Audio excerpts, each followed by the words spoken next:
Ẹ̀jẹ̀ mi ni ẹ kí n gbọ́, àkànbí ewé ayò, ewé tún méje, ìtún ló ní ọ̀tún ẹ̀ ṣe, ìfà ló ní kan fà ẹ̀ mọ́ra, àìbínú gbogbo àtàrẹ, gbogbo méjì ọkà bàbà, gbogbo mẹ́ta ọkà wáṣẹ́, orí ló túmọ̀ ẹ̀dùn, gbogbo ọ̀nà ní túmọ̀ ẹsẹ̀. Akọni ìmọ̀ tú ìmọ̀ ọjọ́, ìmọ̀ èmi ni wọn kì í dálẹ̀. Wọ́n bá lọ mẹ́lẹ́mọ́, wọ́n á fi jóye ẹlẹ́mọ́. Akọni wọ́n bá lọ gbé fèrè, wọ́n á fi jóye ẹlòkò. Bọ́ọ̀wọ̀ wọn bá tẹ̀lé, wọ́n á fi jóye aláre. Àwọn mẹ́tẹ̀ẹ̀ta parapọ̀, wọ́n wá jọ ń pẹ́ mọ́, ẹ̀ẹ́mọ́ olóko jẹ. Wọ́n pa Akíntọ́lá, Akíntọ́lá ọmọ Ògún. Wọ́n pa Ìyọ̀dà, ọmọ Àtàlàbọ̀bà. Àkànbí wọ́n pa Jíṣà Tàdàdé, ọmọ ọba Ìjẹ̀bú Mèrè. Aṣíwájú odò gbólùkẹrẹ, Ajagun lólòdì ọ̀run. Tó bá ṣe pé tìyẹ, tó bá ṣe pé tìyẹ, lọ́ bá ń darí jọ wí. Àpérò mi kún gbọ́wọ́, ọ̀bọ ti ṣìgìdì máa gbé, àgétì ló máa ń gbé, àyàn ti ìlàyàn ewúrẹ́. Ọlọ́run dákun má padà lẹ́yìn ẹ̀, kó má gbàgbé ọ̀rọ̀ tẹ́. Aṣíwájú Ọlọ́run dákun má padà lẹ́yìn ẹ̀. Akọbi. Ayandaba, ayandaba, ayandaba, ayandaba. Ayandaba, ayandaba, ayandaba, ayandaba. Atima ayandaba, ayandaba, ayandaba, ayandaba. Wanama ayandaba, ayandaba, ayandaba, ayandaba. Subramia, baby subramia, suku sunu baby subramia, suku sunu baby subramia, suku sunu baby subramia, ejemo, anamana, ejemeje, anamana, wana mejemo, anamu, karatuba jodiri chukuma duku tuba jodiri ndemawo, egu mawewo. Para tuba jodiri chukuma duku tuba jodiri ndị mmụọ. Obodo jisi ike n'ụbọchị eruona. Oyibo. It is everyone. Befere. Ayandaba, ayandaba, ayandaba, ayandaba. Ayandaba, ayandaba, ayandaba, ayandaba.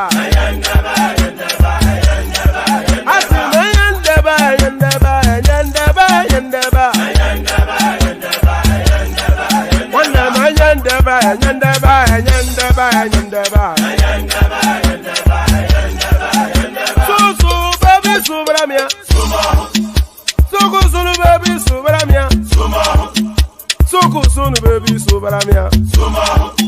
Soko sunu baby subramia. Ladies and gentlemen, sometimes you just have to act like you are drunk, like you are crazy. Confuse your enemies, confuse them. Oh, that's yeah, we mo. Yeah, we mo. Oh, that's yeah, we mo. anyị ga-akpọ ntụmo ihe dị egwu ga-eme ọkwịtara akara m ịṅụrụ mmanya m ị ga-akwụrụ m ụgwọ ya bebi mo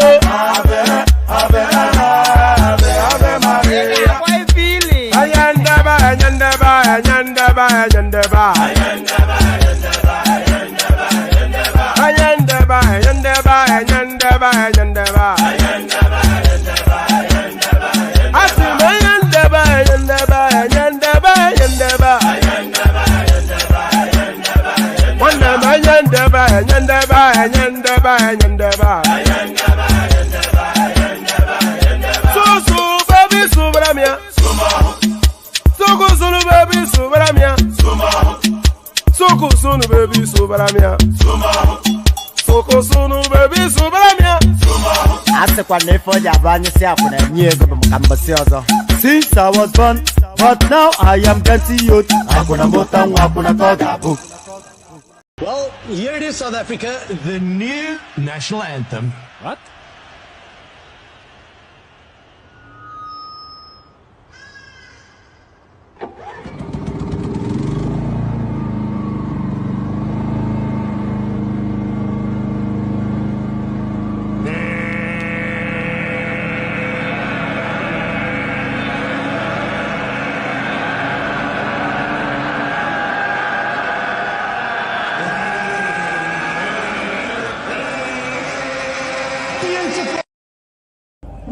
South Africa, are we still Generator Republic?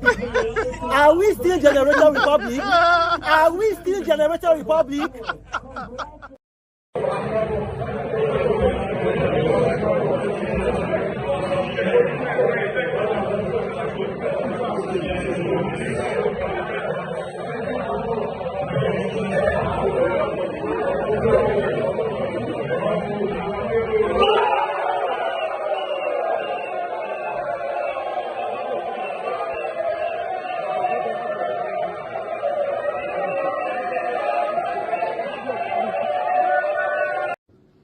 My fellow Nigerians, listen, first of all, South Africa, well done. The boys played a good game, but at this point, it's time for the boys to go to sleep. It's your bedtime. But you know, as you go to sleep, a song comes to mind. You have played, you have missed now, you have lost your breath, you need water. You have played, you have missed now, you have lost your breath. You need water, but if there's any consolation, it's Grammy water. But you know what? We'll be praying for you as you go for the third place, you know. But guess what, my Nigerians? God, no go shame us. God, no go shame us. We are taking the cup. We are bringing it home. Amen? We are the Super Eagles. We keep flying. I see you next.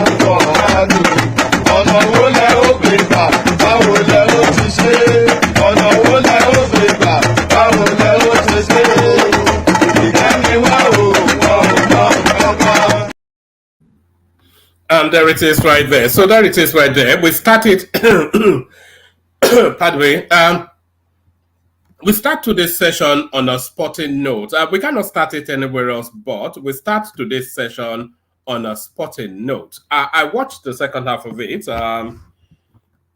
It was nail-biting stuff. Nail-biting stuff. We went and scored the second goal, which was perfectly legitimate. And then the referee went back 5 minutes to what purports to be a foul, which he could not have said. If he was making that judgment on the clip that we saw on that screen, on our screens, then there's a conspiracy going on there. We score a legitimate goal, and as a reward for that, he gives them a penalty. But then, of course, the Egyptians and the South Africans, if there's any people that you want to worst come up against, is those people as a Nigerian. They just, for every puff they're being, they're envious of us. But there it is. The boys have done it. When we were discussing this match in earlier sessions, people were saying anything but penalties because their keeper was so good and ours was so bad. Well, there it is. The roles reversed. So there it is. The Super Eagles soar to new heights. That cup is coming home and is never leaving Nigeria ever again. So that's the Super Eagles doing us proud. So the Super Eagles doing us proud. Now you do me proud by clicking on the like button just as soon as you're coming in. Subscribe if you haven't done that already. Hyperlink that says StreamYard invites you to come and join the screen. So do all those. So click on like as a celebration of the victory. Click on subscribe for the same reasons, and the hyperlink that says StreamYard if you want to come and talk about the performance of our team. So there it is. I cannot recall the last time we got to the finals of this, but I'm sure somebody will remind us in the course of conversation. But there is it. There it is. Our spirits soaring high within the Nigerian space. So, no, Ichoma, we did not get lucky. In the course of that game, we deserved to win it. We should have won it we were the better team all the way through. So justice was done. Even though the Egyptian referee tried his best to favor the South Africans, justice was done. So justice was done. Breaking Nigeria qualifies for AFCON final. And usually when teams start slowly in the way that Nigeria started, often they make it to the final. And we've seen the Germans do it endless times. They'll start in a very sluggish manner, the group phases of any competition. And as the competition progresses, they grow further into it. And by the time the competition reaches its crescendo, the Germans take the cup home. So that seems to be the trajectory. The Super Eagles have advanced to the finals of the African Nations Cup after beating South Africa on penalties at the Stade de la Paix in Ivory Coast. The Eagles took the lead after our skipper, William Trust Ekong, converted the penalty won by Victor Osimhen. South Africa star player. Anyway, we all watched the match. So whatever this is describing, we've already seen all that. So there it is. Spirits soaring high within the Eagles camp. So spirits soaring high within the Eagles camp, but will that spirit be sufficient enough to dampen this? Nigerians lament as bags of cement cost over 6,000 naira. So there it is. It gives with one hand and takes with the other. Nigerians have expressed their grief over the hike in the price of a bag of cement as it cost over 6,000 naira. Reports gathered by correspondents on all social media platforms revealed that a bag of cement now sells at the minimum price of 6,000 naira and more in different states of Nigeria. Nigerians who engaged the report, let's do that entirely all over again.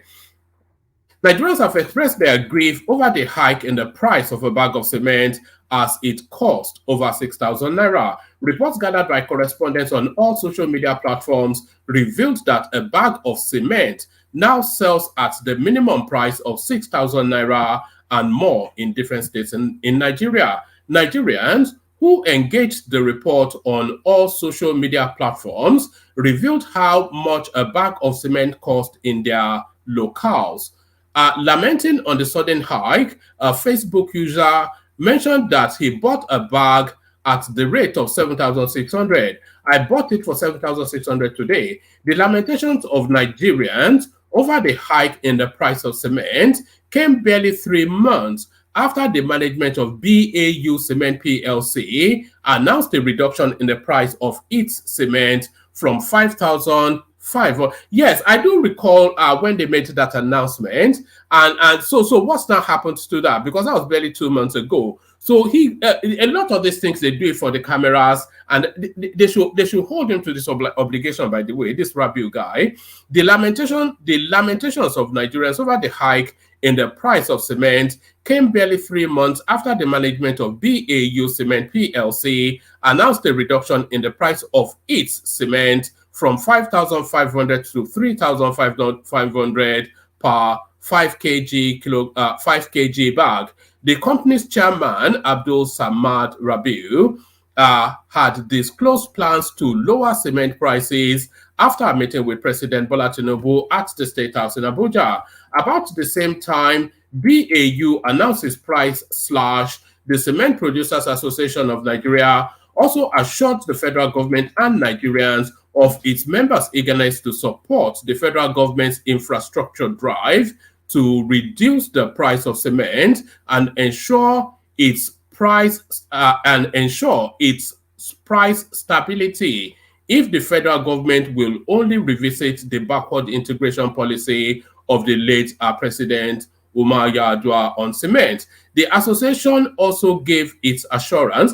And by the way, although I'm throwing missives in the direction of Rabiu, but of course, when he made that promise, the dollar exchange rate is has not gone haywire as it has now. So you have to factor that into their costing as well. So everything always revolves and ends up just about everything around the Nigerian economy revolves around the exchange rate.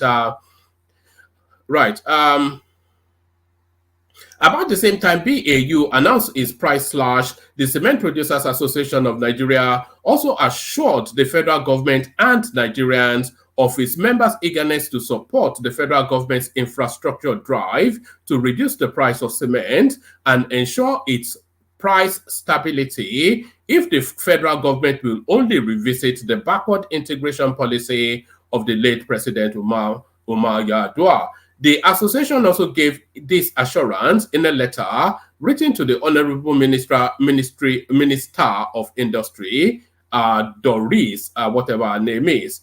Fast forward to February 2024, Nigerians are still lamenting over the unstable and astronomical rise in the price of cement nationwide, regardless of the brand. James Obi reacted. Abuja 7,300. Our leaders are gradually destroying our only country, Nigeria, and we, the youths, just found our hands.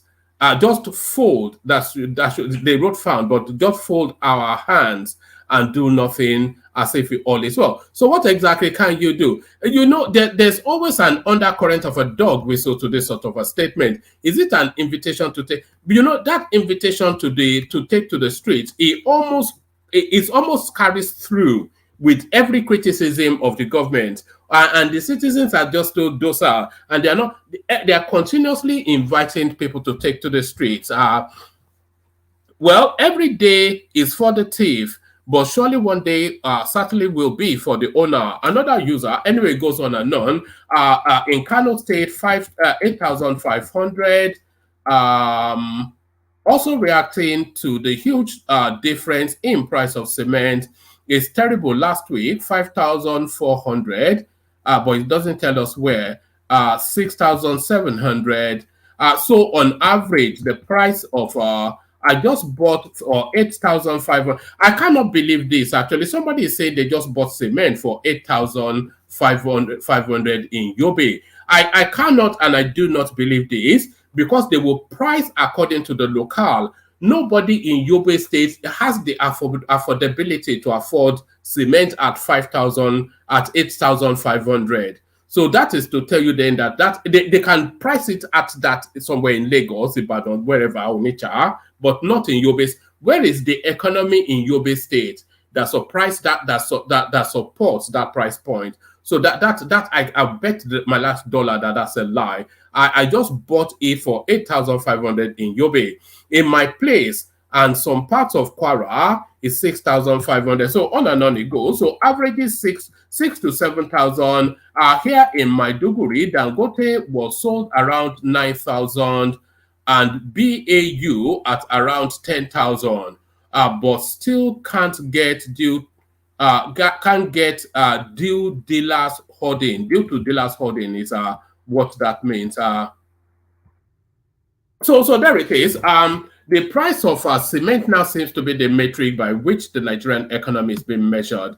Let's go from that to this. EFCC freezes 3 billion naira traced to former aviation minister Hadi Sirika's brother's account. So this guy should really be in jail. I'm not quite sure. This is the guy that painted some toy train, some toy aeroplane, and told us that he had bought the new now airline fleet for Nigeria. Ibadan explosion. 3 persons of interest identified to be prosecuted. So I'm not quite sure. Are they foreigners? Because a lot of that narrative wraps around the possibility that they may be foreigners. Oyo State government has identified 3 persons of interest in connection with the cause of the Ibadan explosion, which occurred in January this year. Fatai Owosheni, a retired commissioner of police and special advisor on security to the governor, who briefed journalists shortly. Fatai Owosheni, a retired commissioner of police and special advisor to the governor on security, who briefed journalists shortly after the presentation of the official report of the unfortunate incident to Governor Makinde, stated that the identified persons will face prosecution based on the investigation carried out. The report, it doesn't tell us who they are. I just wanted, because they speculate that they are foreign nationals and they are Chinese people. And then if they are Chinese people, then you want capital punishment to be applied to that. You can't come into our country and do that. So now, to resolve the food situation, our federal government to release food items from national reserves to crash food prices. So we've been speculating, we've been advocating to that space that the real thing that fixes temporarily a lot of things is for the food price to crash, the food prices to crash. If that crashes, then people are able to feed, and then they are then able to contend with other matters. But they are contending with so much, and on top of that, they're also contending with hunger. So that overwhelms. The federal government has announced that food items will be released from the national food reserves as part of the measures to crash food prices. This was made known by Minister of Information and National Orientation, Mohammed Idris, after the meeting of the Special Presidential Committee on Emergency Food Intervention, which was at the instance of President Bola Tinubu. The meeting, which was convened by the Chief of Staff to the President, Femi Gbajabiamila, and the National Security Advisor, Nuhu Ribadu, is part of the federal government's move to stem. And by the way, there's a lot of complaint about Gbajabiamila and Nuhu Ribadu actually holding this level of meeting, because they are bureaucrats to all intents and purposes. So what capacitates them to be making those level of executive decisions on behalf of the country? To all intents and purposes, Gbajabiamila is a civil servant. He wasn't elected into that role. To all intents and purposes, this guy is a civil servant. So why are they convening meetings and giving national instructions to ministers? This is a lot of people angered by that. Idris explained that major millers and commodity traders would be engaged by the government in order to make the food items readily available. So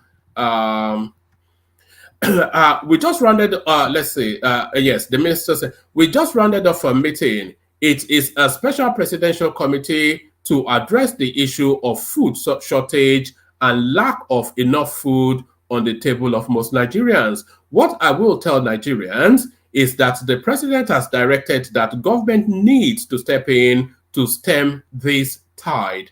Government will not fold its arms and see the way Nigerians are suffering in terms of the availability of these food items. It goes on. Now, some of this will involve unlocking the food that are available in most of the storage facilities, national food reserves around the country. You know that the Federal Ministry of Agriculture has some food reserves. They are going to be made available to. So why would you have food reserves and your country and your citizens are starving? It's just a farce.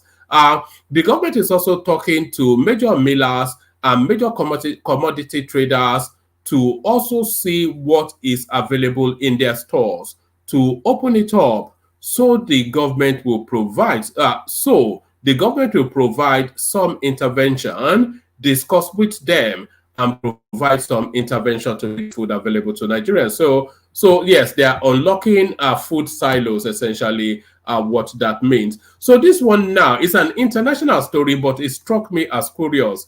Airline announces it will now weigh passengers as well as their carry-on luggage. So this is happening in some Scandinavian country. Airline announces it will now weigh passengers as well as their carry-on luggage. So that carry-on luggage, by the way, is those are things that you put in the cabinet on top of your seat. Often they are never weighed, but it looks as though now some airline is making the move. An airline in Finland has announced that it will begin weighing passengers with their carry-on luggage to better estimate the plane's weight before takeoff.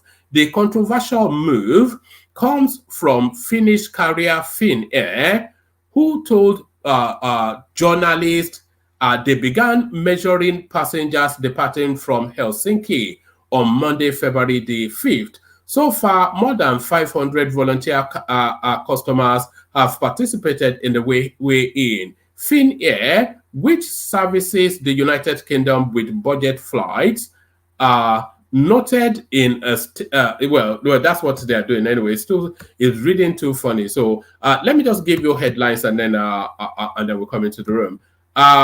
No kidnapper or bandit can ambush me. So this is the Oluwo of Iwo inviting, as ever, a catastrophe upon himself. The Oluwo of Iwo, Oba Abdul Rashid Akanbi, has said no kidnappers or bandits can ambush or kill him. Addressing newsmen in his, did he actually call a news conference just for this? The guy is that ludicrous a person.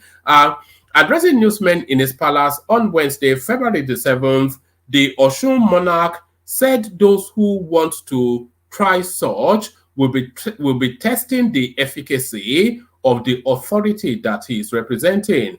Oba Akanbi also spoke against the killings of 3 monarchs in Ekiti. And by the way, another monarch was killed today again. Another monarch was killed today. So that makes, in Kogi State, that is, I don't know, man. There's an orchestration to what is going on. And we also saw the interception of about 150 terrorists that were being bussed into Ondo State by Amotekun just as early as yesterday. So essentially, the Northerners, they are trying to test the Tinubu administration.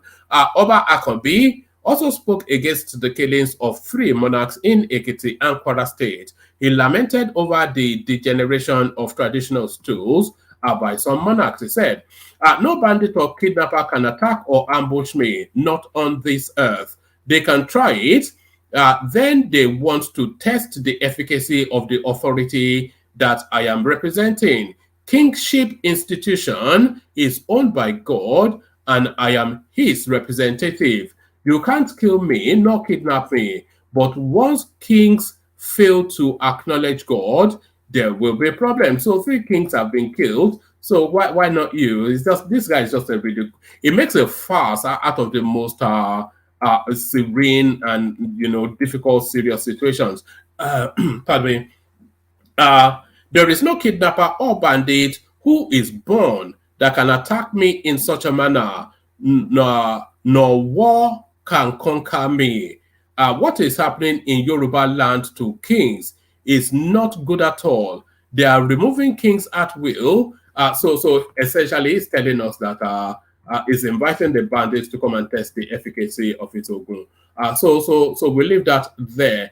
We'll leave that there, and we'll come into the room. Hopefully, there are people there. So we'll kick it off. Let's play the K guides. Yes, let's play the K guides, and then we'll see where it goes. Hopefully, it's not a funny little session, but we'll play the K guides, and then we'll see where it goes. First, the K guides. Only water, where they see my water. Oh yes, you go for me, water.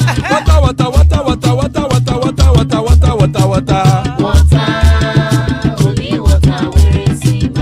Hapa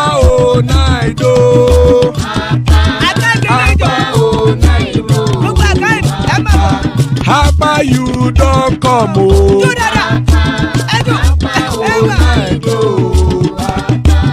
Hapa o naido.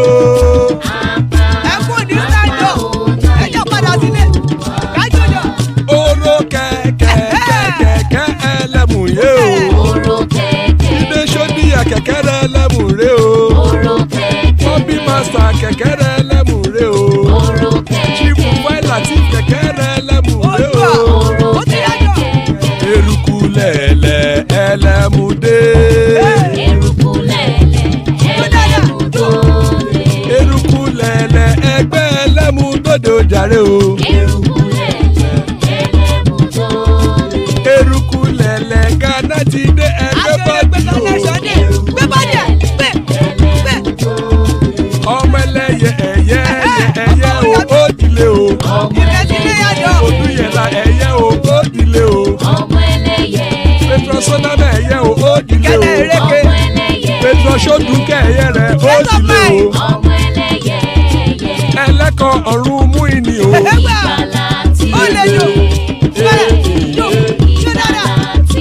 Àkùkọ ọ̀run méjìkọ.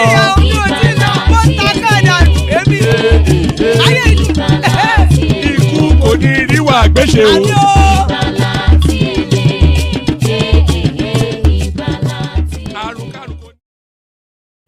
And there it is right there. There it is right there. Ikuku Niriwa Agweshe, may death have nothing to do with us. So amen to that on behalf of myself and you, my friends. So amen to that on behalf of myself and you, my friends. Panel assembles. American First Rifleman joins us. I wonder what's going on here, but good to see you, my guy.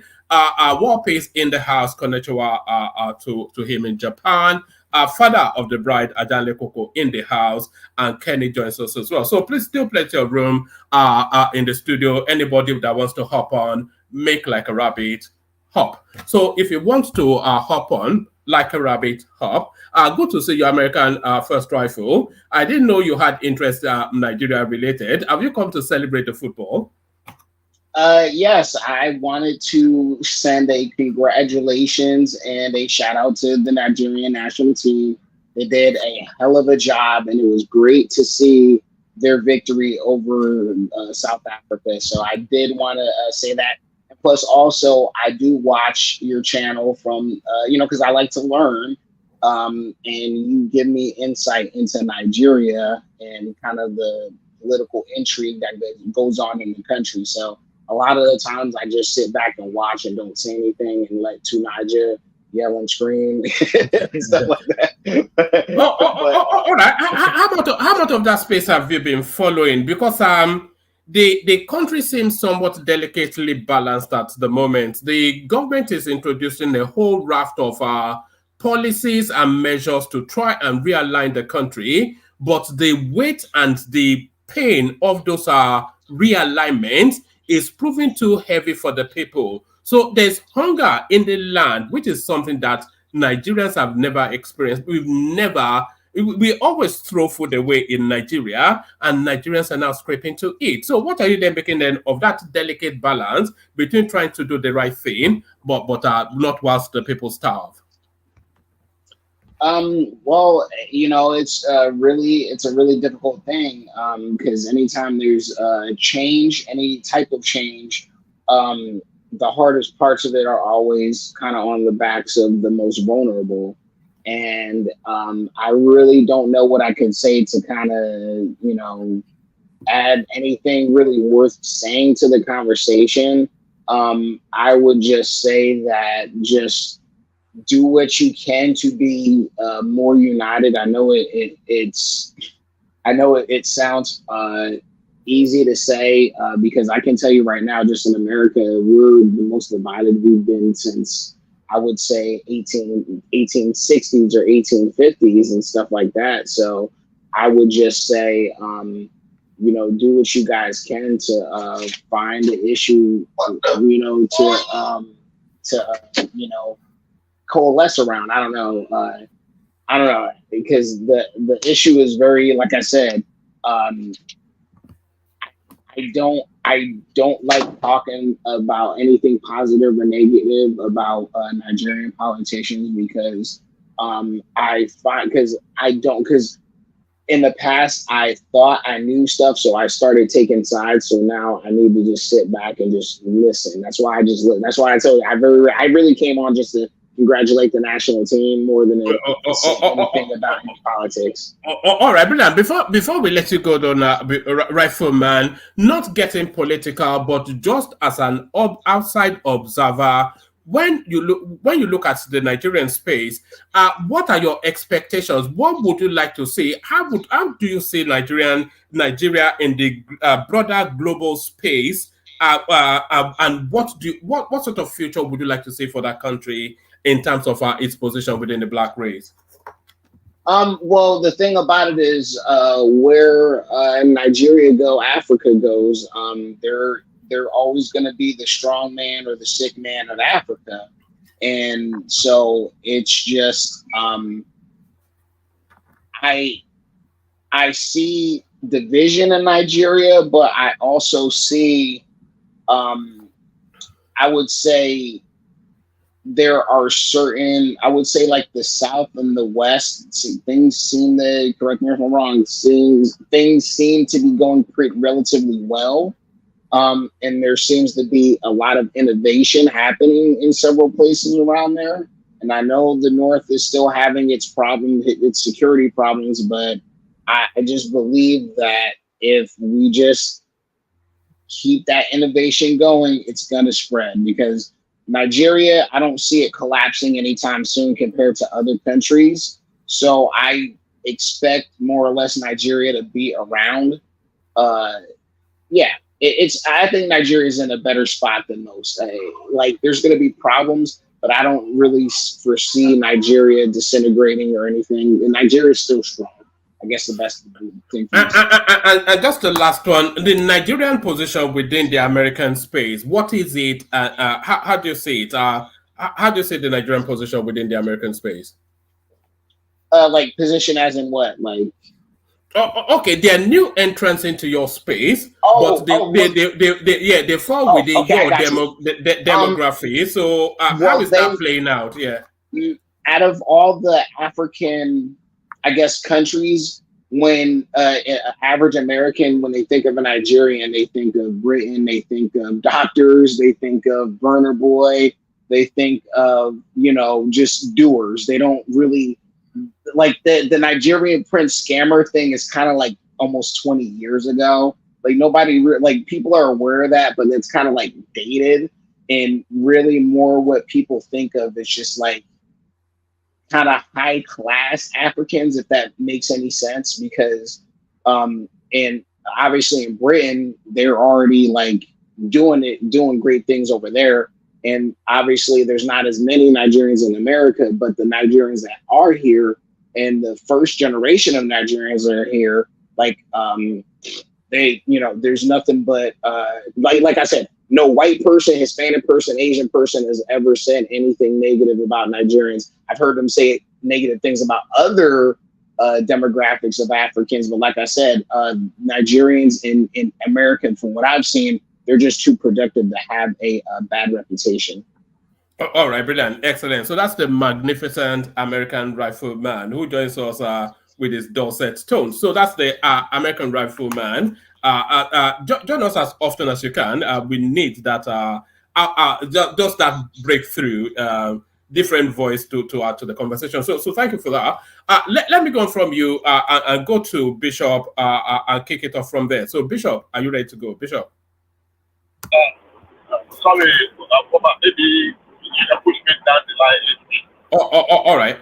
I'll come to you in a bit. All right. Let me go then to. Let me kick it off with Larry. Larry, are you ready, Larry? Yeah, I'm ready. All right. I can still hear the euphoria in your voice. Those boys, they took. Their spirits dropped when they gave them. When they canceled their goal and gave that penalty. And you could see them struggle, and I thought they were going to lose a goal before they recalibrated. But they saw the game out. Oh God, it was quite something. I couldn't even watch the penalty because I couldn't even watch it. because I can tell you. Because the South Africans were playing for penalties, Yeah, you know, yeah, so that you then know, tells you that they feel they were more confident. They feel, but there it is anyway. no, they actually believed in their keeper, right? They felt Mm. the guy is is this penalty genius. Because but I'm happy, right? And I'm very sure that everybody in Nigeria is definitely happy now.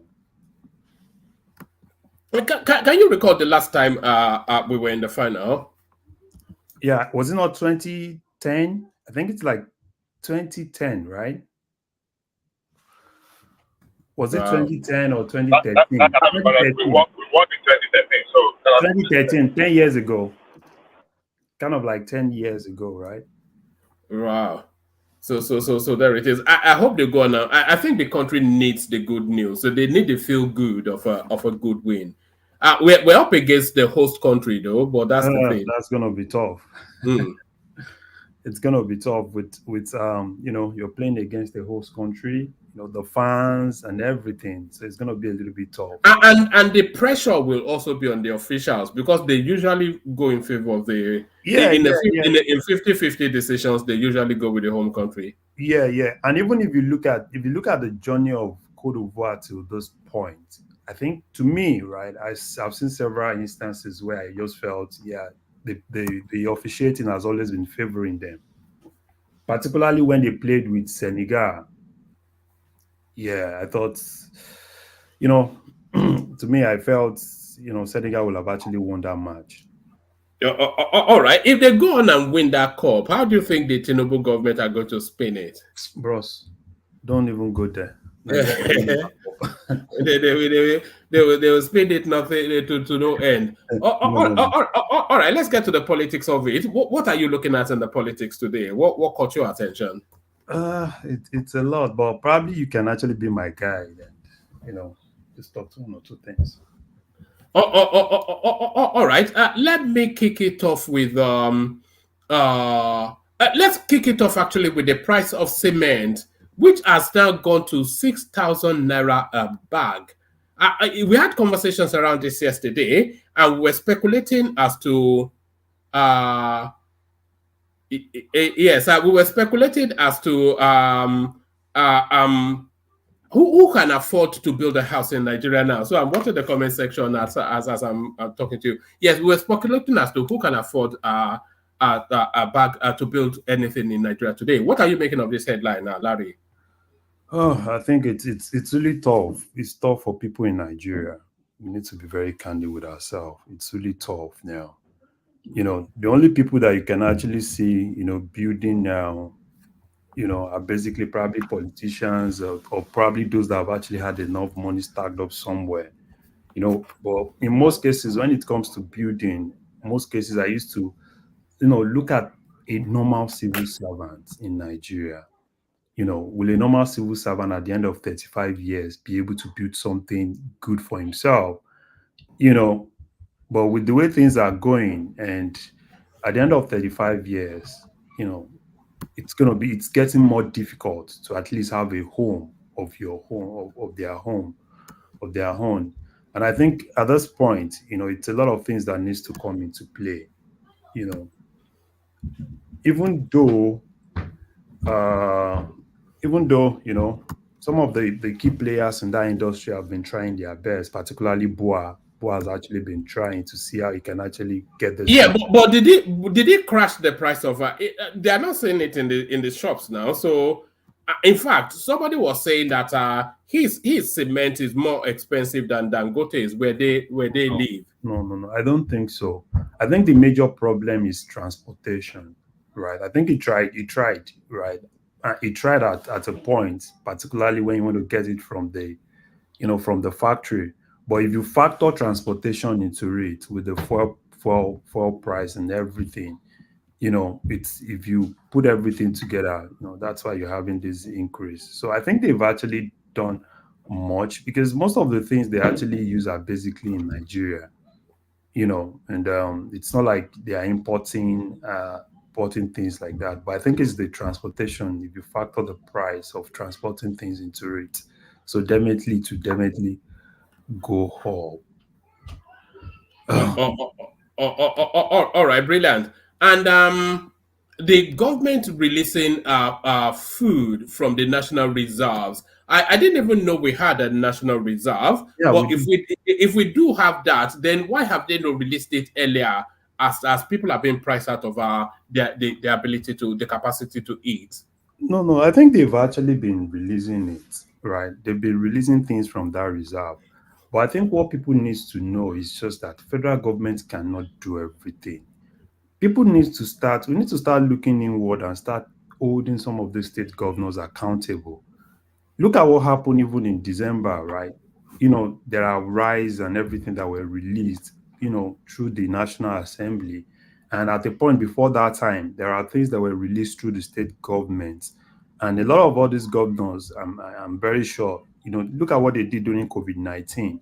Even when things were released to them, some of them kept it in their warehouse.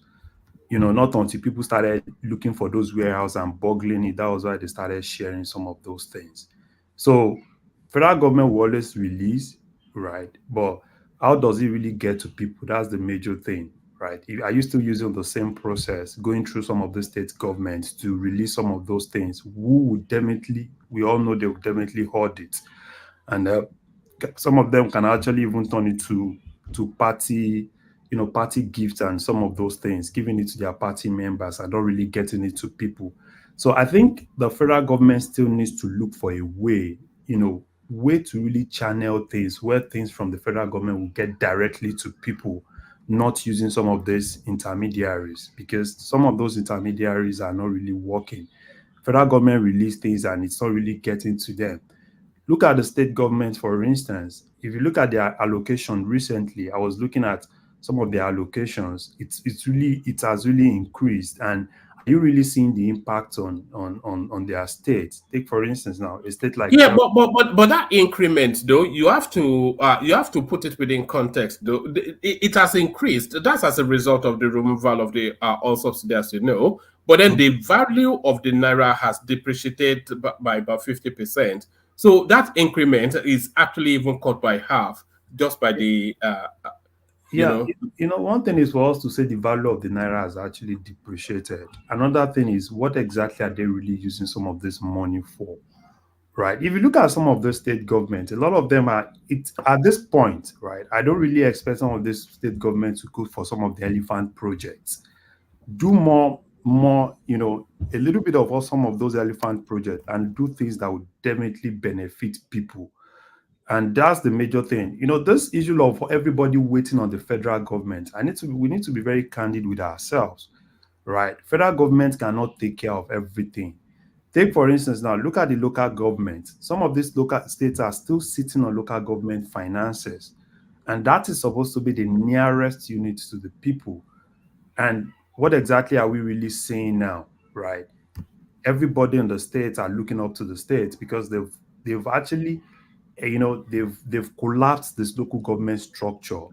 So, which is supposed to be the closest to people. So federal government, even if federal government release everything we have in reserve today, I can actually tell you there will definitely be sabotage if it still go through some of these intermediaries. All right, brilliant. And 3 billion naira confiscated from Hidi Sirakas, the former aviation minister's brother. So, what are you making of that? And why has this? Because this guy stole in open glare. So, why has it not been addressed by the authorities?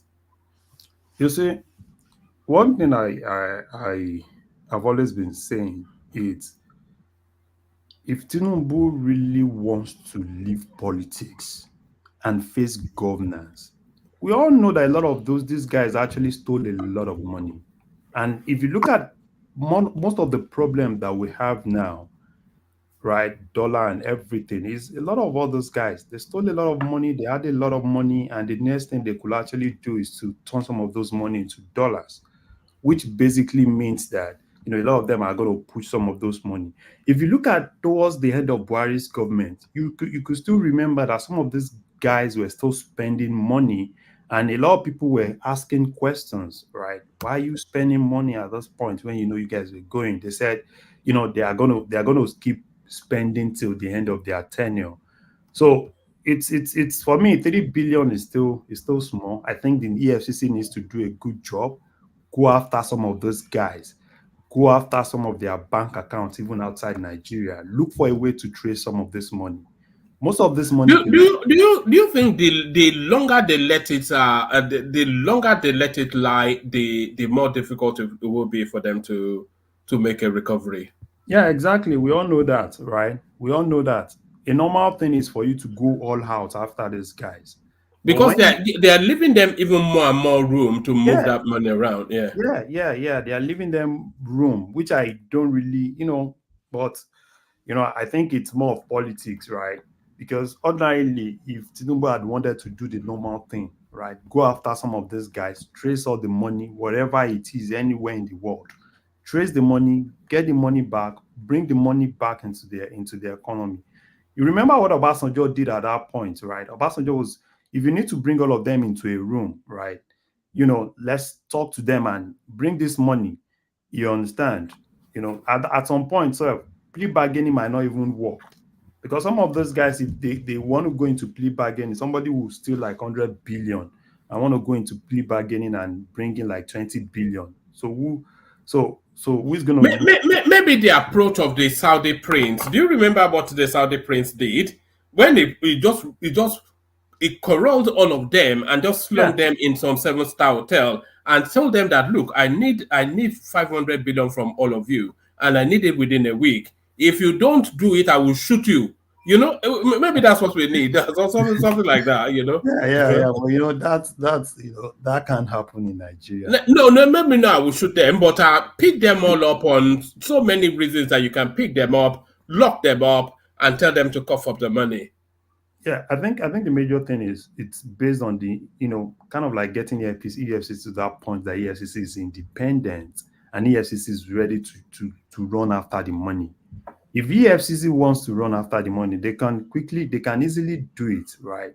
Just ensure that you are able to really, use the bank system, use international community, trace the money, right? I know some of them can actually, if you give them time, they will look for those tax haven and look for a way to take some of those money to Bahamas and some other places like that.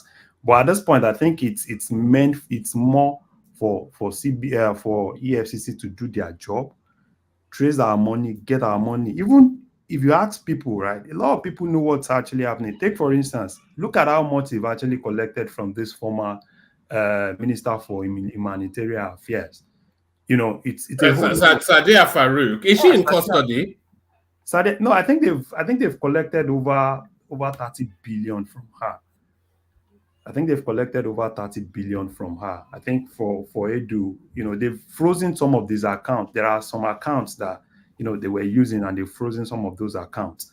So, and I think there are still several other people that they still need to go after, right? People like Malami. There are a lot. Go after all of them and look at what they've done. Look for a way to bring the money back. If they have the money in dollars, let's get it. Let's look for a way to bring some of this money back. That's what we need now. Larry, can I interject? Yeah. Yeah, that lady, Farouk, she's on bail, but they had her passport. She cannot leave the town, but she has returned the 30 billion that caused problems between her and Edu. But there's still under 40 billion that is outstanding that she also returned. Yeah, that's what I'm saying. From that, I think from the secretary of something that one is 40 billion is that one care. But again, it baffles me and it pricks my soul that people like Bosunto Ojo is still working freely. How do you mean? He's involved in all this. He's involved in all this proceed. And when I was arguing that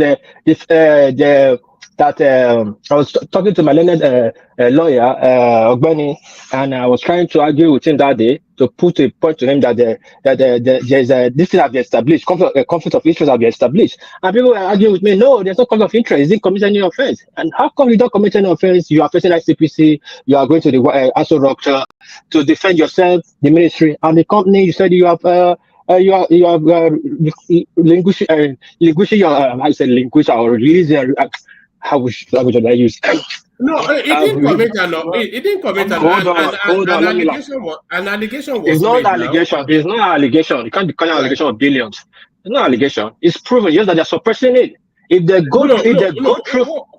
Me, I'm not even, for me, right? The people that I need for them to go collect money, this everybody that served in Buhari's government, because those are the people that we can pursue now, right? Before they take that money. No. See, there's something going on. There's leakage going on. If you don't block this leakage, the corruption will not stop. Everybody's looting, mass looting. Mass looting is going on in Nigeria. We must say the truth. Well, I'm tired of. Who's going to collect all okay, money? No, what's the problem now?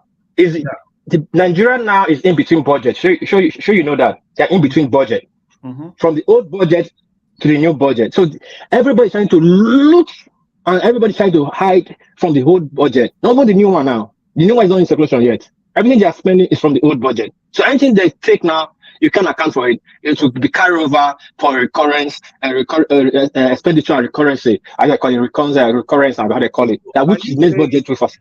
So are you saying they should leave those Buhari's guys and start? No, both of them.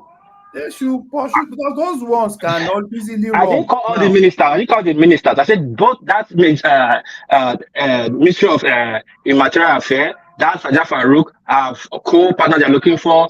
Better Adu. And Bosu Ojo. I call it Tunde Ojo. Wow, but it's not even only those ones. For me, I don't know why people like Malami are still bring Malami. You know, Larry, I'm really surprised how late into the conversation that name came in. If you get hold of Abubakar Malami, you probably recover at least 20-30% of what was looted. That guy was the chief looter now under Buhari now, Abubakar Malami. There are a lot of those guys. Bring those guys in. Bring Tunde in. Where is Tunde? So hold on. If we want to bring Tunde in, a lot of people will go down. Even don't be surprised. Oshomole might go down. Don't forget, Oshomole is the head of. Hold on. Oshomole is the committee, the Senate committee of Ministry of Affairs. I don't know, or the position that Tunde is heading. He's one supervising it. Now, if that money. No. It means Tunde Sabiu. The one under. Tunde Sabiu. I don't have any. No, I know. I'll go to Tunde Sabiu. I'm talking about just the five something million. Now, if you really want to follow it, trace it, you will see that there's so many people hand will be caught in the cookie jar. Oshomole is the chairman Senate Committee on Interior, and there is nothing on Interior now. No. I'm not talking about Interior. That money that was paid. Why are you bringing Oshomole into the picture? This is what I'm bringing Oshomole now. That much. This is where this is me saying it, and not say that this is what happened on paper. But this is how this people share money. You know, like it kind of something like you know about the Yakuzas in Japan, the mafia, what they call Yakuzas. Now, any deal they do, they only send 10% to their organ or any other person. That they'll send it equally. Because when the deal gets fucked up, it will involve all of them, and those people will always come and defend them. Yeah.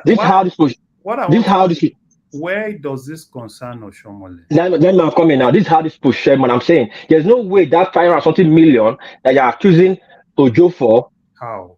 Oshomole do not have a little cut from it. They said among themselves. What 500 and what are you talking about? The consortium fee they pay into his account now. They pay to him now. The company that they said he's no longer the chairman of the company. Yes. That money. Yes. If they really want to investigate it, you find out that they have shared that money among themselves. No. Hold on. What are you saying? Okay. That money was a consultancy fee. And yes. there are receipts to show that the activity of the fee was carried out. The only thing that you can accuse him of is leveraging his relationship with Better Edu to get a contract for his own firm, using his colleagueship within the government in order to get a sweetheart deal. It wasn't stolen money. What are you talking about? Exactly. What I don't understand is I'm just hold on. Sorry. it might be like randomly. I'm saying randomly, but I'm saying if we really want to look at it holistically, we want to investigate that money. We will find out who shared those proceeds to Shomole, because Shomole the one headed the committee is the one headed the committee that supervised Ojo. Hold on. Stay where you are. Don't run away, because you are making an allegation that has no foundation. Of course. You are I'm not running away. I'm coming now. No. Stay where, because you want to run away from what you said and then add on to it when what you said it has no substance. You are alleging that there's a 500 million naira story. That 500 million naira was a consultancy fee to the Humanitarian Affairs Commission Ministry, and the consultation was carried out. All of the receipts for the consultation are documented. So there's no fraud in that money. The only thing that stands accused is that sharp practice took place, that he used his relationship within the government to get a contract. What are you alleging? What I'm alleging is how we investigate what the job he carried out. What job did he do with 500 million? What did he consult with 500 million? Nationwide. Which the same job they gave to him, they gave to almost 7 people, 7 other companies. It was only him that had that contract. What's 7 on that company? He was not, see, the money they paid him, the consulting fee they paid to him, his company. Right. It was not only his company that did the consulting stuff. There was other company involved too. Did they pay the other? Yes, I'm saying they paid the rest people. Everybody's involved. If the other company didn't do the job. That's what I'm saying. The money they got in, all they got in is about $1 billion plus. Now, what did they do with $1 billion plus? To check a record of what people that received money. That is left for EFCC to. No, that's what I'm saying. Just what's that left for EFCC? You guys should hold on. Don't you guys should not run too? Because I'm saying let's investigate that. You are busy bringing a lot of painting. I'm not painting. That's why corruption. That's why corruption keep up in this country. No, don't run away. Stay in the conversation. I'm with you guys.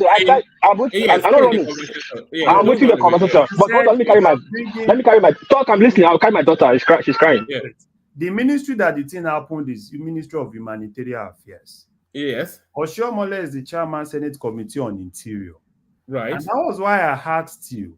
There's nothing correlates in what he's saying. Was there an issue with Ministry of Interior? You said no. You said because Tunji Ojo was involved in that, you think he would have actually shared money with Oshiomhole. There's no basis. And what is even 500 million to Oshiomhole that is cutting a share? What will he get? 5 million? No, Mama, that's a very wrong statement. If somebody is a public office, office holder. He does not supposed to have 500 million in his account. You don't just so why you say that? Hold on. If somebody is a public office holder, it's not meant to have 500 million in his account. No. So if Dangote now gets a public position, he should give away all of his money. No. This is what about you guys doing? No, you cannot be clever about this. No, I'm asking you. No, I'm coming down. Let me answer you. Somebody has been a public officer from a tailor to a national leader, for labor union chairman, from there to become a 2-time governor. What's his salary? And I is a senator. What is his salary for him to now have 500 million naira in his account? What is hold on. Let me land.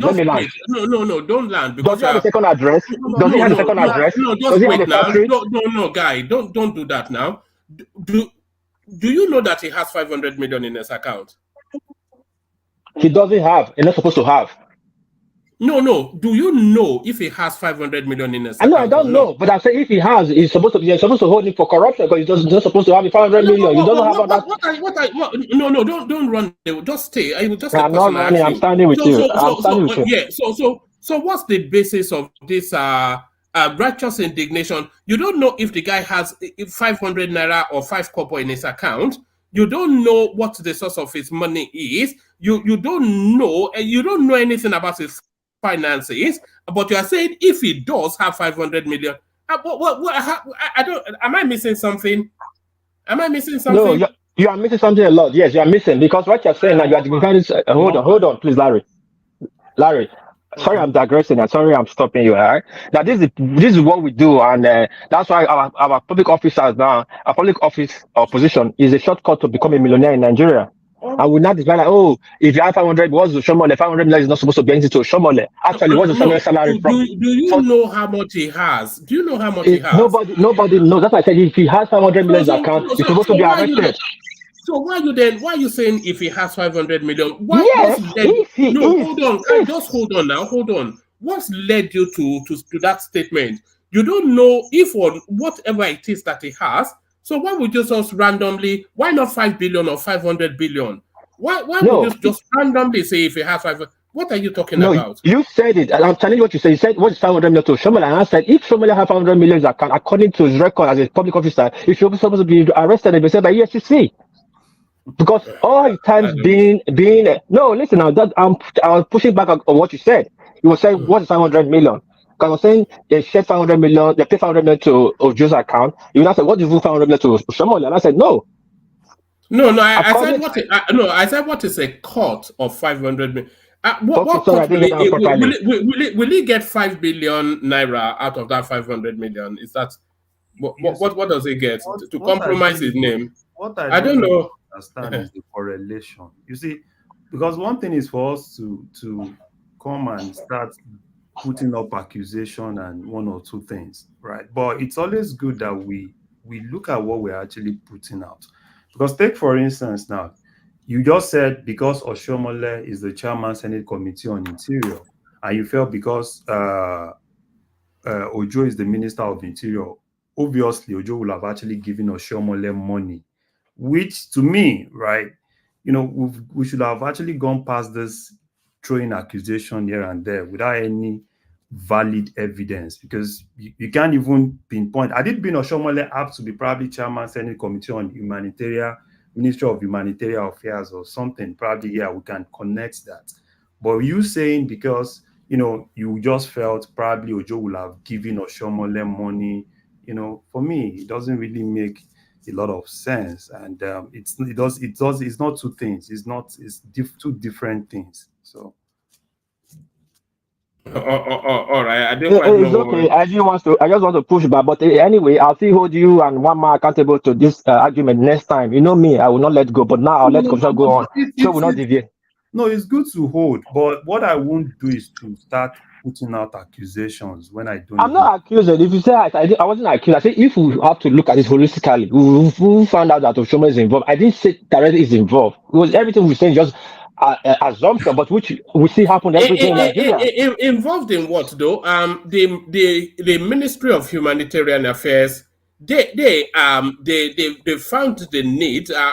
We have to go and look at the details of the contract. Now you are pushing that space, but they are awarding consultative contracts to carry out a piece of nationwide work. A company owned by the Minister of Internal Affairs, whatever ministry is, they bid for that contract and won it. So I mean, what? Don't worry, we'll talk this matter. The session is just starting. We'll have a day to really talk about this matter. But let's go to the next topic. All right. So I hope you understood some of that, Larry, because I didn't get most of what was being said there. Court orders Nigerian government to fix price of petrol, other items. So, what does that even mean? I saw this. I saw it, I started laughing. You see, court fix what? How can government fix price? I don't know. At the point they were saying fixed price of rice, you fix price of tomato, fixed price of this. How is it possible? Do you expect government to now go out, right? To now say, okay, fine, you, madam, selling rice. Okay, this is how much you should sell it, right? Is it possible like that? Is the court ordering the government to reintroduce fuel subsidy? Is that what? Because that's the only way they can fix it, isn't it? Is it a court order to reintroduce fuel subsidy? Those are courts. Sometimes you just laugh. You understand what I'm saying? And you just laugh because most times I think, look at some of those judges and you ask them, do they even listen to themselves? You understand? Or because everybody you go to someone comes to court and say, okay, fine, you just come, you deliver a judgment. Because in actual sense, this kind of judgment we all know it's not even possible for anybody to implement this kind of judgment. Had it been government actually have their own, probably government have their own reserve where they sell their things, they could actually say, okay, fine, we're going to fix this price. So if government now come out tomorrow and say, okay, fine, everybody's selling beans, right? So this is how much you must sell your beans. How is it possible? Is it government that actually, that actually bought what they are selling? It's not possible. I don't know, probably during military, right? Probably, you could go to market and take soldiers everywhere in the market and say, okay, you must not sell this above this and some of all these things. Sometimes some of these judges, they are just too funny. Because this is not, it's not a judgment that can actually be implemented. It's just, I think probably you could just say, okay, fine, probably government can look for something to do, kind of like help people in the market, people selling some of these things to reduce their prices. But fix, it's not possible. All right, let me take you to this space. When I saw this, I thought I'd just bring it to the platform, see what you guys are making of it. Airline announces it will weigh passengers as well as their carry-on luggage. So this but I can see a sense in it. So because I've sat next to some awfully fat people on the air. It's an uncomfortable journey when you're sat next to. You can't cross over them to go and use the toilet. What are you making of this as an innovation to the space? No, this one cannot fly. It can't fly. You understand what I'm saying? It can't fly. Because even if you try it, right? You can't try it in America anyway. That's what I'm saying. That litigious. If you try it, right? They can cancel your hairline because you start seeing cut. America, there's a lot of obese here, right? Immediately you say that, you know them, court cases and everything will start flying. They can even by that cancel that particular hairline. It's you want to start weighing people. So obviously, probably someone that is slim will pay lower or what. Oh man, I mean, some of all these things. Sometimes it's just good. You read it and you just laugh. But there be some sympathy for it though, because no sympathy. Which sympathy? No sympathy for it. And they want to start weighing your hand luggage as well, which a lot of people use. They can actually do that because obviously, there is actually limits to what you can actually carry, right? Like in some airlines, right. Most cases, probably it's just your handbag. Extra luggages, sometimes you just have to pay for it. So, which is actually obvious. It's even when you are booking, you see some of those things there, right? That you can't even, extra luggages would definitely be. They have to you have to pay for it. But still, there has to be that, that small bag that you could actually take into the plane. So, which is not chargeable. So, but I don't know how they want to go about it. Everybody's, you just bring a lot of things. Let them try it with international flight and see if it's going to work. Not if they can try it with international flight and see if it's going to work. Well, I think it's an international flight though. It's Finland is the Finland-London route. Finland. Okay, Finland-London. They should try it now. I don't know about anything in Europe. I don't know, but I know it can never work in America. So Europe, I don't know if they allow it. Good. Probably it's a way for them to reduce obesity, though. Yes, people will start becoming self-conscious just to board a plane. Naira gains 4.49 in 1 week, driven by CBN policy. Have we seen the apex of this? Have we seen the heights of it? Are we seeing the Naira bounce back? We've had so many false dawns. Are we now about to see the Naira now starting to put up a fight?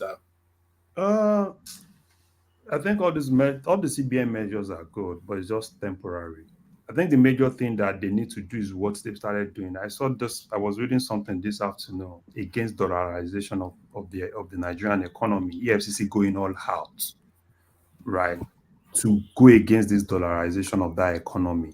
And if EFCC can do that, I've always said it here, CBN can always bring some of this policy on the monetary side, right, with the banks and everything. But the major implementation, if you really want these things to go down, I think it does more with the with the security agencies, EFCC in this regard, to really go all out, right?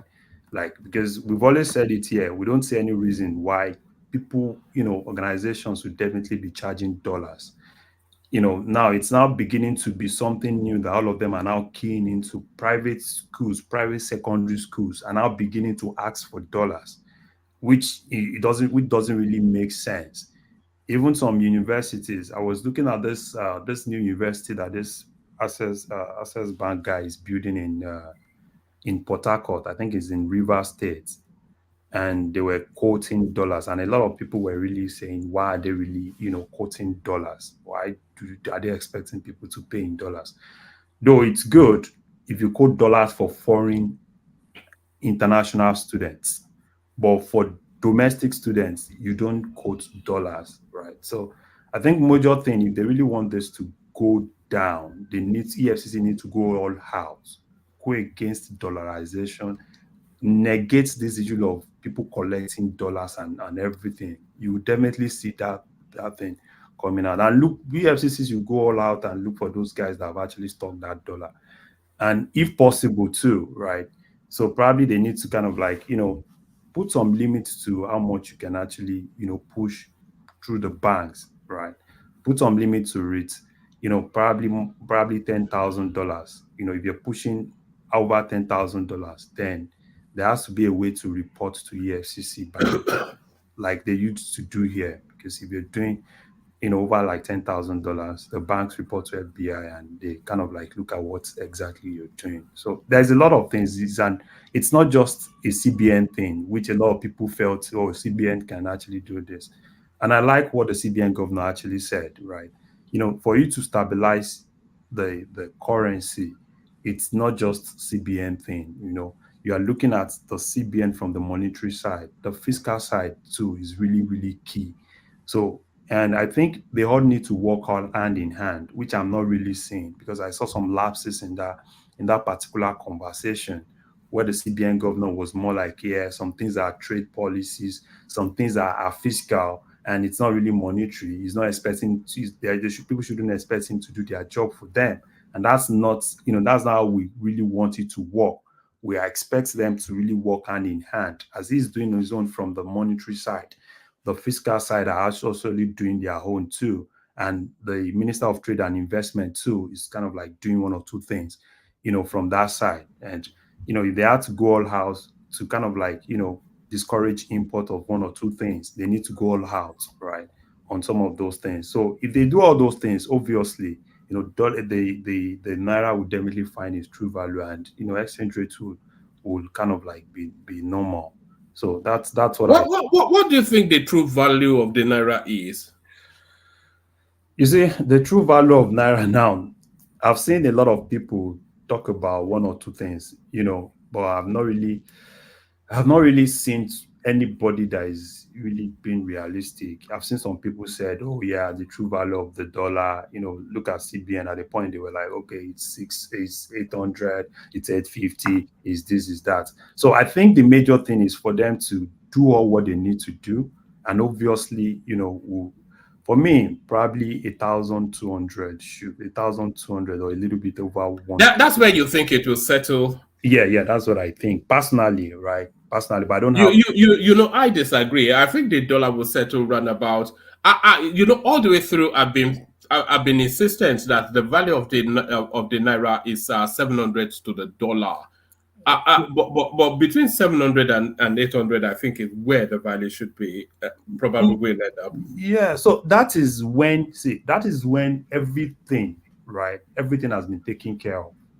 Right. That's what I mean. When all of these are going, so when they settle the debts, chase away the crooks, and let the economy run. Yeah. If everything has been taken care of, right, and they've cleared the backlog, the EFCC is going all out, right, to really discourage dollarization of that economy.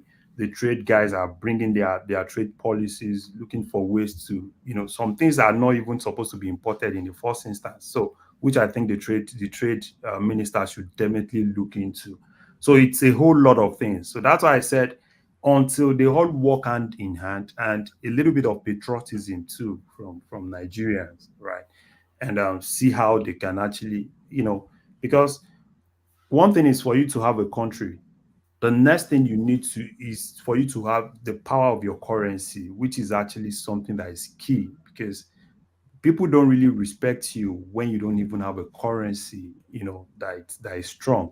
So it's a whole lot of things. The government is going to do its own. The business people are going to do their own, being patriotic. And at the end of the day, if everything works out well, so obviously it will definitely, one way or the other, go back to that value of probably like 750 where it was then, right?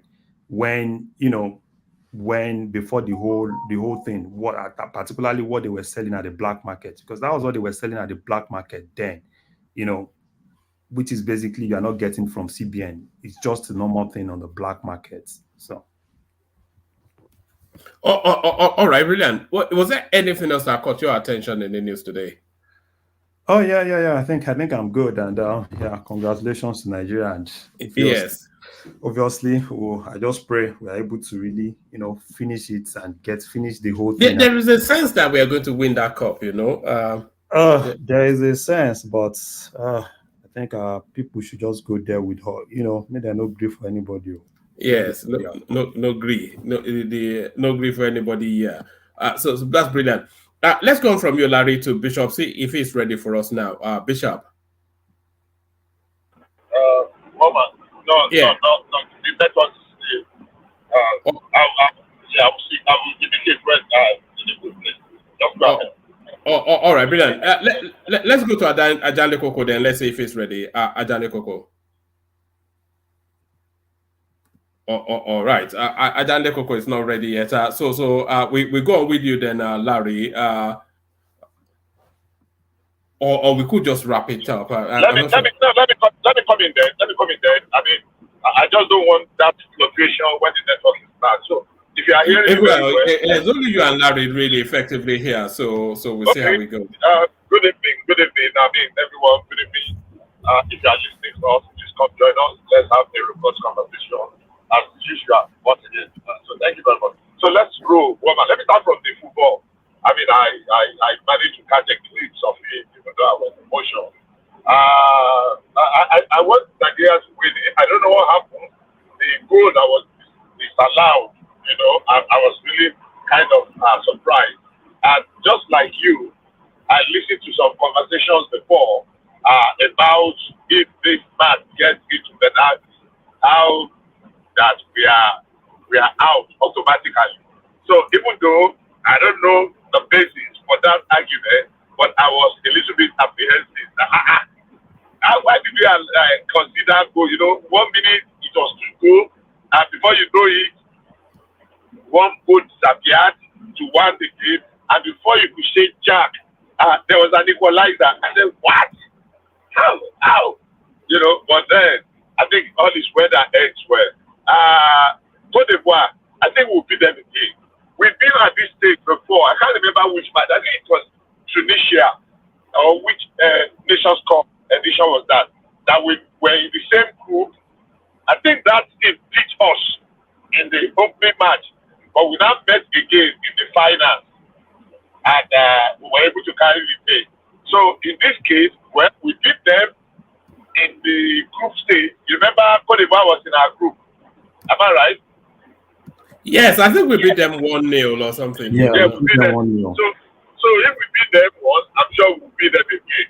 I mean, not even with the morale of the boys. There, from the little I was able to catch a glimpse of, there were a little bit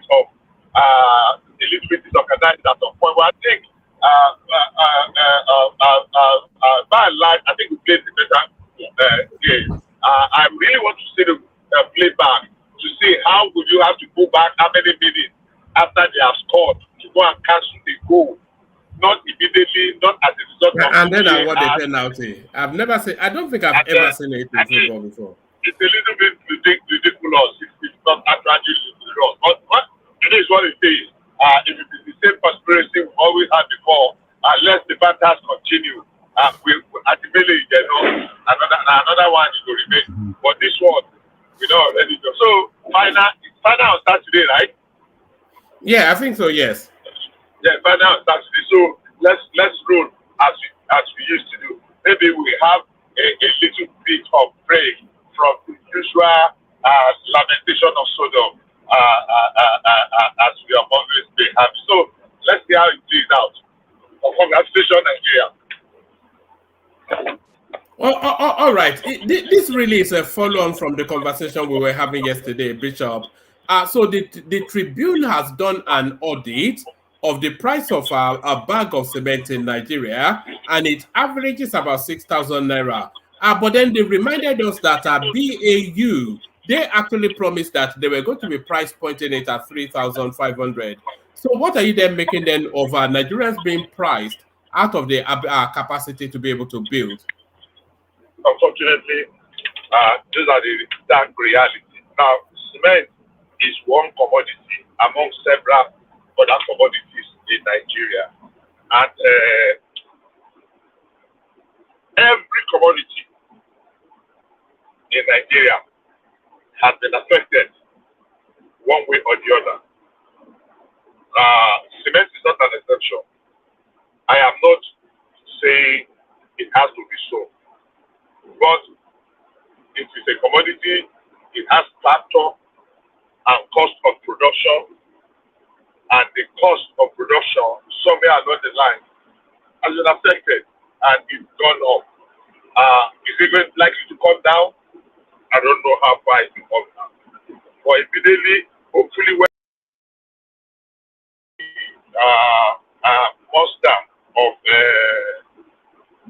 inflation maybe it's going to 6,500 is high. I mean, it's high. So every other thing is affected. So, and that's why the president and the government of the day's job is cut out. It's well cut out for them. Where do they want to start from? I don't know. And the first thing is to change inflation and the aspect of building. I mean, and if you go and check, it will not be only cement. It will affect sand. It affected blocks, rod, everything about building materials generally. Because, like we've always known, it is the trajectory that cement go that other building material also will go. If they started implementing the concrete road policy of Umahi, we say maybe there is a competition for cement and the demand has gone up. But they've not started that. So I think I would just say that government should do something about it and do it quickly. Do you think the government should license importation? Well, if we say government should license importation, with previous experience, has it helped in any way? We had a debate about, if you remember, about government opening up the border so that grain can come in. When people were crying that rice was expensive, and people were saying, "Oh, let government open," so that if they flood, you said so that if they open the border and they flood the Nigerian market, the price will go down. And I was against it. I remember that. Look, how much are they going to buy it? People will make profit. People will profit there. Now they did that, and everything is still where it is, if not worse. So for me, because it's not like that is cut, it's just that the cost has gone up either as a result of production. Because if it is cut, it can get the price will go up. But the other factor that can drive cost up is the cost of production and inflation, as we have seen and we have still seen. So it might not be a valid argument that if they open the border, but if they experiment with it and it works, why not? If they experiment, okay, let's bring in bulk cement, maybe not packed cement. Because we used to because there seems to be so many cartels within so many industries. If Dangote and BAU, if they agree on the price of cement, then that will set the price no matter what. There's not sufficient enough competition in that industry. And the only really thing that can push even more competition is importation. That in itself, it dangerous, and I'll tell you why. If Dangote and Bua sit down, you are saying you actually is PUA. If Dangote and Bua sit down and decide that, okay, let's crash the price of cement, that would be too dangerous for the industry, because they're going to run some people out of some smaller manufacturers, cement manufacturers out of business, and that is not good. That is of fear. That's of fear. What do they call it now? Price gouging or something. What is the name they call it? I mean, that means they are undercutting those other producers, and those one will run out of business, and it will be detrimental. You know, so they will survive it because they know that immediately we are able to run them out of business, we will not leverage on their absence and expand our whatever, and that will be too dangerous. We'll be laying a very dangerous precedent. So for me, yeah, the competition is not. Let anybody that wants to survive. People will go and look for a buyer that can better the next. I mean, a seller that can better the other seller. Even if it's 10 naira, even if it's 20 naira, and there are people you will give incentives to. That okay, don't worry, if you are buying up to 500 bags or 600 bags or what, we will deliver free for you. We will bring it to your doorstep and we will deliver for you. You know, and they tell big consumers that okay, we're not going to sell you bags. If you are buying so many tons, we'll give you in what they call this jumbo bag ton, and we'll come and deliver for you. You know, that bag it will reduce some cost of packing and shipping, and so it's unfortunate, but that's the reality we have. And can government force it down? That let's add it, join it to Femi Falana suit against the Justice Alagwa's court. Is Falana suggesting that we go back to the era of price control, whereby government, some people will set up a task force that will be going about with Koboko to force people to say, come on, that's really ridiculous. When somebody don't get something to do. You know, I'm laughing because, you know, when I saw that thing, I was just laughing. I said, you know, some of all these judges that even give some of these judgments. I mean, even look, yeah, the judgment apart, but even Falana dying, instead the suit itself. What was they expecting to that federal government should force the price of bicycle to come down, and the price of bicycle spare part, the price of motorcycle, and the motorcycle spare part, the part of motor cars. You know, a lot of what Femi Falana does, he does it for the cameras. A lot of it is attention seeking. Yes. If the government forces down we're saying we're running a free market economy, and people are importing these things and putting their margin on it. So if the government wants to set the price, so who's going to buffer then the cost of importation and the profit margin of the entrepreneur? So that is then essentially is going to court to ask the government to subsidize the living standards of people. Then, I mean, when I first heard it, I thought you would add that government should regulate the price that lawyers attach to. You go to some lawyers, they can't regulate that one. But do you personally, right? Personally, in terms of lawyers, that for me, that I respect, Falana is not there. It's not there. I think, like you said, he's always looking for. He's a Nollywood lawyer now. It's an Instagram lawyer. You know, he's an Instagram lawyer. He's just, you know. No, it's an Arise and channel and what do you call it? AI. Just from one of camera to another. Sometimes are you guys serious? You're calling Falana Instagram lawyer? Are you guys? Yes, Pepe Rempe lawyer. Yes, you guys are just trying to mock. Are you mocking yourself, or who are you guys trying to mock? If there's somebody, are you guys trying? Are you mocking yourself, or you? What are you guys? Hold on, Bishop. Constitutional lawyer. Hold on, Bishop. One of the best, or even the best constitutional lawyer in the country. Instagram lawyer. Hold on, leave you guys alone. Yes, look at that. Leave you guys alone with your noise making. Baba Salah. What's the difference between Falana and Serap? because he has turned to is it Serap or what's It's a rap now. It's a rap. Yeah, there is always everything cut and cut and cut and cut and cut. There are several cases that Falana can look into, not others, because every time is sometimes, people like take for instance now Serap. A lot of people don't even take them serious because it's a normal thing. Oh, we sue, we do this, we do that. They are always giving 7 days ultimatum and it's a rap. Serap that was going to sue Buhari for using toothpick. Now, how can you be fucking Nigeria with toothpick when Nigerians are hungry? So let me go that out. So for me, I think it's just for comedy relief. Maybe there are other issues going to take us back to the era of military regime where we set up price control and give some people kuboko to be going across the street or confiscating people's market to sell it at a price control. What are you doing to the economy? Who wakes up? Which side of the bed did we come from? Look, the best we can describe that is just for the comedy relief, and that's the joke that Falana has become. No matter how analysts want to do it wrong. I don't want to say more than that. That's the joke he has become. Because I wouldn't say he has become a joke, but he has moments sometimes that he gets ahead of himself.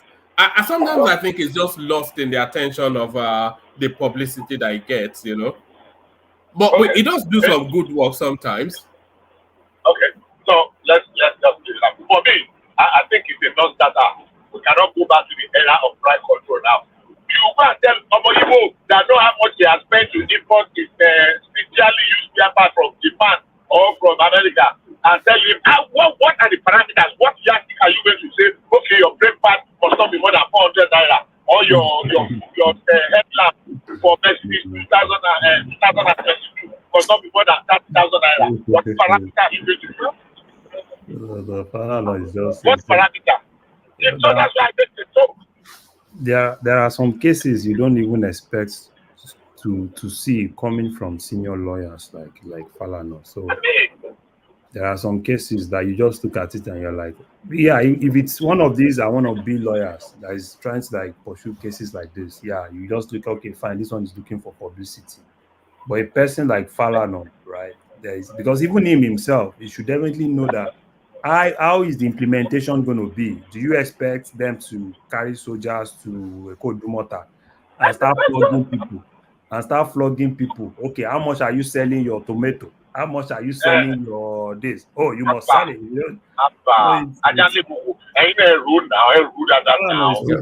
It's bigger than all those cases, which I think it's so for me, that's my take on that. What else? All right, let me take you to Hidi Sirika. They've frozen 3 billion naira in an account belonging to his brother.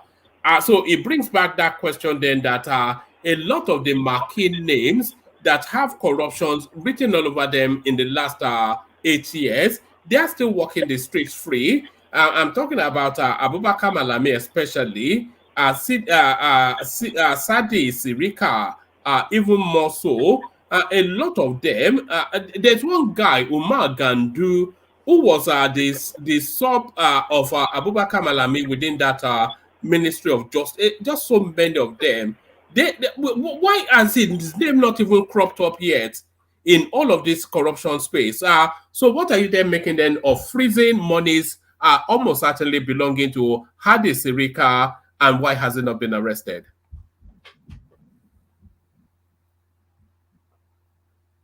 All right.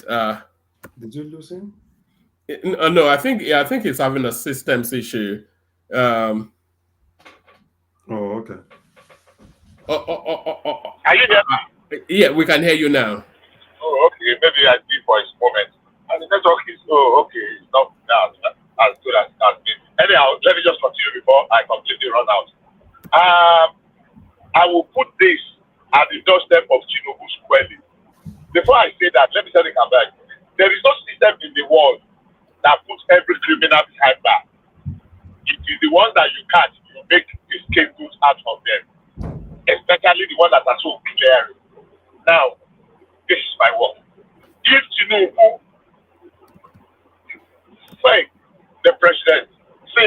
it was necessary to inflict this amount of pain on Nigerians, the generality of Nigerians. I'm not going to talk about the Naira, whatever, but on the fuel subsidy to get it right. I don't think it should scare anybody, whether it is Sirika or Sarika or Malaba or anybody.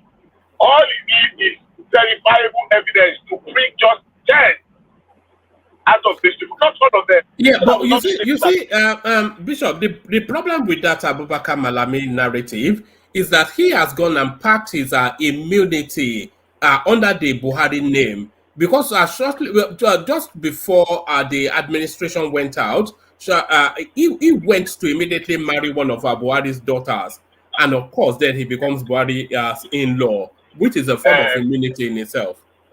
Let me tell you for a fact. If there is a fact, evidence today, and the president approached former president and put the file on the table, Buhari is the first person I would say pick him up, because he has said to them openly, nobody should use him as a shield. If they call you, no, that was just a stunt. Now that was just okay. Let people try it so that we will know that there is this man that wrote a book. They used to call him Demas Nwoko. Demas Nwoko is a sculpturist and an artist in the age category of probably Wole Soyinka and the rest. He used to live in Ibadan. I know him very well personally. He said the poor man and his white clay rags. The poor man, I have a copy of the book, and his white clay rags. I think you wrote it sometimes around 1996. Now, Buhari, one thing he has that everybody says, whatever goes on around him, Buhari will not sacrifice, will not soil his clothes now, his white clothes now. No matter how old or tattered they look, he will not soil them. If Tinubu wants to put that to test, let Tinubu gather enough evidence against Malami and take it there. And let's see if Buhari will now come in his defense. We will now know that everything Buhari ever stood for is a fact and is a national opinion. But you cannot just say, oh, because you don't want to, and you're not going to prosecute. If you have evidence, bring it out. If you have evidence against Malami or whosoever, bring it out. Because you cannot inflict this amount of pain on ordinary Nigerians in the sense that we want to change, and do things better. And now we have sacred cows in the bowl of Malami and Hadi Sirika. So the ones that are so obvious, this one now, carry the man. You don't need to waste time. If there is evidence, forensic evidence, carry him. So if it is Buhari's in-law or Buhari's son, Buhari is there saying he will not even defend his son if he saw his hand. So I don't think we should just Tinubu should just speculate, oh, Buhari will be angry. And so what? If Nigerians are happy, what's the man, an individual? Buhari is 82, 81 now.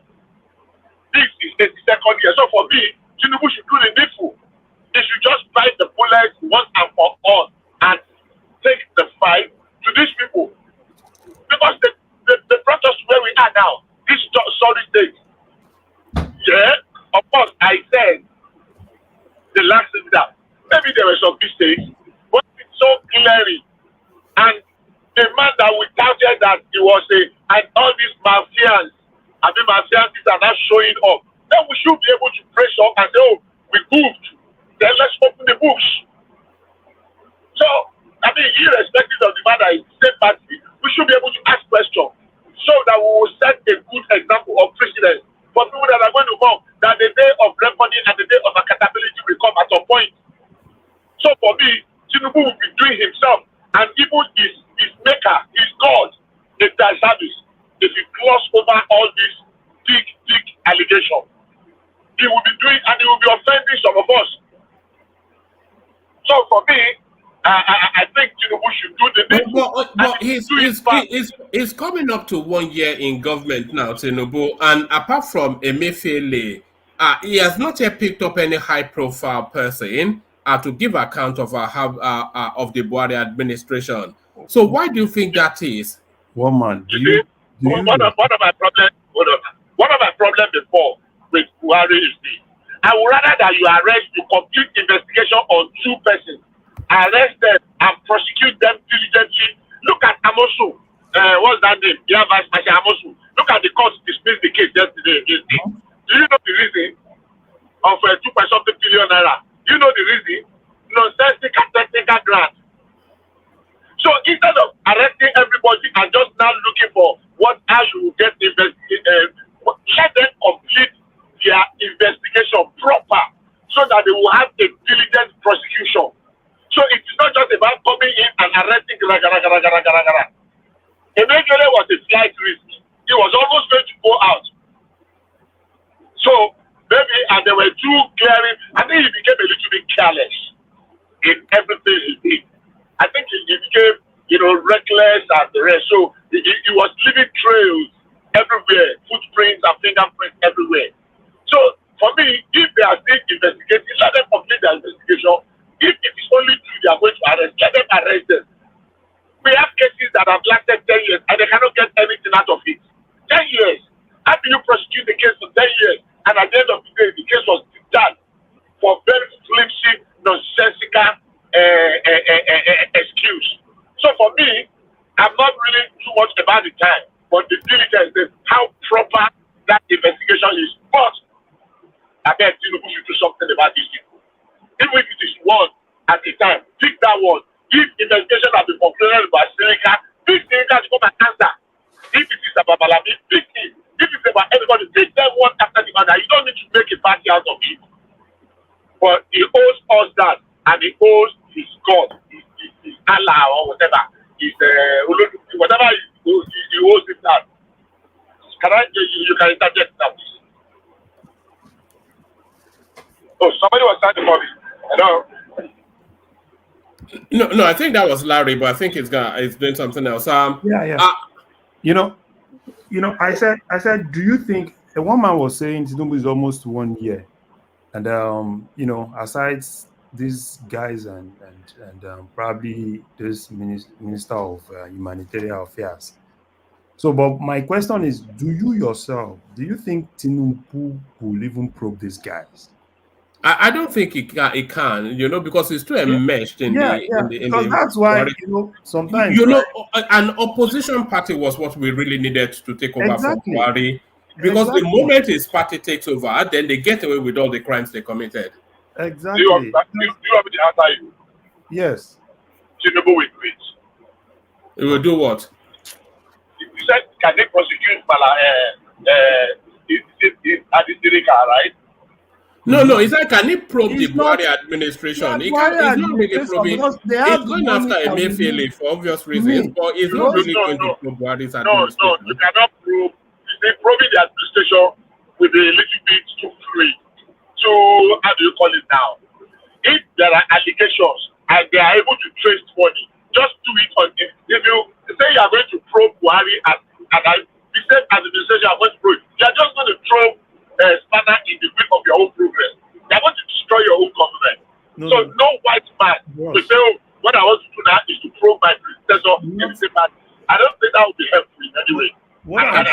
Sorry, why would it not be helpful?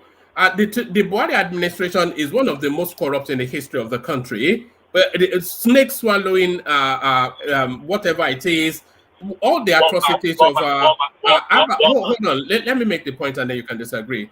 All the atrocities of Abba Kyari, all the atrocities of Fantua, all the atrocities of Abubakar Malami, all the atrocities of just so many atrocities that played out in open glare. So all of these things, they played out in open glare, and the country wants them investigated. Okay. So I just want to correct something. You use an example. Just to set the record straight. Snake swallowing money did not happen under this Buhari administration. It happened in 2012 or 2013.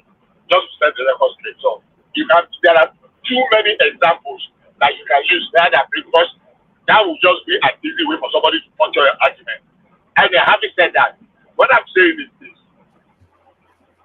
Tinubu and Buhari at the same party. That's You see, cannot it's link good for Buhari. them. Do you think that is good for the country? It's good for them because they Let are me the same finish. party. I respect this man. This No, You know, sorry, Bishop. You know. Yes, you know, Larry, that's why it would have been ideal for if there was a viable opposition. I would have preferred that an opposition party take over from Buhari, because as soon as Tinubu came in, we all know that they will get away with their crimes. When Buhari came in and everybody was shouting pro Jonathan and pro Ranja, what came out of it? Did he pro Jonathan and station? Were there no high level stealing under Jonathan administration? Did he probe it? That's the question. Did he probe Jonathan? Did he probe even this guy ran away? Dazuki, for years, it was this same Valano that were shouting fundamental human rights, fundamental human rights, fundamental human rights. Did they get anything out of it? It just ended up becoming like a, you know. Please, can I interject? Okay, your system is a bit grainy somewhat. Yeah, we interject, but make it brief. Yeah. Okay. The reason why it was difficult for the Buhari to probe Jonathan regime because most of the criminals in PDP actually flushed out of PDP and joined APC, so they were being covered. That is one of the difficult tasks for them. Okay, so this guy flushed out of the Datuki flushed out of the from the PDP. How many people that held position there that came out? I mean that argument is what do I call it now? That argument is not. It's just the amount of distraction is going to cause. Because we've had some people say, oh, just ask them to bring the money and forget about prosecuting them and the rest. They try, nothing works. So for me, my view, I feel saying you want to probe the immediate past government, which is your own same party, will be a distraction, and everybody will now hide under that cloud to escape justice. But if there are evidence, like the case Bros, do you think there are no evidence? There are what? Do you think there are no evidences that they can That's use? what I'm saying. If there are evidence against the individual that participated those crimes, no, you are missing it all. If you let me last my thought. Okay, wait, let's look at one thing. Pick a ministry, right? Look at everybody is shouting humanitarian affairs, because we'll see how brazen those people were, right? How they were just spending and everything. No account for anything. The sharing money and everything. Now, that is just, let's put that aside. Pick any other ministry, right? Money were being pumped into these places. And these people were just basically spending money anyhow, without even doing anything. There are several contracts. If you just pick each ministry, look at what they've done with contracts. You will pick a lot of things. It was just more like, look at the whole thing. Everything that was happening in CBN then was basically almost every Tom, Dick, and Harry was having ability to get dollars. I still remember one of my friends during the Mayfield's period. What those guys were basically doing in Abuja is, they just ask you, right, do you have a company? Can you do one or two things? And at the end of the day, you go to CBN, they will, one way or the other, they will approve that 1 million for you. Collect 1 million and take it to Wuse, and it was so really crazy then. So, but for me, I know Tinubu, he has a lot of information, he has everything. EFCC has a lot of things. Rather than them running after Yahoo boys, we want to go and bust one Yahoo boy and all those things. Collect our money from these people. We know, even we ourselves, we know these people have taken a lot. Imagine you were in a government that was basically just printing money without anything backing it up. Do you know how much these guys printed and shared? Ways and means, everything. They were just basically printing money, sharing money. And you're saying that government, there is no evidence. There is a lot of evidence. All the money they share without ways and means, where exactly did that money get to? Which contract do you use it to finance? I've never seen a country where people are saying they have that funding to print money the way they like. Okay, hold on. Hold on. When we have conversation, let's try again. You just said something now that I never said that I have no evidence. Did I say that? No, you said no. What you said is if they have evidence. I mean, I'm saying there are a lot of evidence, even with our outside. No. That's where you are. That's where you got it wrong. Now we are having a conversation. Now I am saying every evidence they have against individual in the ministry, because technically what is happening already is probing the Buhari administration. If you are probing 2-3 ministry, you are probing the CBN. Technically, now it is based on what facts available, evidence available. We don't want to go on the one that you will just arrest people and you will keep them and we will start a trial and you will be paying lawyers billions and billions, and after 10 years, some lawyer would have fed fat and there will be no conviction. So, saying you're probing the government, the past government, is a little bit too loose. When you want to stand up, but if you are probing the CBN, you are probing 2, 3, 4 ministries, you are already probing the administration. It is just that the headline, the sensationalism that, we are probing the past administration, is going to throw clogs or spanners in the wheel of the government. It's going to cause a lot of, but if they catch you in one ministry or in one department or in one agency and they say, come and answer to these things, that is technically probing the government. It is not until you bring Buhari and say, okay, Buhari, come and sit down. No, every ministry, every minister that sat under him was a part of the government. If there is evidence today, some evidence will still come up tomorrow. That's what I'm saying. So okay, I want to ask you a question. I want to ask. All right, sorry. Before you ask that question, Pansat, to Niger, I left you a message in the private chat. I acknowledge it. Good to see you, Pansat. Thank you very much. Hello, everybody. The guy who's speaking right now, the last speaker, Bishop. Do you know, Bishop? Do you know how much money has been recovered from Abacha? What's called Abacha loot. Could you give me a magnitude, a number? How much has been recovered? Okay, Pastor, good evening. Good evening. Please. Are we going to have a conversation like they are having now? I beg you beforehand. Please, let's have a conversation. At least let's change. No, I hear you. I hear you. How are you doing? How are you doing today? Do you know? If you don't know, are you begging him now? Look at this is what you have turned into.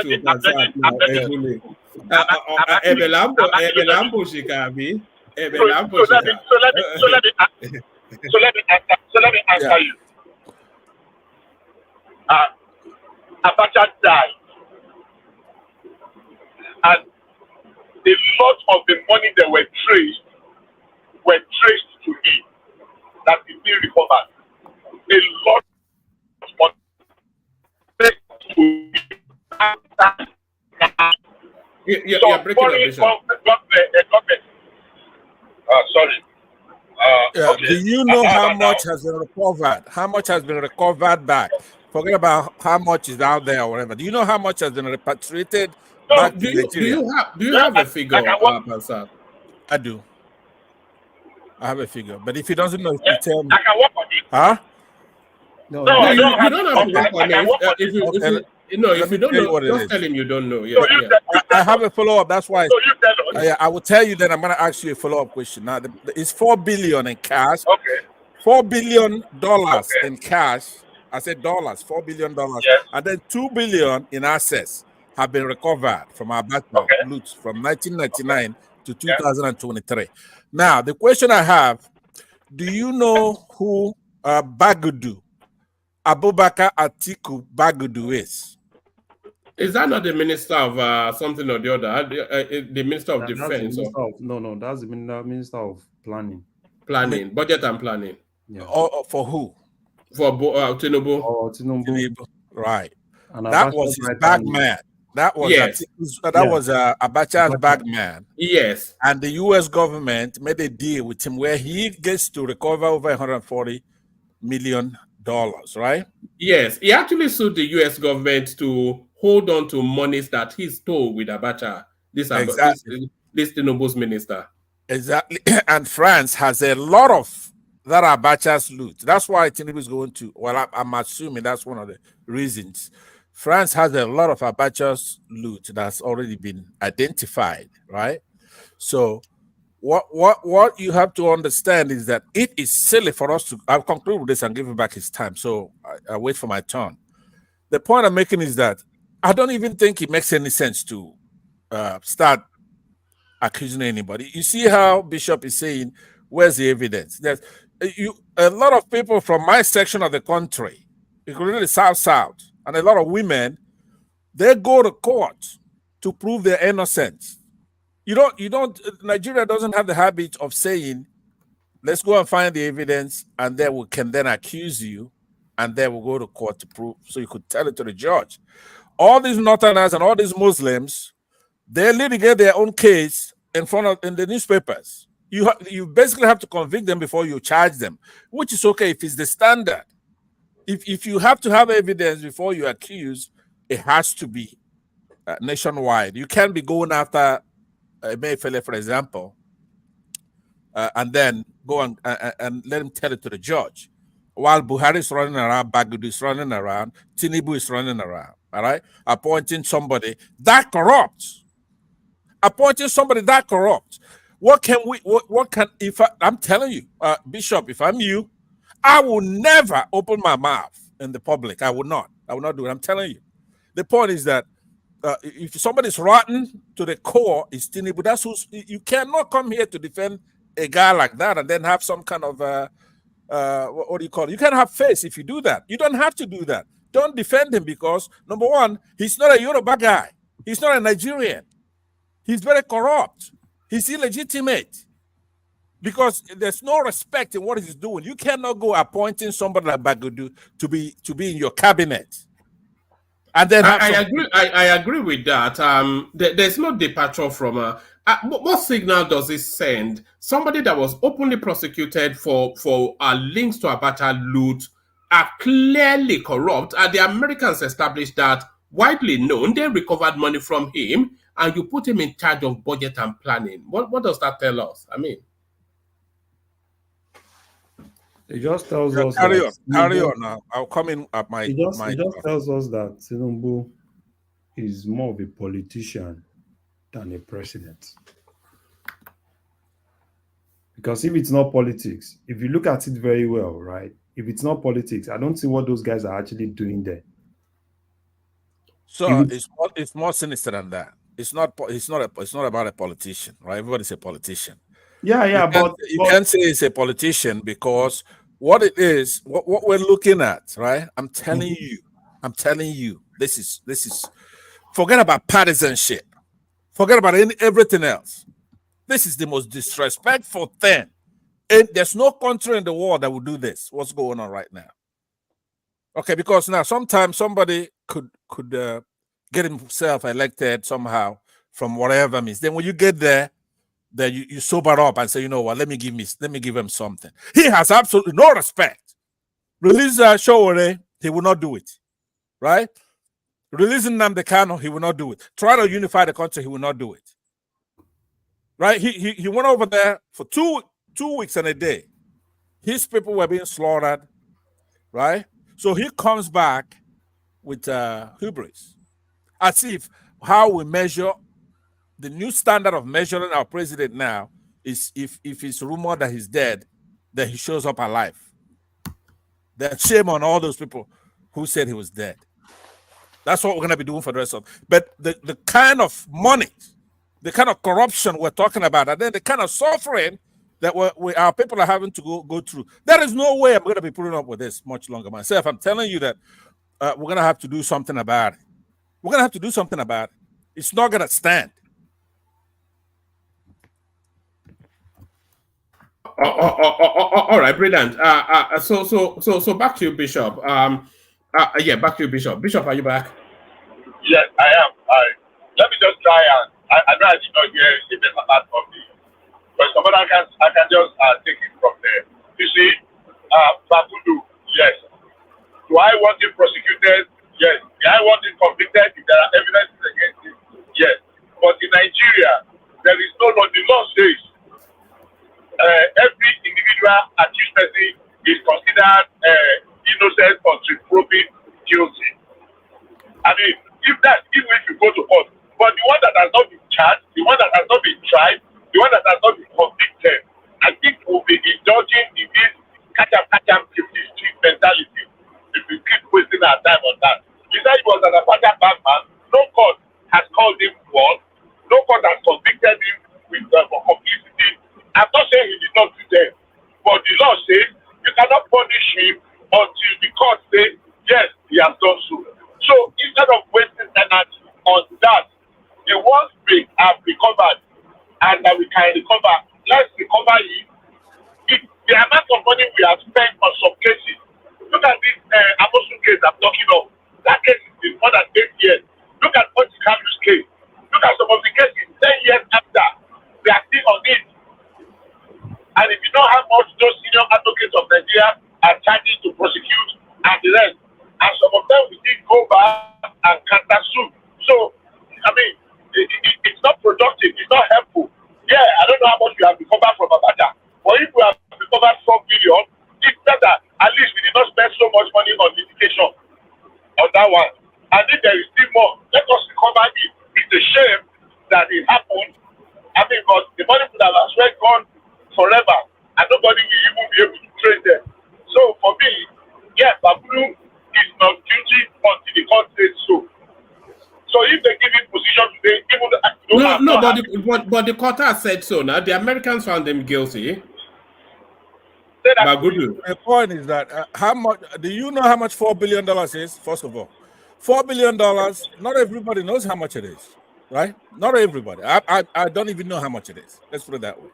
$4 billion. Nobody's gonna give you $4 billion just to toy around. If they repatriated $4 billion, if by rule of thumb, it means that these Oyibos must have taken about 20 billion themselves. No, let's not go to ridiculous lengths. No, but what I'm saying is that it must be a lot of money for them to allow 4 billion. Hold on 1 minute. So now the point is this, Bishop. On top of that, Bagudu comes to America to negotiate for $140 million, so that he doesn't have to sue the Nigerian government. I don't know what it is, some kind of deal where he'll be paid that kind of money. So only a corrupt Nigerian leader would do that. Instead of grabbing him and toss him in the slammer, right? So he stole that much money. He was a bag man. He's the guy that's bringing the money over here, right? So instead of grabbing him and throw him in the slammer, right, for the rest of his life, he's blackmailing the United States. Now, remember, when you hear he's dealing with the Americans and they dealing with him, it's probably some lawyers here who are probably the shyest people you could imagine. Lawyers in the United States, right? They are nothing to sing home about. I could say virtually all of them. Now, what I'm saying to you, though, is that it's disrespectful, Bishop, for you to come here and you say somebody has to, they have to show beyond a reasonable doubt that they've done something, or they have to collect evidence that is very solid, right? Whereas in the same breath, on the same day, you're talking about Emefiele. What do you have on Emefiele, aside from policy differences, of which he has the right, as an independent agency, he has the right to formulate policy, even a bad one. He doesn't have. He's an independent agency whereby. Now, let me just land on this. Now, because this is why I pick a fight with you, right? The main reason is this. It's not your fault, right? I'm in the United States, right? I'm here.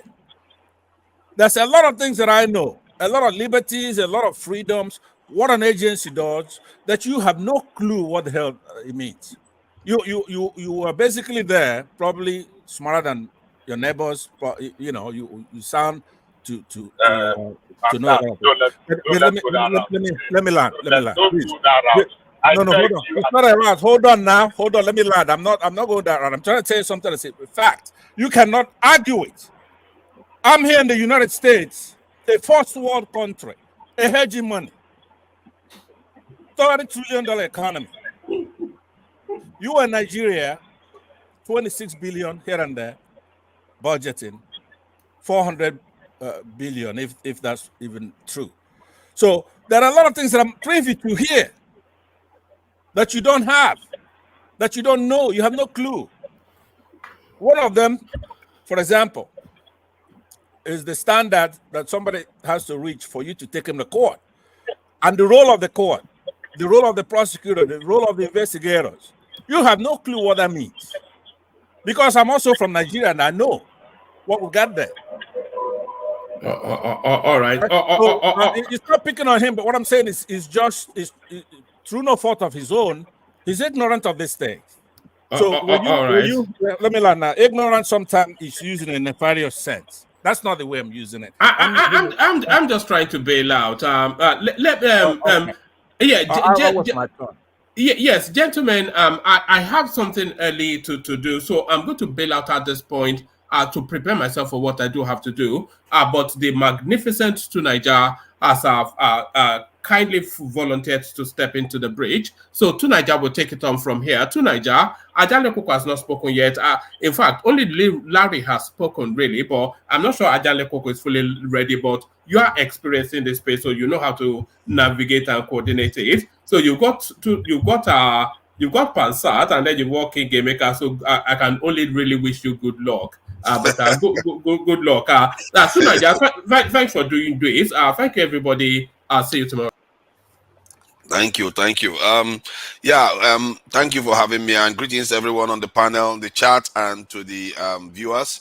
Who was speaking, and have you finished, or you want to carry on? Yeah, I was speaking. All right, go ahead.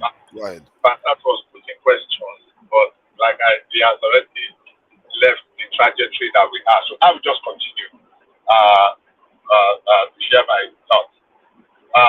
Basically, we know that we have a challenge. We have problems, not just a problem. We have problems. We're talking about corruption, probing previous government, or probing some individuals that been found to be to have compromised or to have abused their offices. And I said, look, don't just go and announce for the headline day that, we want to probe the previous administration. Probe every individual that you have evidence, you have been able to assemble evidence against to come and give account of their stewardship. Now, that may be that I said that Emefiele is answering. Yes, at the moment, there is evidence that he compromised his office and he is being made to answer questions. If that tie turns tomorrow and there is another person, so be it. I don't have a dog in that fight. Don't be Balami, don't be my papa. Sinica, don't be my cousin, don't be my uncle, don't be my anything. Even I don't have anybody. So if there is enough evidence, which someone happened in the city, we listened to the new CBN governor talk yesterday. That alone is a big indictment. We know about the ways and means. We know about how dollars were being allocated to people, whether it is necessary or not necessary. They said we have 7 billion backlog. The CBN said they did a forensic audit, Deloitte and whatever, and they were able to discover that 2.5 of those 7 billion were just funny. Some people that did not even apply for the dollar they were allocated, some people applied for, they were given more than they were. Let somebody answer for that. So yes, I will say to you, today, they told us that there is enough evidence to put Emefiele on trial. So let him face the trial. Let me, Tunaija, just 30 seconds. I think it's a fair point, that he's wanting to find people suspicious or want to charge them with something, but they don't take them to trial. The same thing is happening with Nnamdi Kanu now. So please, go ahead. Bishop, here's what I want to do. Maybe you and I, we could get along, right? If on one condition, here's what I'm saying to you, right? Like the statement you made now. Sorry. Just hold on. Co-host, please show your face. I've been given a heads up that there are some spammers going along. So just share your face so that I can let you in the co-host.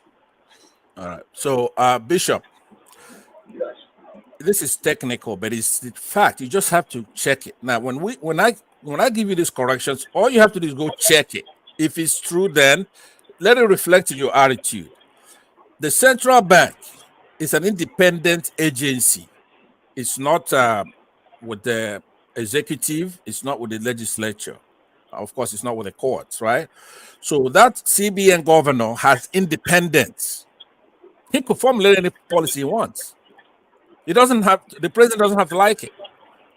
And it takes a lot to remove him. You need two-thirds of that Senate to agree to remove him, even though the president appoints him. That's just the way it is. That particular Emefiele has independence. Now, they could be harassing him, doing all this stuff. Eventually, when he goes to court, at some point, he's going to be let go. Because those are policies. Now, they try to charge him with terrorism, believe it or not, with gun charges in the beginning. But because he's from the Southerners have been removed from the Southeasterners.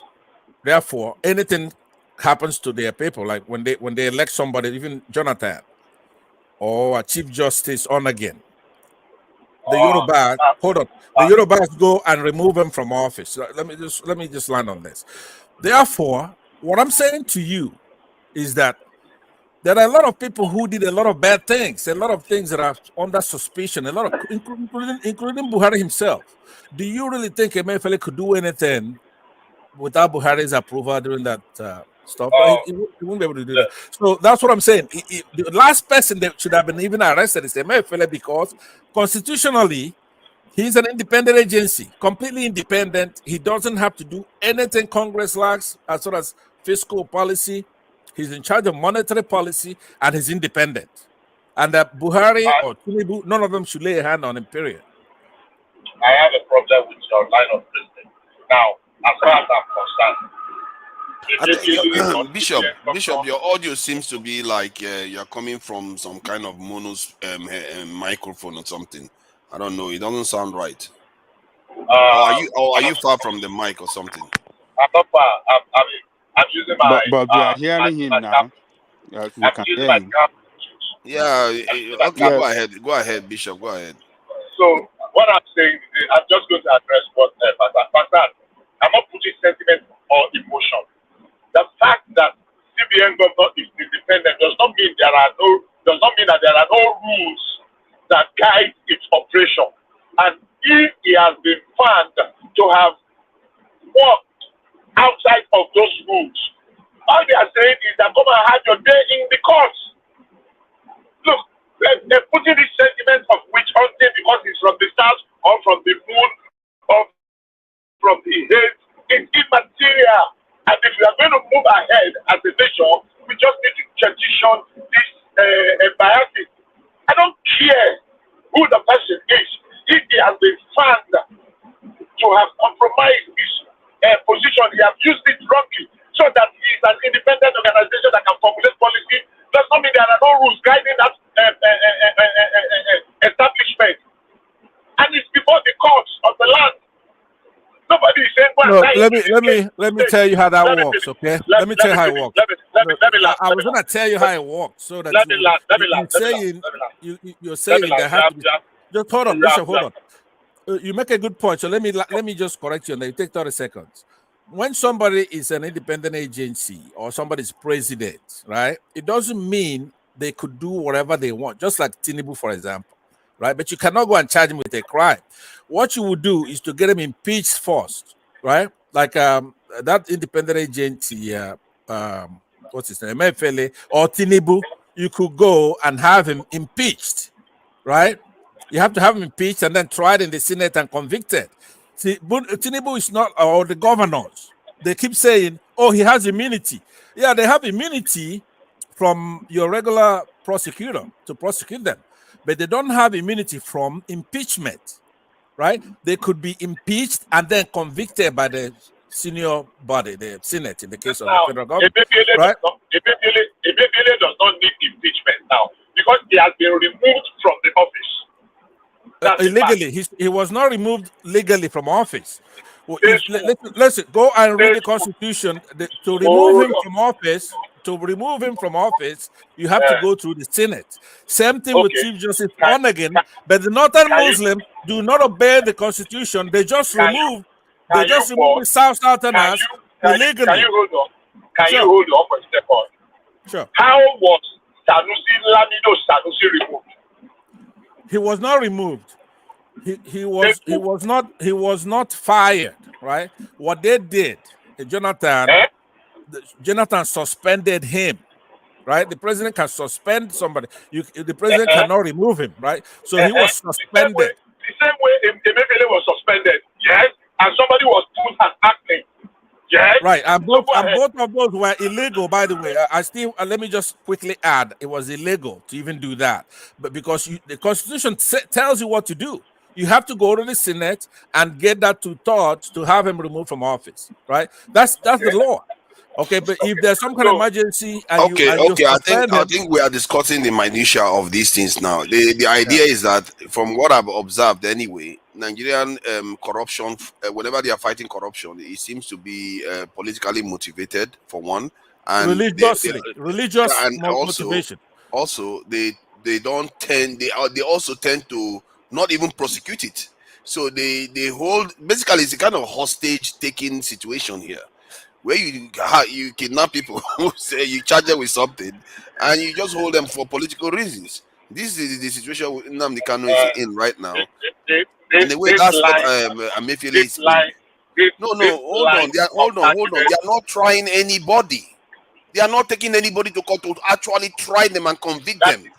This is not anti-corruption drive. That is the most pedestrian argument I will ever hear, and it is a shame. Of course, you are going to say that when it's actually real in the real world. How can you call it pedestrian when what I'm saying is more real?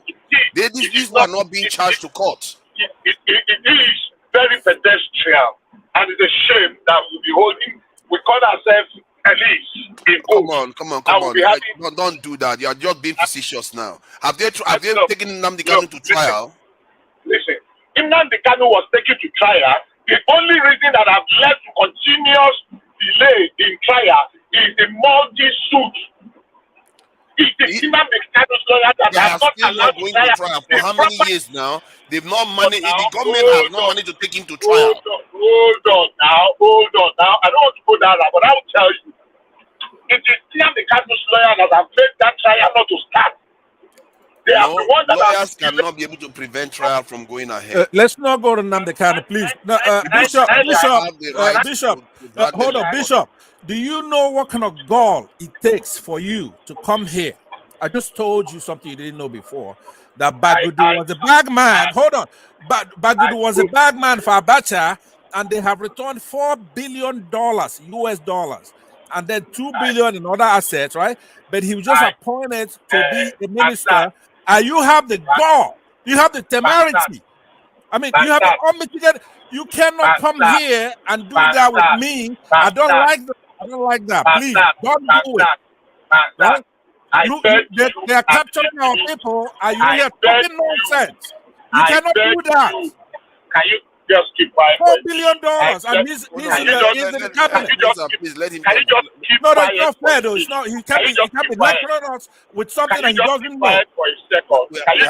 We have to be realistic about it, Bishop. You can't just be just hold on, please. Hold on for me. Pastor, I beg you. I went down that can we have a decent conversation like I'm talking to a human being today? But you have just proven that no matter how much you dress up a pig will always remain a pig. And that's what you are, sadly. Unfortunately, you are a gutter person. And no amount. You are not making a specific point. You are just making side points. Let me finish. Keep quiet. Go ahead and tell us what justice you believe is going on in Nigeria right now. They just told you to keep quiet. Why don't you remove him? You have the button. No, you have a button? I think you don't have a button with this stand. I don't own his mouth. Please, Pansa, let him. I don't own his mouth. He has the right to say what he wants to say. Please go ahead. With you, like a human being, but you have proven once again, as always, that you are a pig that does not deserve. Oh, come on now. You're not just insulting people. This is not edifying. Come on, you can't be doing this. You are the one that is claiming to be making a more substantial point, but you're calling people all kinds of names. Abio. Come on, now. You have the button there. Did you listen to him? I listened to what he said. He talked about bagmen and talked about why they are being appointed into office. So how is that something for you to start using the kind of language? I didn't say anything. Sorry. Hold on. Let me just Adewale, if it is you, please show yourself because I've been given notice that some people are spamming the channel. So, I've been listening to that trash. All right, that's Adewale. All right. Take it easy, Bishop. Your audio is not very good. Looks like it looks like Adewale for sure. Yeah. I think this discussion is a little bit can you tell Tunaja to remove Bishop, please? He's abusing everybody. Answer, don't do that. I think this discussion is a little bit redundant because both of you don't seem to be seeing eye to eye at all. And personally, anybody that looks at the Nigerian justice system, it seems to be politically motivated, and they seem to hold people for political reasons. Whenever it suits them, they use them. Whenever it doesn't suit them, they just hold them there. And I don't subscribe to that. If somebody has done something wrong, try them. Take them to jail them. To Nigeria. Yes. Anytime I see Pansat on the show, I will say an extremist has taken over the show. But thank God you come to the rescue. So I saw Pansat speaking earlier. I was like, oh, the extremist is here now.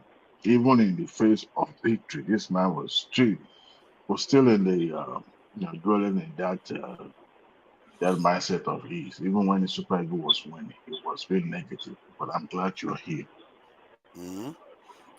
So it was being negative when the Eagles were winning. Okay. I think that match, at least thank God that Nigeria won anyway, because when I was watching the penalty, for once I felt my heart shaking all over the place. I didn't like that. Football has a lot of tension in it, I tell you. Okay. Can you imagine the referee, the Egyptian referee? Boy, that's something else. You always get these things. You always get these things in football. It never ends in football. Okay, so I don't know. Actually, I wanted to change this topic a little bit, mix things up a bit, because I tend to like to discuss some of all this fundamental stuff. This morning there was this discussion that was going on most of the media. Really, I don't know who raised the topic that Nigerians spend $40 billion going overseas for education and healthcare in the last 10 years. I think 2010 to 2020 is what they were referencing. I don't think they included 2020 to 2024. So, and the kind of money we are spending going overseas for education and treatment shows that the Nigerian systems are not functional. And if you look at this is one of the reasons why I was very furious with the ASU strike. Because when I witnessed it last year, I was like, how did Nigeria not pick up that this is destructive to the nation? Like, there is only if you strike for 5 days, 1 week, that okay, fine. But if you strike for 9 months, you are destroying that nation. You have turned to an enemy of the state. Nigerians didn't pick up on it. When they listed the amount of strikes ASU they had in the last 10 years, that during that period, people spend $40 billion overseas. It's like you can't, any reasonable person can't have their children go to school in that kind of system. 9 months strike, 6 months strike, 3 months strike, 2 months strike, 9 months strike. It's like, what is that? You are destroying the country slowly, claiming that you are trying to help the people while you are actually destroying the nation that is supposed to care for them. So that problem is part of some of the stuff we see in Nigeria where everybody goes overseas. Tinubu just came back from France. This is why our nation is not producing anything. And I saw another devastating report the other day about Singapore, the export Singapore does versus that of Nigeria.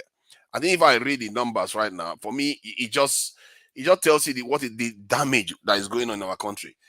The Singapore's export for 2021 is $351 billion US, while that of Nigeria is 44 billion dollars. It just and that is oil. Oh, most of that is oil. So this is what we are dealing with here. That this nation has been mismanaged terribly. And people like Tinubu, people like Buhari, all of them, they've not done a good job. And we all sit here, we in a way, we think we know a lot. I don't know whether we even know anything at all. We allow them to get away with it, argue about who they jail in prison and who they didn't jail in prison. What are we going to do to get our nation in a better state in terms of this? Let me please Adewale, hold on. Every time I want to talk, this Adewale Singapore is not even up to 10 million people. They're 5 million. They're 5 point something it's million. Crazy. But look, Tunaja, hold on. Hold your peace for a second. Hold on. Let me say that all day. With all the Hold points it. that Bishop made, right? He made a lot of points. Tunaja, you need to. We might have disagreed. Pansa, see, you've been talking, and it's only. I have not been talking. I have not been talking. Come on, you've been talking with Bishop. You've been exchanging with Bishop. I want to conclude with Bishop, please. Mute that boy. Pansa, give Adewale a chance to say No. He does that every time that I'm about to talk, Pansa, right? come on, don't make me mute you. I'll mute you. Talking on this show. Let him talk, Jare. Go ahead, Adewale. Tunaja, I want you to this mindset of nothing is working in Nigeria. It was actually the Cardoso, the CBN governor, that made that revelation about how much Nigerians are paying to study abroad. But let me tell you, even I've heard it on Asleep TV. They were mocking on how Nigerians that traveled abroad in the 60s were being mocked, for studying abroad. But I tell you this, that was a lie. That was a pure lie.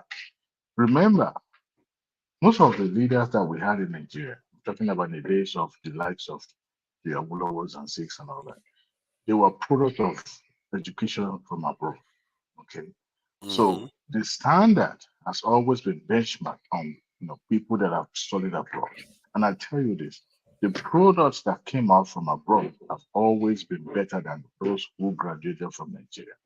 However, if you bring it back to what we now have, I don't see a reason why the federal government should continue to subsidize people, paying for their education abroad. It should be a thing of luxury, of personal. They should be taxing them even. Exactly. Federal government should not be subsidizing. The way the CBN was doing it before, where people studying abroad, they were giving them from I&E windows, selling dollars to them, should be scrapped. For God's sake, public school has been bastardized to the point that nobody even wanted to send their children, their words to public school. Just also done. Lobito, if you are a member of EDAS, you have to show your face. We are worried about spammers. Show your face, then I'll let you in on the panel. Sorry, Adewale, please go ahead. Tunaja, you two, you have not been regular on this show. Because you're regular, you will see that my logo has always been like this, so it's not been regular. However, in Nigeria, the leaders, or should I say, the politicians or the elite, you've always been. Yeah, if you have about tea, show your face. I don't think I can let you in without showing your face. If it is Baba T, it is Baba T. No other person is you Baba sure? T on this show. I can assure you that. You came in with Lobito. Okay. I can assure you. You know what? Tunaja, you are too many from being cancelled on this show. I mean, okay, keep playing. Okay, go ahead. Okay, I have to be sure now. So going forward, for Nigerians to be paying $40 billion to pay for the education abroad is a slap on the face of all Nigerians. I'm a product of public education, and I know what I acquired while I was going to public schools.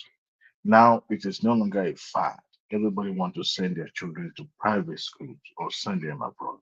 Listen, we are playing with fire because a time will come in that country where sending children to go acquiring education, because what we term as education is just sending words to school for them to study and memorize things and all that. But the market for those children being churned out years after years will now be available, because what we have. I came to the United States, right, as a product of public school. My brother, and I got a job.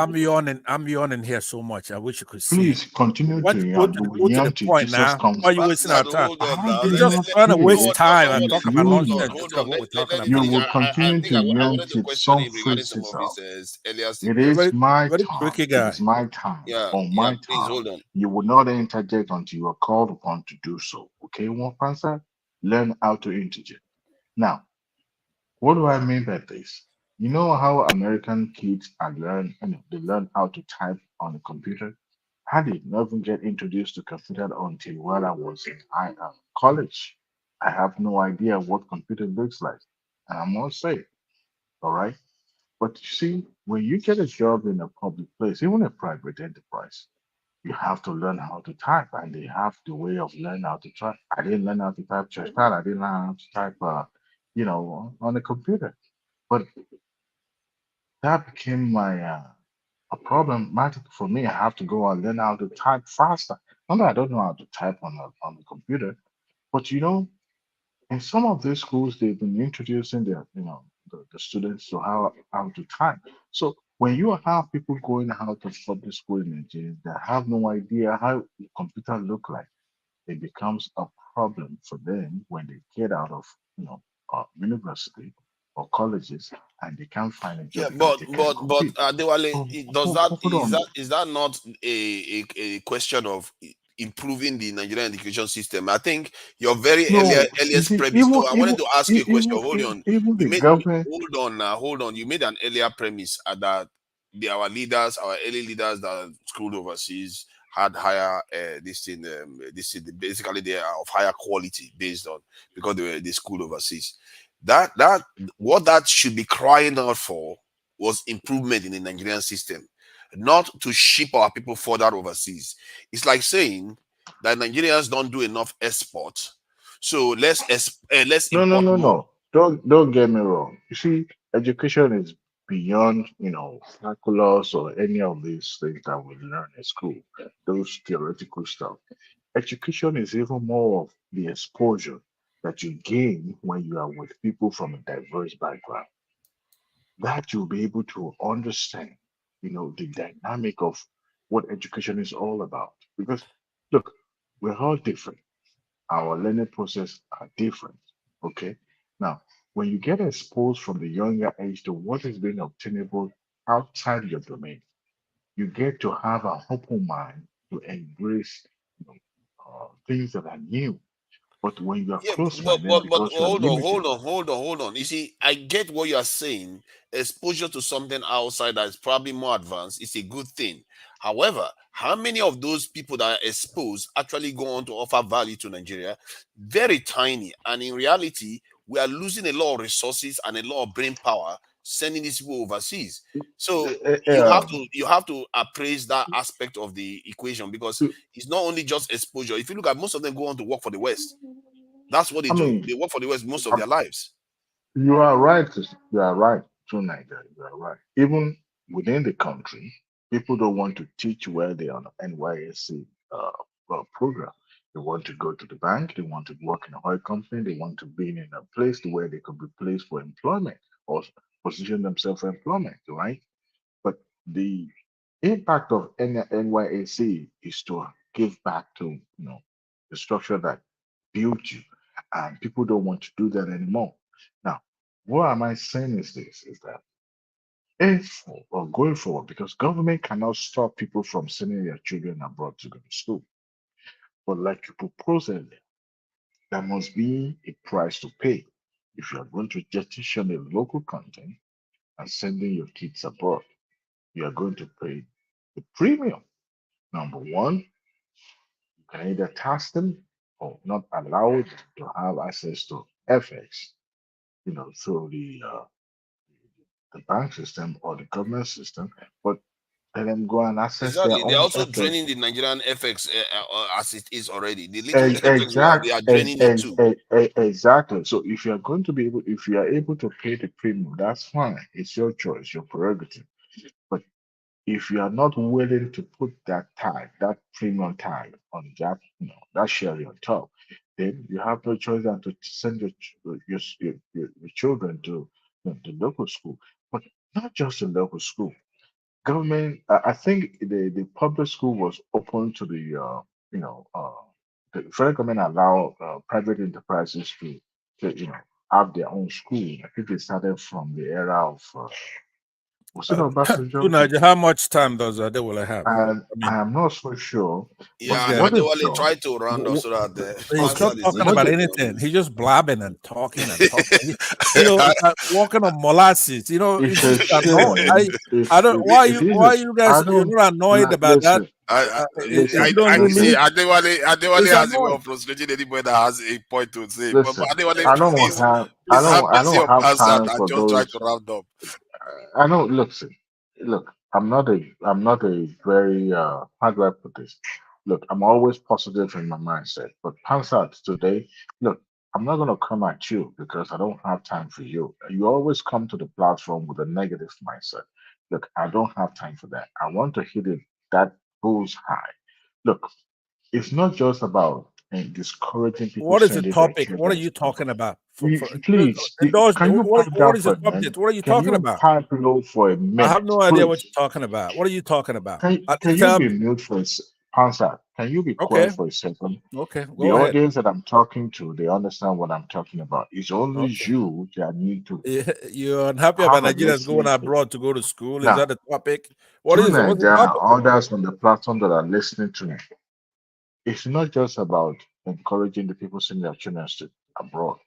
The federal government should find a way to discourage, number one, by putting that premium on those people sending their kids. But the local schools that we have, which more or less 80% on the hand of the private individuals that are establishing school because that is a hot cake right now. I want them to also discourage by pumping money, continue to refurbish some of the public schools that we have and pay the teachers well enough, be equal to what is their counterpart is being paid in the private school, so that will discourage people from sending their kids to the private instead of the public. You see what I'm saying tonight, guys? How about the strikes? How about the strikes? The strikes that keeps happening then. How about the strikes? Because what are they agitating for? Most of the time it's always about salary increment. But don't you think that they should outlaw prolonged strikes? It's not about outlawing. If the federal government meet them in the middle of what they're agitating for, there will be nothing like strike. But you see, the truth is that I feel like there are elements in the country, whether The wittingly teachers or need to be unwittingly. compensated Let me make where my they know. point. It's a very, very quick one. Tonight, Whether you're a wittingly moderator. or I have, unwittingly, I no, have, I'm trying to question your presumption. So okay. that's I'm trying to get. So, there wittingly or unwittingly, there are actors in that country that have put themselves in a position to paralyze the education system. And the reason why I say that it didn't start from Buhari, it didn't start from Obasanjo, all the way back to Abacha. They were already striking like this, and they've been destroying the education system systematically on and on. And while they do that, the people that they are actually depriving education are children of poor parents, because the people that are of well-off parents, they will take their children and put them in private institutions. You see what this systematic damage is, and that's why I think that maybe they should ban them from going on prolonged strikes, because that is the one that's where the damage is done. They have the right to protest. They have the right to go on strike if they choose to. No, but did they do that in America? Do they do that in Canada? If there's a need for it, they will protest. Yes. Not for 3 months. Not for 3 months. Hold on. Let me run it up. Let me run it up by asking this question. Did you attend a public school? I think so. If you call it public school, yes. You know, public school means different thing in the UK than in Nigeria. So that's why I'm talking about in Nigeria. Let me help Diwali here. Hold on, Babati, before you come in, Babati, I wanted to ask Tunenga, did you attend public school in Nigeria? Yes. Okay. Do you think your teacher then were well remunerated while you were attending those schools? Do you think they were well paid? At the time I attended school, that didn't cross my mind whether they were well paid or not. I think they seemed fine. Yes, okay. Maybe it has not crossed your mind up till now. You know, admit it. Every time you raise this issue, I don't know. We have so many problems. It's not organized labor. It's not, will you No, shut up? listen. Shut your dirty mouth! You son of a bitch!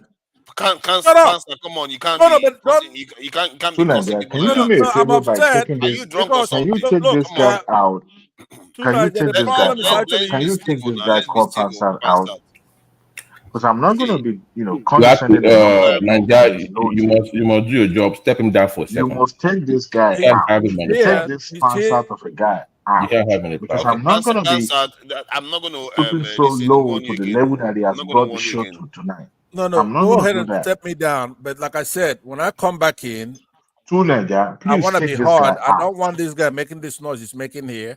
Go ahead, He step heard what me he said. down. I will He come does back not to stand what it talk takes to to be you. on this show.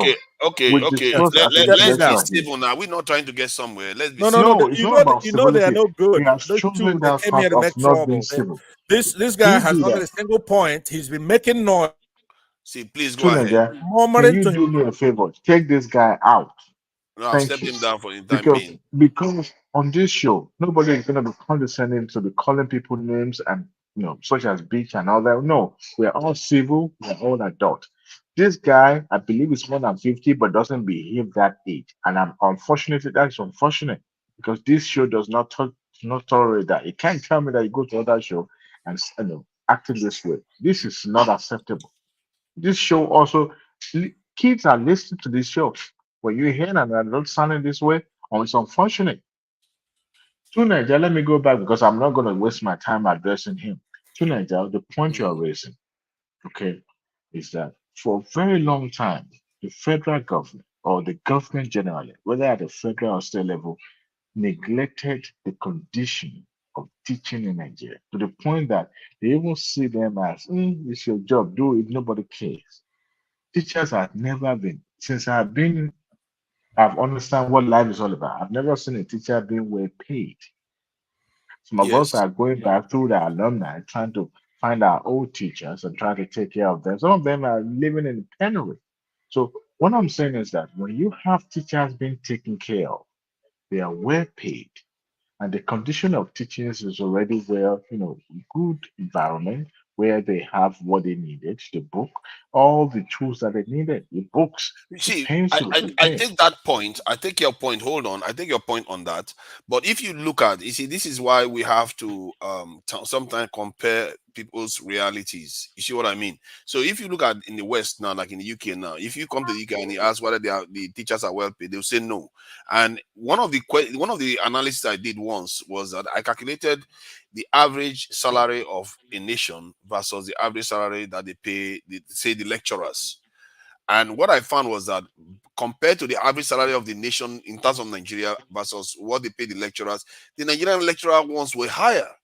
So this is the aspect that people don't often detect when they describe it, because their realities are totally different. And even in the UK, they don't believe that the teachers are well paid. As a matter of fact, it's just that is rampant. That's is everybody agrees with that. So in Nigeria, the same thing is happening, but the strike level in the UK is different. And the damage those people are doing to the listen. Can you imagine if for me, when I try to rationalize, I ask myself, all those soldiers Boko Haram was killing, some of their children were trying to go to school. Forefather, Why these lecturers can you hold on a going on second? strike? What leverage, if you don't support the strike or the movement, what leverage do they really have? Okay, you see, sometimes That's the point. You don't have any leverage. Even if you don't have any leverage, it still doesn't mean you destroy the goose. Because it's like saying, just because you're not getting feed for your animals, your livestock, doesn't mean you should starve your livestock even further, because you are killing the education system that is supposed to actually build your own career too. So, and the nation is a kind of entity.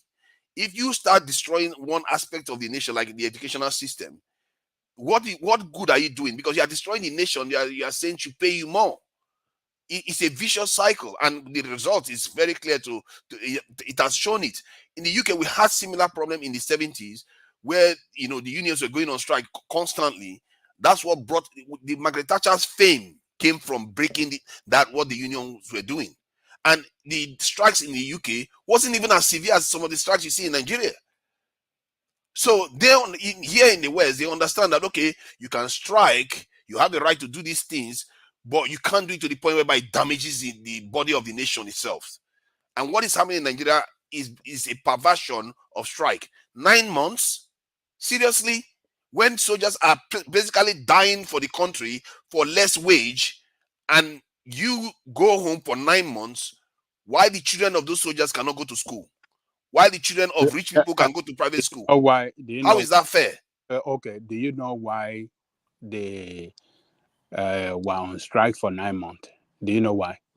Oh, they were arguing over the payment system. Oh, they were arguing over this thing, the conditions and wages. You see, you don't even. That's my point. One, leverage. They don't have any leverage. What else can they fight? What can they use? But it's not leverage. If you can go on 9 months strike, that's not leverage. Even know why the people you are trying to blackmail don't care. Yeah, you don't know why they were on strike for 9 months. Government entered into agreement with them, and government failed to fulfill the agreement. So no, I'm aware of that. I'm aware of that agreement. Okay, so what do you expect? Who do you have to blame? See, they too are part of the government. Hold on, no man. Who do you have to blame between the two? I blame the government originally. Okay, all right. Now, when they are now asking the government, fulfill the agreement you signed, instead of people like you and others and every one of us to be on the side of the teachers or the lecturers, we are blaming them.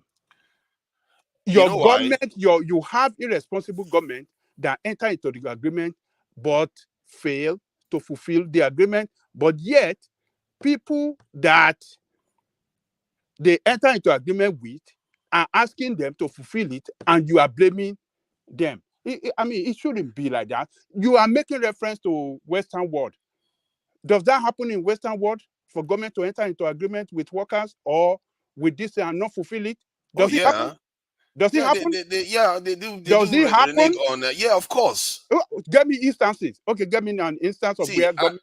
I've heard of cases where the public servants will tell you that the government said they are not going to do this. Now they want to change. No. I've heard of cases in Nigeria. Hold on. For that's not said, signed. I mean, what is that? What is this guy talking about? Signed agreement. You know what it means to sign agreement? Calm down. See. Do you know what it means to sign agreement? Now, let me have my say. Documents are documents. They have an agreement. Even if that was true, two wrongs does not make it right. Oh, stop that crap. Hold on. No, it's fact. It's a fact. Because like I stated. What do you mean by two wrong? Who is wrong in between two of them? The government that signed that agreement may be a totally different government that they are holding accountable. What do you mean? In the end, it's not that government that they're holding accountable, it's the nation. Are you in this world? Hold on. Can we calm down, please? Hold on. I need to deal with it. Ajalekoko's mindset. Hold on. Ajalekoko's mindset is the kind of mindset that got Nigeria into this mess. Look at this guy. No, hold on. Because you say, just because I got a document, let me paralyze the country. Not be speaking in the public like this. Hold on. You are saying just because you have a document, you should paralyze the nation. The same thing. Who is paralyzing the nation? You are paralyzing the nation. You are the one that went on strike. The nation. You are the one that went on strike. Oh my God! Look at this. The government is accountable. Just you are also damaging the nation. I don't want to engage in this kind of crappy argument. Of course, you call it crappy. That's what got the Nigerian education system in this mindset, because you are behaving like you are holier than thou. When you are also causing damage. This hold on, please. This is what he's saying. It was not a one-sided agreement. So Labour signed, government signed. So they both entered into an agreement. Okay. So, and they had time frames. They had within so period, you will fulfill A, B, and C. What a responsible government should have done is, if you're having a hard time fulfilling part of the deal or the deal, you call for renegotiation of the deal, right? If you like, okay, I can't fulfill this, or okay, guys, I know we discussed A, but I can only do half of A or B. Then you call them back. It is your duty to call them back on table and say, okay, let's have a do-over. But you didn't do that. You ignore them even when they called you for that. You still ignore them. So you can't blame them for going on strike now. You can't blame them. No, see, you can go on strike. I'm saying that the length of strike that starts damaging the nation, you are just as bad as the government themselves. No, that you blame the government for not caring, not them. Hold on. See, why do you always see government as if they are like a foreign entity? You were part of the government too. When you damage the state, don't pretend as if it's only the government that is doing it. Both of them. Okay, let me look at it this way. I believe that plague on both of their houses. The government is responsible and they are responsible, and I believe both sides are compromised, because there's no way this stuff, you have to know when you're getting conned. And this is why I say to our people, sometimes you get caught in by the narrative. We had an agreement, and the government say, we tried to talk to them, they refuse. No, the result is what you should be looking out for. What are they doing to the nation? These people are saboteurs. You have to know when you see saboteurs, when they are showing up. You can't tell me you care about the people and you keep going on strike for 9 months. You care about people? Seriously? So they should not go on strike. By the way, part of the deal, it's more than salary. They were talking about the condition of the system itself. Is that you? Can anybody vouch for Izon? Is the right logo, but I don't know. One man say people are spamming. I don't know what profile they come with. Izon, can you show yourself so that I can let you in, or can anybody vouch for you? Them not paying them the wages or fulfilling what they agreed to. Because I think maybe you should. It's online. Maybe you should go and just read the agreement. That will give you a better understanding of where we're coming from here. I do understand the part of it. Because you are limiting the not only the agreement, it's also the hold on. Because you are limiting the deal just to salary payment only. Is more than that. Even the working condition that will benefit the student and the system itself is part of the deal. Beyond salary only. Okay. Yeah. So what we are saying is, if you take strikes off the table, government will just call them and say, okay, they're not going to strike anyways. You know the kind of system we have in Nigeria already. Can't you see you are being conned? Both sides don't care. No, you can't say the law. The church don't care. There's a reason why they're going on strike. Like I said, it's more than just the money that they're going to earn. They are fighting for the system itself to be revamped. But you can't fight for a system by killing it. They have killed it by their actions. If you look at the amount of strikes, no nation can sustain that. No nation. Do you know how many times they go on strike in the healthcare system in Minnesota? Go on strike all the time. How many days? I would not be surprised if they are on strike right now. How many days strike? Days? I'm talking about months. No, hold on. Which system? And what system is it? The healthcare. I'm telling you, the healthcare system in Minnesota. As a matter of fact, they have to bring people from different states to come and work while they are on strike. When I was in before I moved to Massachusetts fully, okay, they were actually. I walked into a Starbucks. That was the headquarters of the strike for the hospitals there. Because I've never heard of strikes that lasted. I'm telling you, because they are in America. If you're a labor state, we're not all labor states. If you're a labor state, you can go on strike. Even in healthcare, they do. No, not that long. Not that long. No, for months. I'm telling you, look it up. For 9 months. 9 months, they will not work. I didn't say 9 months. Look up Massachusetts and Minnesota. Yeah, I'm looking at Minnesota now. I'm not seeing that large number of strike. Okay, let me find you the link so you can, but this is my bigger point. This is my bigger point to you. When people are fighting for wages and favorable working conditions, it is the onus is upon you, the government or the system, to understand the impact and to bring them back on the table to negotiate with them. It's even worse when you've signed a deal, you can't fulfill the deal, you don't call them back to renegotiate, you ignore them, then you are now blaming them like they are the problem. No, it's the government's fault. That is where the focus should be, not those teachers fighting, not those lecturers. No. It's the government's fault for reneging on their that is the end of that. That is it's not the end. It's not the end. You see, that's the mistake we make. We really need to get our level of thinking higher here, because there's a nation in the middle of you it. don't need to waste your time. You can't see. Hold on, Angelico, hold on. This holier than thou approach, I don't subscribe to it. I don't subscribe to it. Hold on. Competing as if you are competing to win to win an argument. I don't care about arguments. Can you just stop it, Angelico? I really don't care about arguments. You are arguing to win an argument. So I'm trying to get you to see what you are doing. Okay, guys, let's calm down. Are you telling me I'm trying to win an argument? Hold on. I'm telling me I'm trying to win an argument. Tunaja, I have a question for you, please. Do you know the level of, I guess, reneging of the contract that the government had with these people that forced them into the position they had to take? Do you understand the level of what that was? Because you seem to be criticizing them, but I don't think you fully understand what drove them to that point. So I'm just asking you if you can outline exactly. I understand some part of it. I don't understand some parts. Okay, so you can't criticize a man for taking a stance when you don't know the abuse that man has been subjected to. You don't. You understand what I'm saying? When I take the holistic, this in the bigger point of view, because you're looking at it from one point of view. You're saying these people are saboteurs. The government didn't ask for their first bonds, so you're calling them saboteurs. Yes, but you don't fully understand. You don't fully understand what drove them to that position. Hear me out. These are professors, and they say they need funding for universities, and they've had this problem for decades. If they've not solved that problem in the first year, second year, third year, and it goes on for decades, and they are damaging the national educational system based on their agreement with government or none of their agreement with government. Who knows how many conditions they've had to go on strike for? The point is that you have to recognize that sooner or later somebody is screwing the nation up, because you can't just say it's only on the side of the government. These are highly educated people that should know how to organize themselves in a way that shouldn't damage the nation. So what recourse will you suggest they take?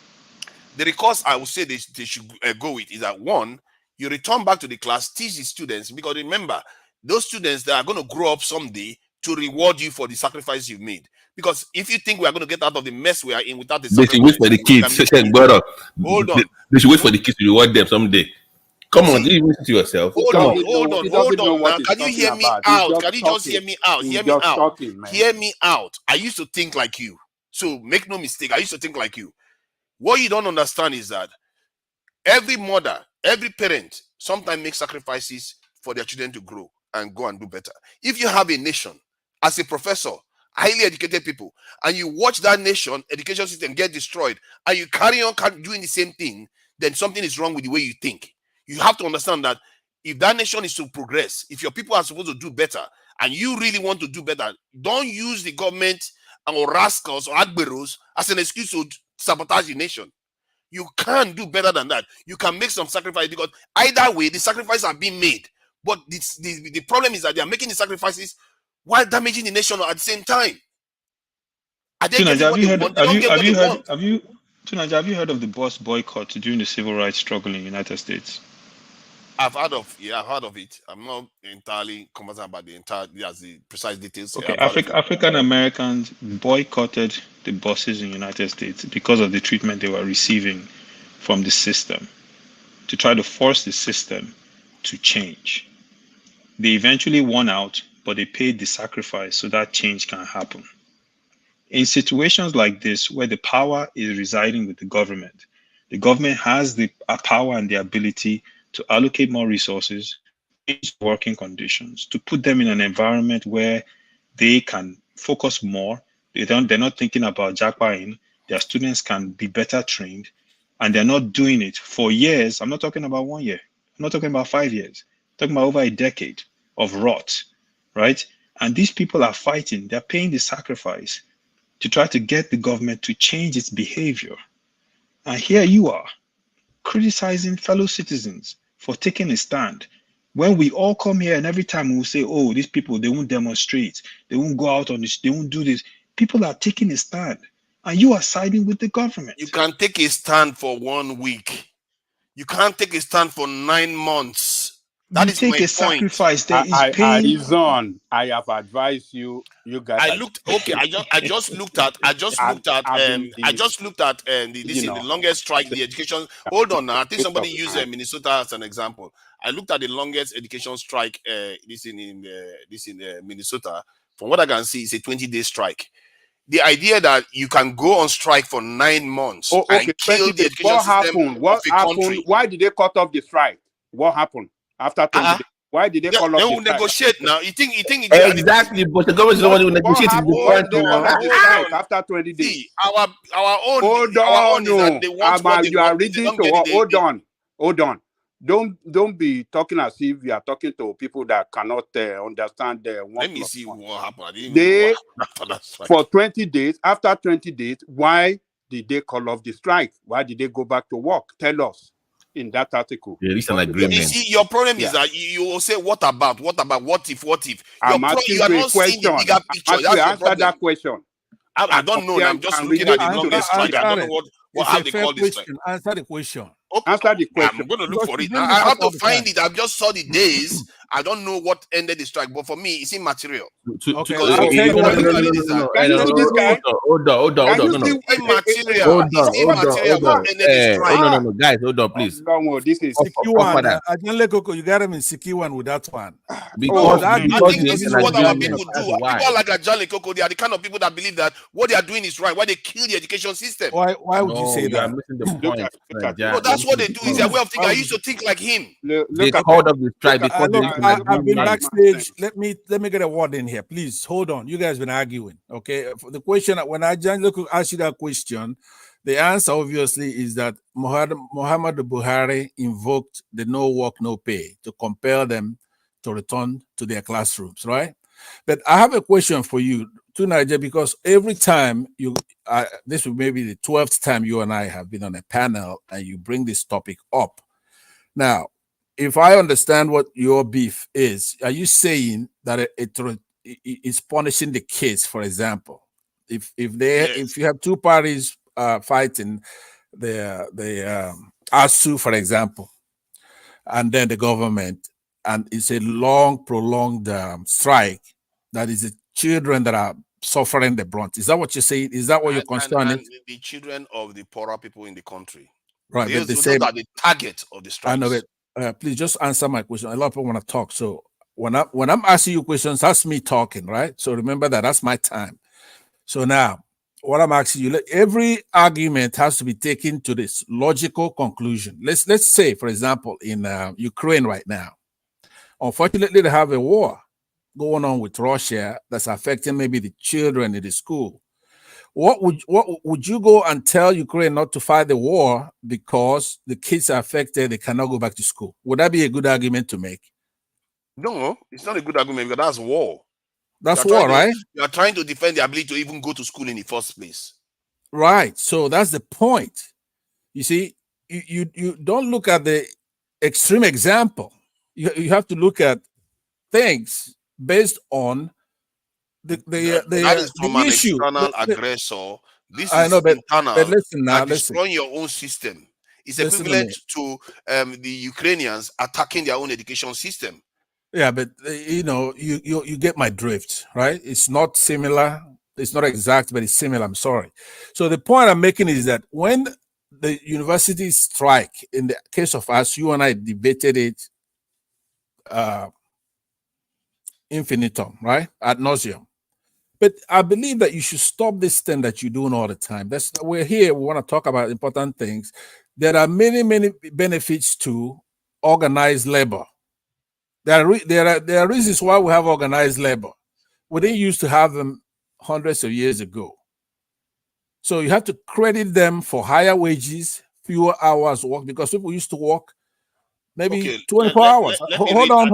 No, I want to answer the question. Sorry. No, hold on. It's my time. Please hold on. Answer the question that John Lekoko asked because no. I've answered it already. I have answered it. I'm talking about how the strike ended. It's my turn. Go ahead. I waited for my turn. So what I'm saying to you is that there are many benefits to organized labor, because that's what we're talking about here. Higher wages, fewer hours, improved benefits for the workers themselves. That's what that unionism is all about. In order for you to attack what you're attacking, you have to attack those things that I just mentioned. You have to say, people are getting paid a lot, or people are working too few hours, or people are getting too much benefits. You first have to attack that, because you cannot be doing it case by case. Do you understand what I'm saying? I want you to understand that now. In order for you to make that case you're making, you have to make a wholesome case that the government can just rain down on laborers and workers and give them and punish them and do whatever they want with their coercive powers. The government is a very coercive evil, but it's necessary evil. We have to have a government. But what's brought civilization are these things that you're attacking. You're not oblivious to it, but if you were, I'm not making it very clear to you that in order for you to make a sustainable case, you have to attack the benefits of unionism, laborers organizing and then demanding something from the government. They have to obey the things. It's not like the government doesn't have agencies that take care of that as well. They do. So I don't know if it's because you're in the United Kingdom, okay, but Nigeria is a democracy like not a monarchy like you have. We're a democracy here like the United States. Those are rights. So I want you to stop it from today. Stop doing that. It makes you look bad. It makes you look. I don't care Pardon? about looking bad. I care about our people being able to attend education. How many minutes do I have left? Because I have other things to talk about. You can still talk. You can still talk. So let me just read this. It says it ended with an agreement to go back onto the picket line, which is still striking. Some of the demands of the teachers were met, but as the strike progressed, increasingly the most important issue was the ability to negotiate. The teachers union was not able to secure that major issue until a year later. You see what I mean? The idea is that you talk to people, but you don't make it obstinate to a point whereby you can go on strike for 9 months. Even if these people went for 10 years, I don't care. Because from just looking at the entity of Nigeria, if you look at a body, you can't sabotage one side and think that you are helping it, because the sacrifice is already being made. Like I said, it's not logical behavior. You can't make a sacrifice and saying you are making the sacrifice to benefit the people, when you are not. The thing that you need to do to benefit the people, you are not doing it, and you are making the sacrifice anyway. Hold on. It doesn't make sense. We heard you. We heard the point you just made now. They sign agreement to call off the strike, and they continue negotiation, and final agreement was signed a year after, right?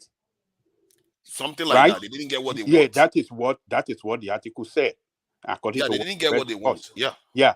So, but in Nigerian case, they sign agreement. When the time to fulfill agreement, they fail, and these people call them. What is happening? Why don't you want to fulfill this agreement? They didn't want to answer. They went on strike again. And then the government came back to say, okay, they talk nice to them. Okay, go back. We will make sure that everything is done. Or now they enter into another agreement that, okay, we will fulfill it another 3 months.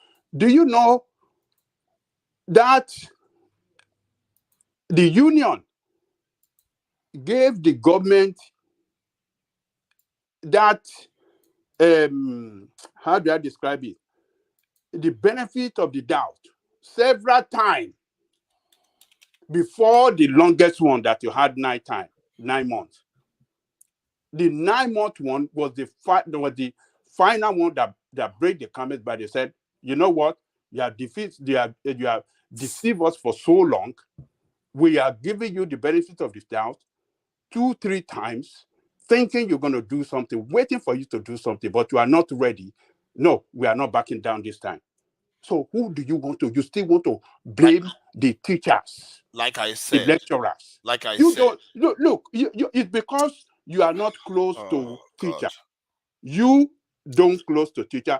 If your dad or your doesn't matter is a professor, is one of the professors that going through that kind of problem, that you know what is going through or what he went through, you won't be talking like this.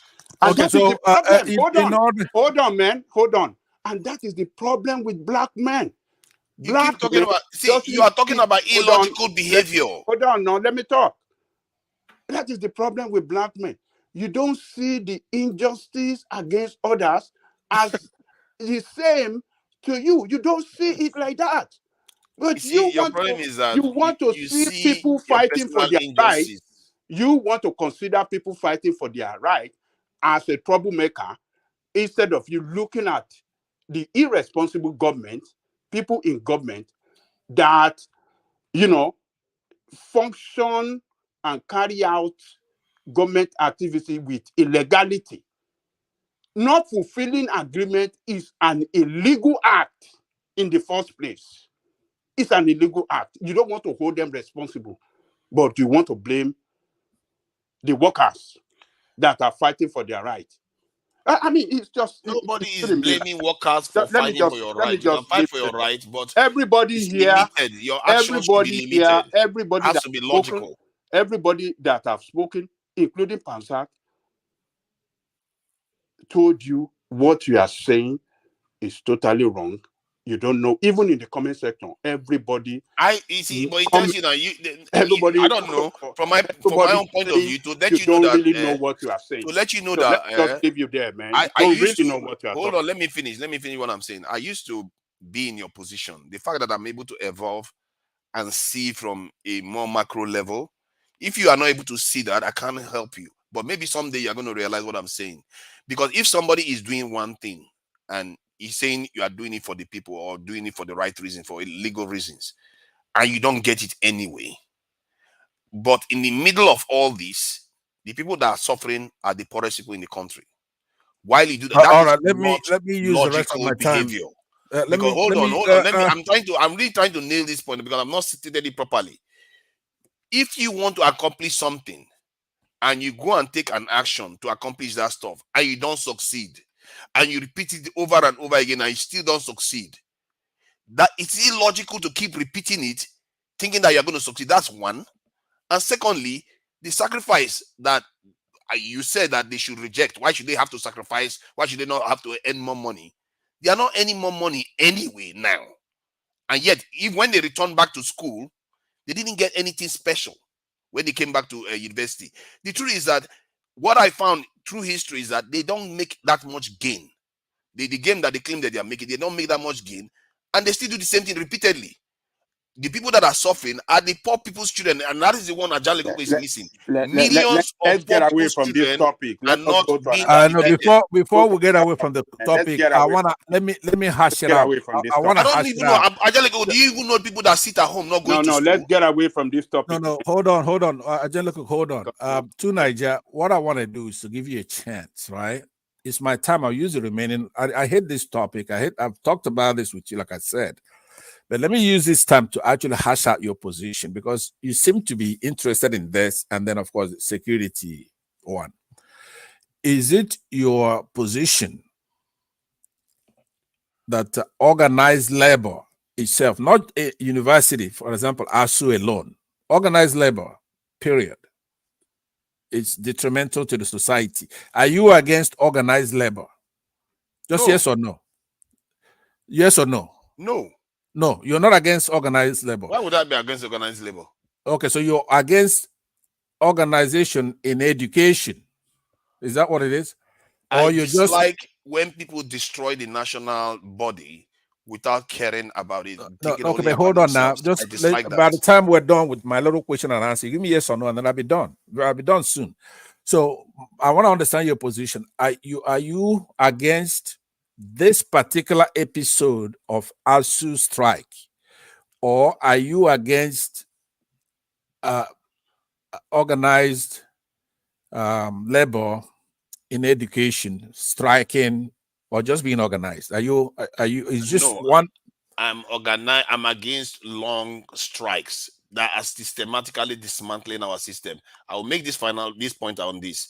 If the government is corrupt, if our pastors are corrupt, if every single system is corrupt, what makes you think the education system is not corrupt? That this action they are taking is actually good for the nation. And this is okay. one But hold on, it's my turn now. I said I'll be asking you. It's my turn. Hold on, please. I'm asking you a question. This is why I'm asking you the question, right? Now, are you aware that the behavior of a government towards labor is determined by the administration itself? In essence, you could have an administration right now that is labor friendly, and they could come in and they would resolve the issues that is best for the country. And that you could also have an administration, even here in the United States, that will come in that's probably pro-business, pro-whatever, and they start giving, and they start to dismantle organized labor, including the universities and stuff like that. Are you aware that the Constitution makes it possible for them to be organized, but you have the government, not patriotism, not the army, not the police, not the citizens, but the administration could be anti-labor. Do you know what that is? Where an administration could be labor friendly or they're not labor friendly. Yes. Okay. But so, the problem is that there has been strike through all of them. All of them, they have been strike, from Abacha. That's true. And that's the way it's supposed to be. If they're not happy, they don't like anybody.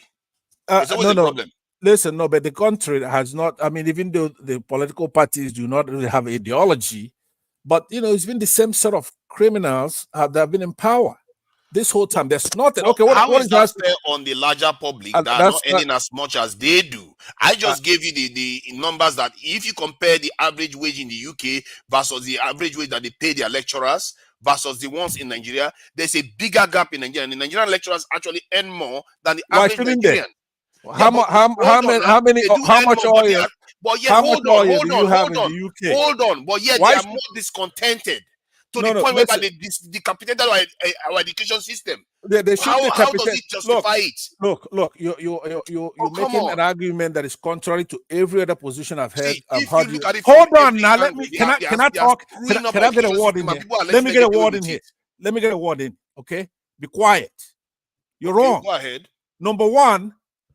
I see you run around, you're ubiquitous on the internet, and you keep saying, why should we copy Oyibo? Why should we be like, why shouldn't our lecturers you follow the point that I made? You follow this point. Let's see whether you can follow. I've answered some of your questions. The UK lecturers, the average salary of the lecturers versus the average salary of the nation, the gap between them is wide, is smaller than that between the Nigerian lecturer and the average salary of the entire population of the nation. So why is it that what is the numbers? Give us the number. I can't remember the number. It was a long time. Okay, hold on. But I can get you the number. It's unbelievable. I don't believe it. Okay, I don't believe it. I'll get you the number now. If I get you the number, would that make sense to you? That why is it that our own are more discontented? Two of you that you're not the only two people on this show. Okay, but he won't let me land that. But I'll go ahead and pass it over. No problem. Because your own idea is even more crazy. So I don't even see the difference between you and two Nigerians sometimes. Okay, fine. It's okay. Coco, can anybody what I'm saying to you is Adewale, right? Adewale. A lot of times we come here to play, right? We come here to play, but I want you to understand that when I'm here, right, I'm not here to play. So just carry your trouble and go. Don't address me. When I'm talking here, I'm very serious. I didn't come here to play with you. So it looks like every time I open my mouth here, you start running your mouth, okay? I'm not your mate, and just stay away from my conversation. I left when you were talking. And if you start talking again, I will leave. Answer. I will not respond to you. Please don't. Be quiet if you can. When you speak, I'll be quiet. Okay. Thank you. To Nigeria, you didn't give me a chance, but I wait for the next turn. Go ahead. No, I think it's Bibati actually. He hasn't said anything at all. Sorry about that. I just it's fine. Our co-debater / moderator / I don't know. Anyways, I feel strongly about this one. I don't understand why everybody you can feel strong. You're just wrong. Then you can be strong. I'm not. I simply refuse to believe. I'll get that data now. Carry on. You just okay, but this is my point. So, if you want to have a deeper discussion about the reasons why, then on that one we can actually have a more robust debate about because we are pretty much dealing with symptoms here about just putting some bandages on the issue. But if you want to go deeper, why would they want to strike? Why? How did we get here? All those kind of So that one we can have that robust conversation. But on this particular topic, I don't think anybody should be on the side of the government on this, especially when you sign an agreement with them. That's why I asked earlier about them not having any leverage. I'm not on the side of the government. Make no mistake. I mean, that's across more responsible. Yeah. Babati. Yeah. True Nigeria did not attend public school. Oh. Evident. Oh my God. I can't believe because if he had attended this public school, he won't be siding with the federal government. Yeah. Why do you think I can recognize that it's only the poor people's children that are missing out on How this? can you guys say that because you are they the are going one on that strike and they haven't gotten what they wanted? See, you are the one that didn't attend public school because you don't even recognize the true victims of what is happening. How can you not know the true victims? So tell me, who is the true victim? The true victims are the children of poor Nigerians that cannot go And to who is private to blame? I am for them. I'm saying you have to go and teach them so they can have better prospects. You don't sound like. By the way, you don't sound like you're for them. By the way, just FYI. By the way, the kids of those lecturers, they also fall in the same bracket of those poor kids. I hope you know that. They are barely struck. I mean, those lecturers, the average lecturer kids cannot operate private school, so they also go to other public average lecturer earns way more than a soldier or. But I'm saying, if the average lecturer cannot afford to send his kids to a private, but the average lecturers are not the majority of the nation. We know the that. Vast majority of the nation is living in poverty. Hold on, but the conversation was about them. Like I said to you, if you want to have a broader conversation about the systemic rot of how we got here, then we can do that. But we're just talking about the symptom. That's why I'm like, let me just limit to what we were discussing. So, but on this particular issue, if you sign an agreement with somebody, with a group of people, and you cannot fulfill that deal, you have to then do the work and say, guys, I can't fulfill this, or we overpromised. That is on you. Nobody in the right mind should then say, well, you signed a deal with them. If you don't do it, then you hate, you don't like the students. You don't like. What about the government? They're the one with the funds. They're the one with the money. So on that particular Nigeria, issue, on the year they were going on strike, Nigeria used almost 97% to service its debts of its income to service the debt. On the year they did that. So I'm not trying to make an excuse for the Nigerian government. They are useless themselves. But you see, what I find really interesting is that Nigerians are getting punked and they don't even know it. Almost every aspect of Nigerian state has shown to be corrupt. But somewhere along the line, we think the lecturers are somehow perfect, that they know what they are doing and what they are doing is okay. Why do you think that it's not rational behavior? On so many levels, what they are doing is not rational. Okay, can we change topic at this point? Because they want to run away from the topic. I'm not running. It's just the point is the education system. You just said it because nowhere on God's earth should anybody blame the lecturers. That's a no. I don't even know. So let's just His argument is just to don't worry now. You will understand now. You will understand. Go to another topic. Why did you think Thatcher came into office? Tunaja, please, can we go to the next topic? You are just keeping us busy so that we can be talking on this subject matter, but nobody will support you on this. I wonder. Nobody. You know what? Don't support me. Don't support me on it. I don't need you to support me. Nobody. One thing I will warn all of you is that when you think you are correct on this, you are actually wrong. Okay, let's move on to another topic. So regarding the issue of I think they were talking about exports in Nigeria, a tiny country, shocker. Why are we where we are? A tiny country that has a population less than 9 million people can export $340-something billion, while Nigeria is exporting $40-something billion, and most of all that is in crude oil. And that should tell you something. It's a mark of it's like a mark of Cain on our people. We think we know what we are doing. We don't. And when I say something, people think I'm crazy. You all are the probably ones that are probably wrong. Before you go ahead, left the country where it is right now. Before you go ahead, can we stop quoting that 200 million? Because I'm sorry to say, but what is the what? What is the value of that 200 million? Do they have the skill? Oh my God! What is your human capacity? What is the human?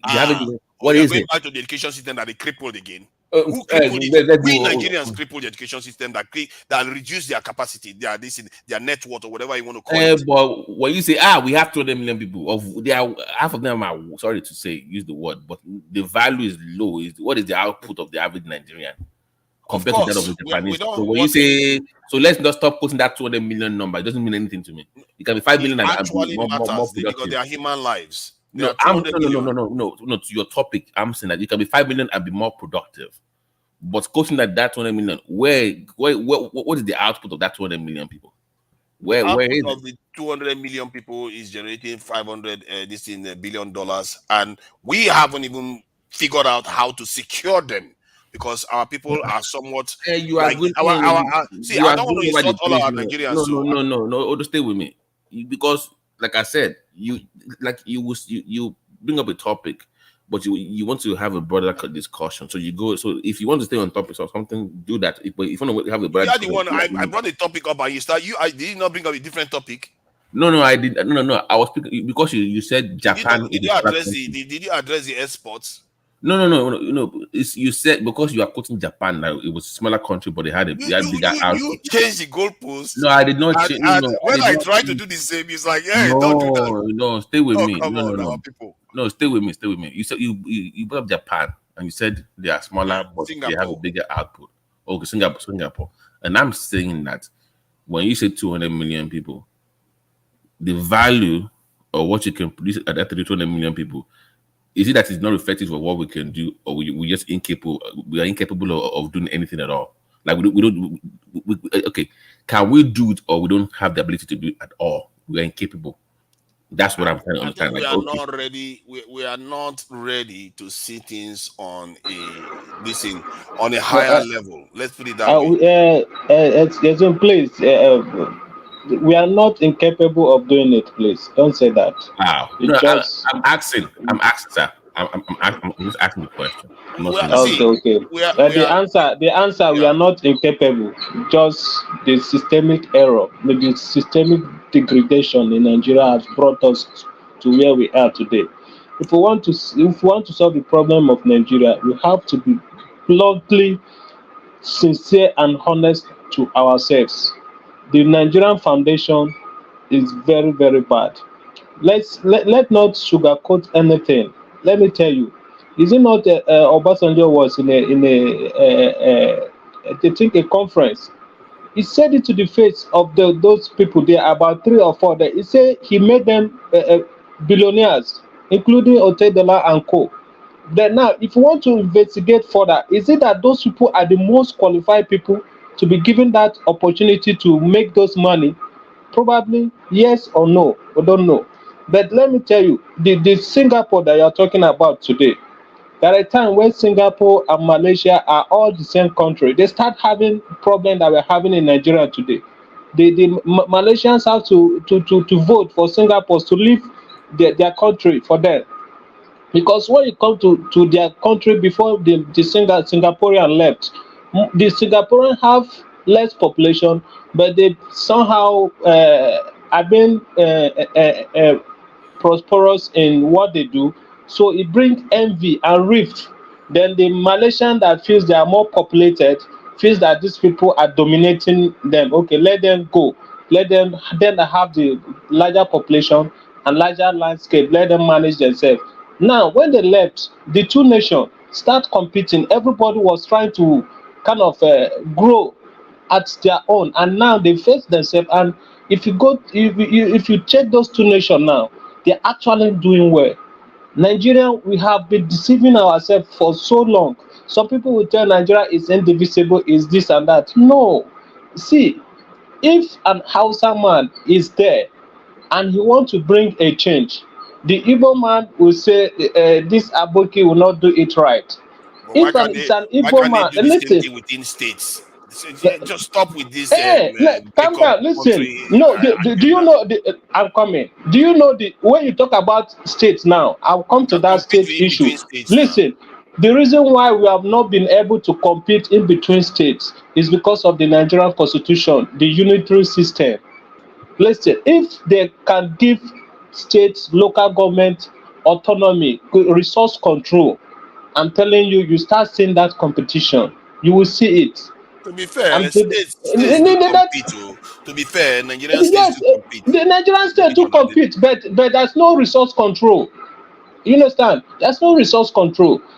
Like now, I keep telling people, like the issue of insecurity that we are talking about, on and on. We that are in Nigeria that are on ground, if we want to be sincere, if Tinubu will today mandate the Nigerian police to go back to state policing, local government policing, and mandate every state to employ their police officers from their indigent, local government employ your local government police from your local government indigent.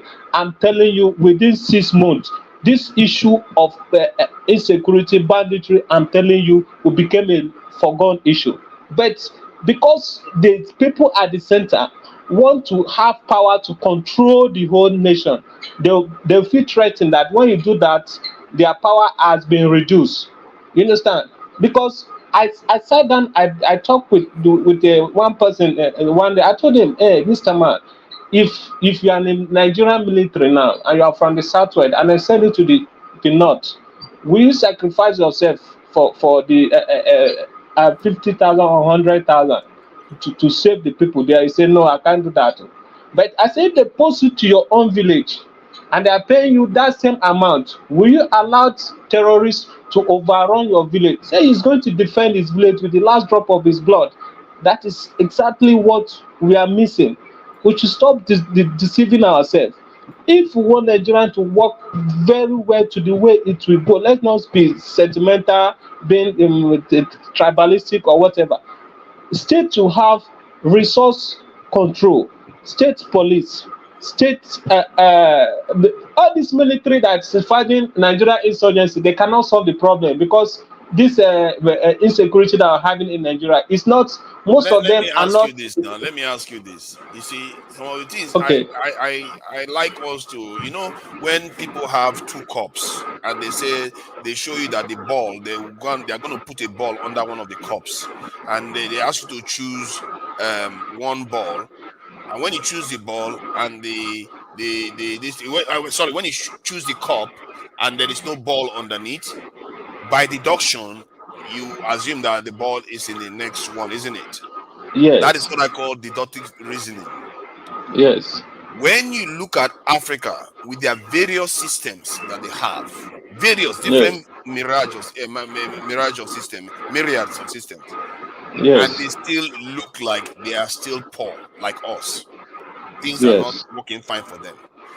And you look at foreigners, other people, non-Africans, or even North Africans, and you look at how things are working out for them. But that will tell you that something else other than what you are describing is responsible for our problems.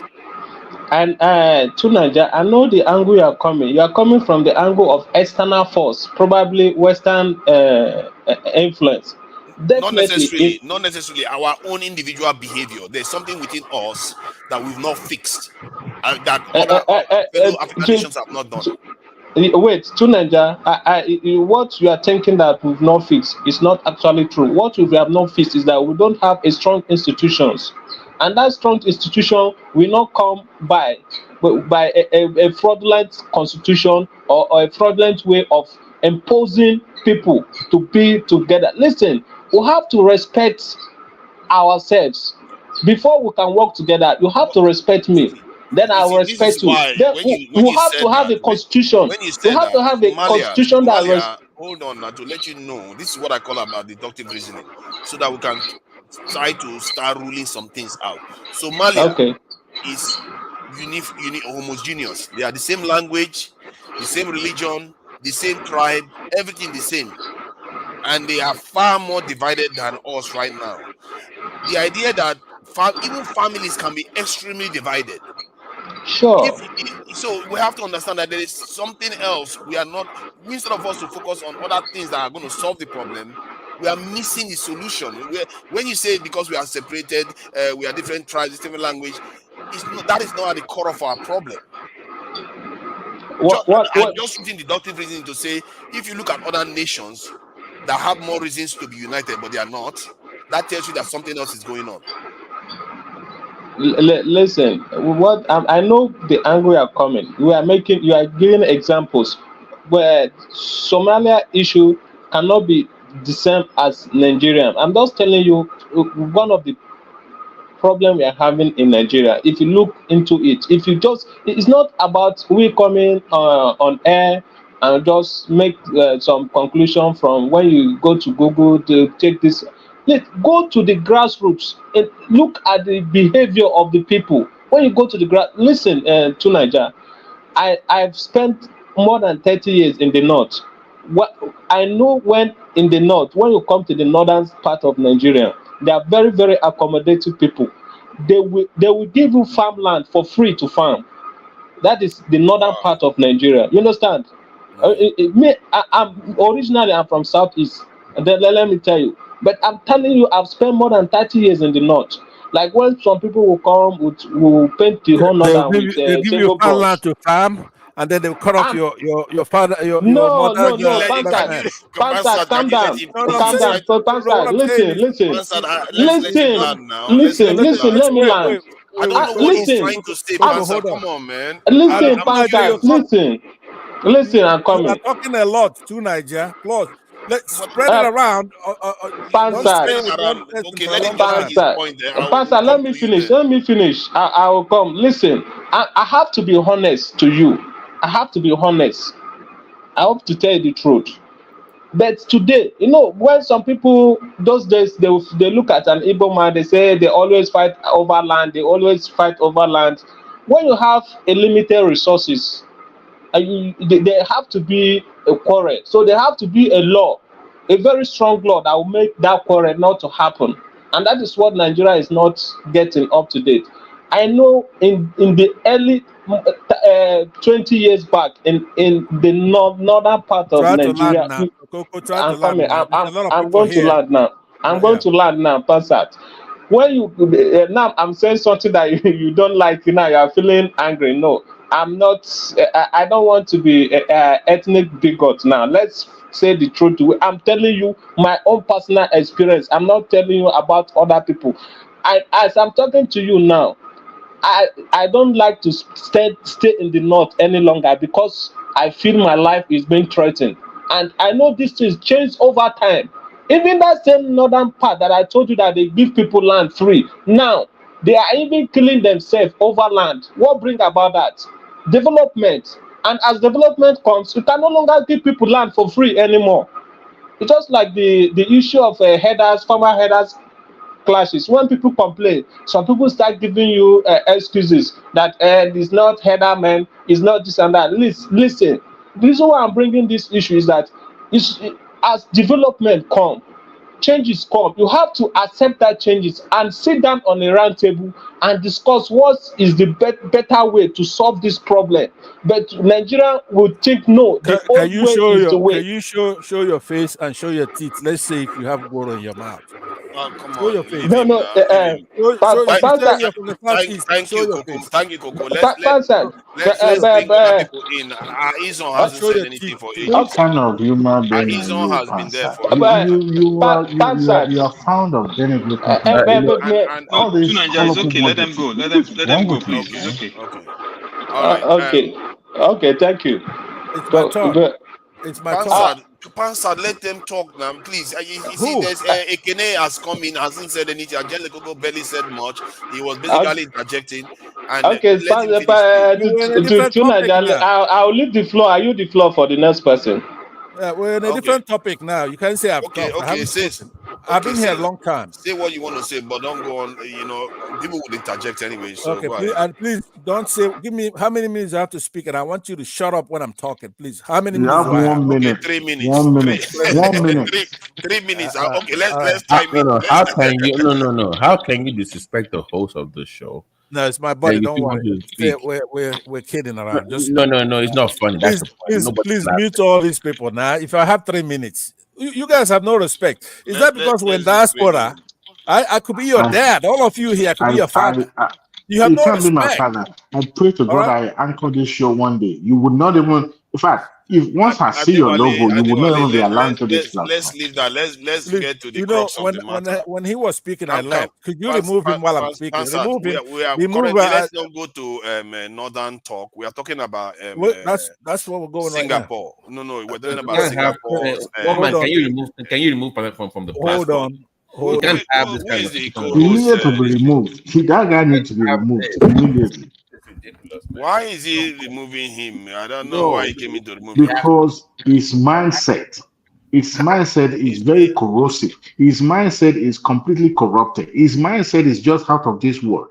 Everything we've discussed on this show tonight, it will come and put Sansan in everything we've said. How can he be talking this way? He doesn't want any other person to speak. Hold on.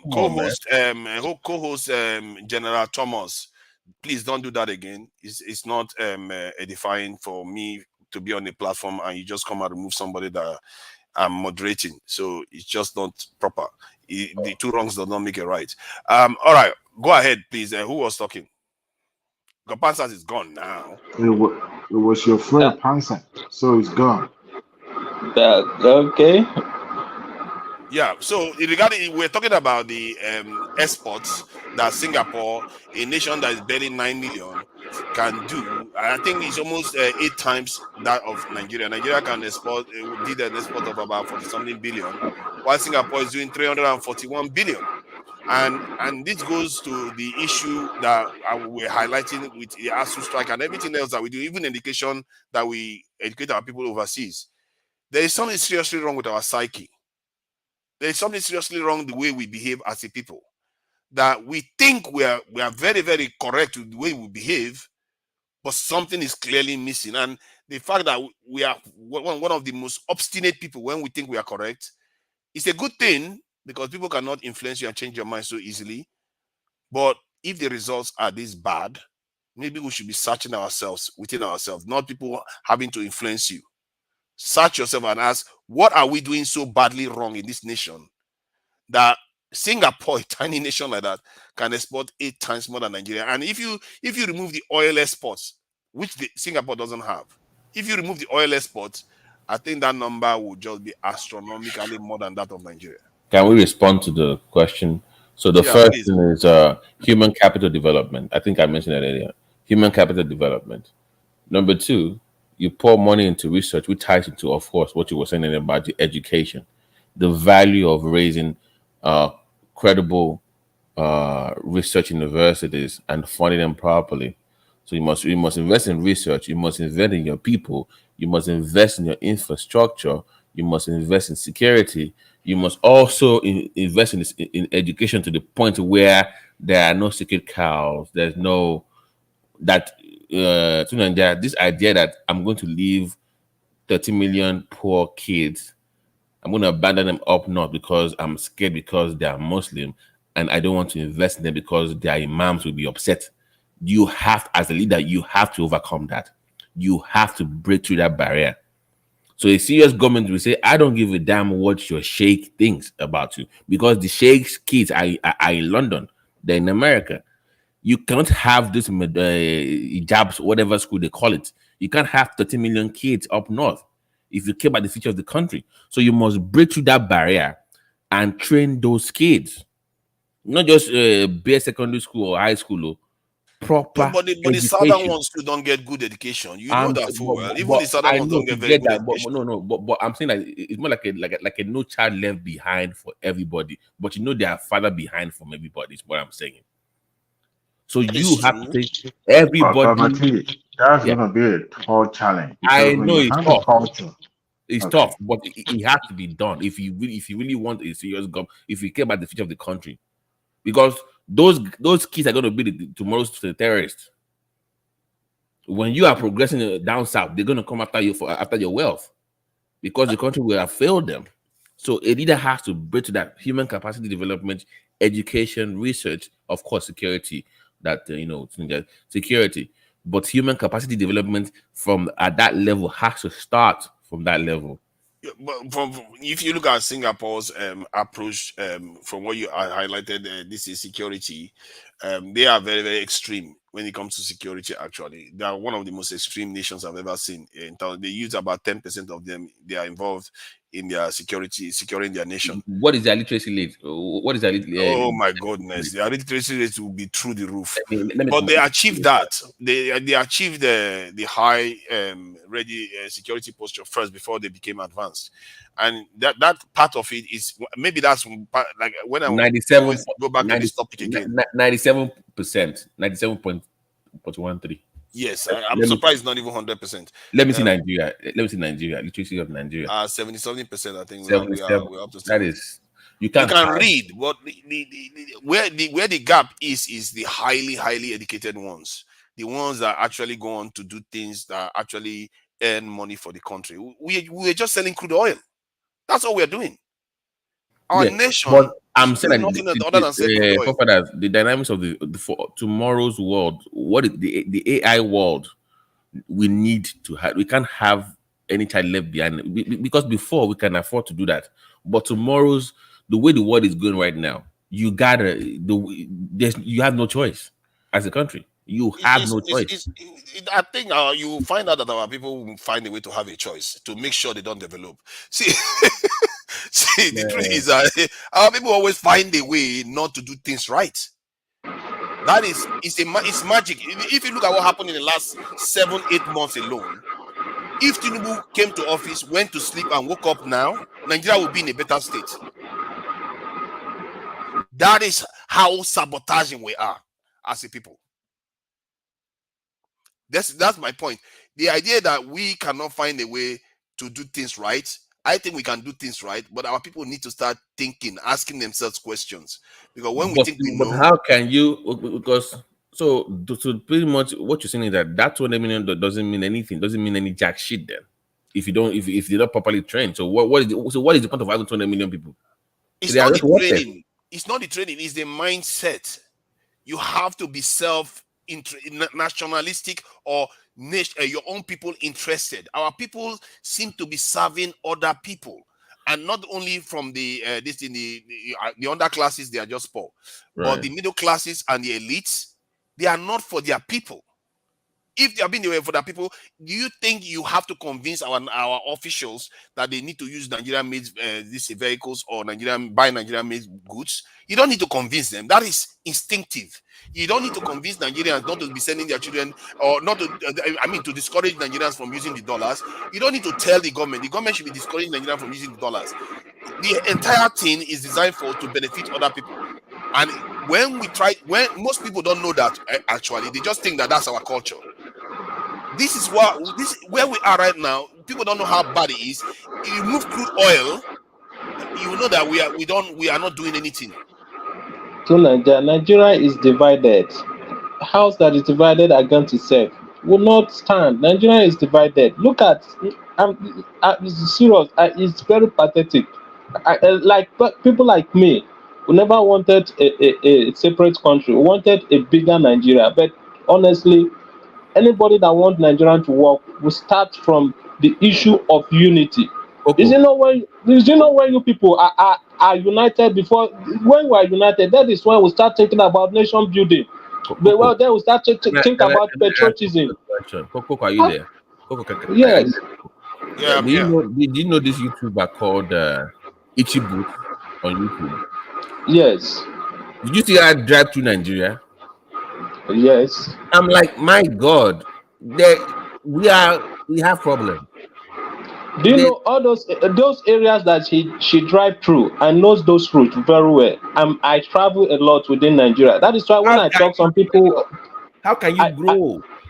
I know those routes. I live in the interior north part of Nigeria. I know what is happening on ground. You people that are here, you might not even know what is happening. The level of the problem that is happening. Do you know that the northern part alone,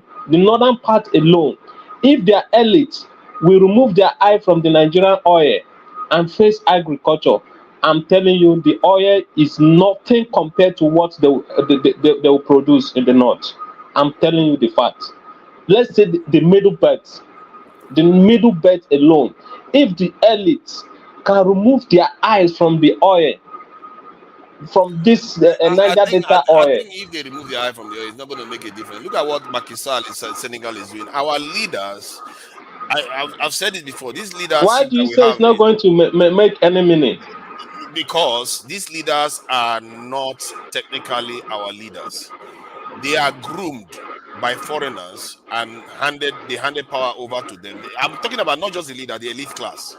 They handed Yes, power over to them, and their mentality has not changed. They don't see their people as their people. They see their people as benefiting other people. Then why do you keep blaming the innocent Nigerians on the problem we are having? Because we have to start changing our mind. I'm not blaming us. If you look at it, I'm not even blaming them. I'm explaining. Who are the people that they say they have to start changing their mind? Is it not the same people that they indoctrinate in their own stupid ideology? The people that they indoctrinate in their own stupid ideology. If you know what is happening in the north, the northern, most of them, you see, if you say an elite and an elite educated person, a professor or a doctorate holder in the north, if you speak sometime, you think that this person should be a kind of should be able to go away from all this bigotry and ethnic sentiment and religious sentiment. But when the conversation gets down to religion, he will tell you where he belongs. See, why is it that anytime we try to talk about problems of Nigeria, most people just go to the north as if that's where there's the only problem? The truth is that to Nigeria is not the north that the only problem comes from. But when you have two problems that one outweighs each other, I'm telling you, I don't want to be sentimental. Perception. Okay, let me give you an idea. Yes, that is my perception to Nigeria. That is my perception. Let me give you another aspect of this that most people don't see. And I think I listened to one northerner the other day. They said northerners are very, very nationalistic. And when he was saying that, it was interesting because most people don't necessarily see it like that. But I can see the reasoning behind that. Because they feel like they are getting the benefits of being in Nigeria more than any other group. So they will be more nationalistic in terms of wanting Nigeria to be together and be a strong nation. Most people don't see it from that point of view, but I believe that is true. To Nigeria, northerners that are more nationalistic, how do the northerners expand their nationalistic ism to the other parts of the country? A northerner will spend 30 years in Lagos and he will not pay house rent. Rather, he'll be sleeping from doing business. He will rather sleep on the streets for him to pay house rent. The nationalistic northerners are those politicians, and the reason why they are more nationalistic and depend on one Nigeria is because of the Niger Delta oil. Because what is the problem of him sleeping on the street again? Well, I don't understand what the negative there is, because I would have thought that was calm down. But I'm giving you an example now. The reason why it's like that, and most of unless the elites that are making millions, that would an average Igbo man or Yoruba man goes to the north. The first thing he does, he look for a house and rent and pay house and for a shelter. But average Hausa man that you are calling nationalistic will go to other parts of Nigeria. He will never rent a house. He's doing business. If it's someone that is nationalistic in mind, somebody will be doing business in a community for 10, 20 years. And he will not be able to afford accommodation, and not that he's not making money. I'm telling you this out of experience. I have people. I keep at times I advise this man. Sometimes they fell sick because they are sleeping outside on cold. Let me add to this one. The individual that is doing that may want to make a sacrifice because maybe he has 4 wives that he has to cater for in the north. You don't know that. And secondly, listen, I'm coming. Please, just a minute. I've had that a conversation with an individual like that. I told him that My own father is an Igbo man. He has 2 wives. What does he do? He bring one of his wife to where he's living. It's after 2-3 years, he send her back. Take the second one. I advise this man: if you have 3 or 4 wives, bring one, rent a house. You stay with your wife. After 2-3 years, you go back, bring the second one. There is no cheating. You keep alternating them. But still, no, he will never take that advice. Listen. Hold on. I think what you are doing there is you can't expect people to be like you. One, the Northerners, they evolved in an environment where staying outside is not entirely new. They were half nomadic, half this in settler groups. So you that is in the South that has a slightly different way of life, you can't expect them to be like you. And even in the South, we have different attitudes too, towards housing or towards this thing, each other. So the idea that you single them out, I don't think that's a good way of looking at it. In America itself, the people in the North and the people in the South are slightly different. You can't tell me that the people in California are behaving like the people in Oregon. They are different set of people. The point we have to actually, the question I was asking was that if a tiny nation like Singapore can accomplish that, we as Nigerians, with all our bravado and all the stuff we like to do, if I start giving you all the numbers that will make Nigerians shame a little bit, we are not going to get out of here. You know, like if I give you one example, like in the top 50 tech executives in America, there's not one black person there, not to mention one this in Nigeria. The gap between other people and us, people think it's a joke. That maybe because if you deal with one Igbo man today or one Arab man, you can outsmart them. Means that you are smarter than them. As a group, they are well ahead of us. It's almost like somebody that dropped out of secondary school versus somebody that went to university. That is the gap between their mindset. That explains why you can see a nation that is about just 9 to 10, this in 8 million people can exploit $341 billion, while a country of about 220 or 200 million people is exported $40-something billion, when most of it even is in oil.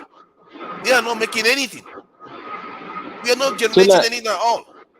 To Niger, on my own perspective, I stand to be corrected. One thing I keep talking about Nigeria, we need to define our unity. Let's go back to the drawing board. Let's get our unity together before we talk about any other Listen, I've been in the North, I've go around the North, I see so many companies, so many factories that have been built in the First Republic, how they run them and ruin them.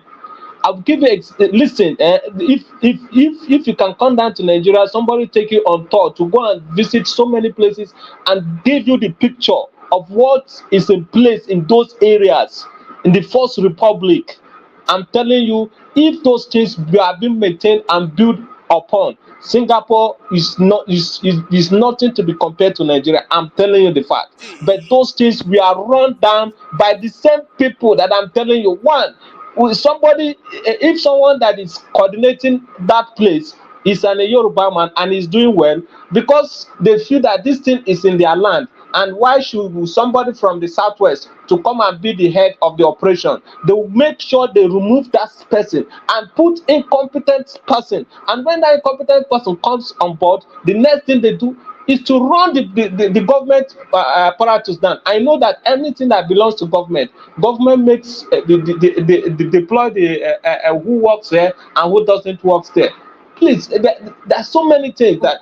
Coco, let me just say something. I think I heard you very well. I think you spoke from a very perspective of somebody who understand how the North, how it operates. I want to throw a question to not you, but to our friend here, Tunanja. Sometimes the way you talk, sometimes I just don't understand.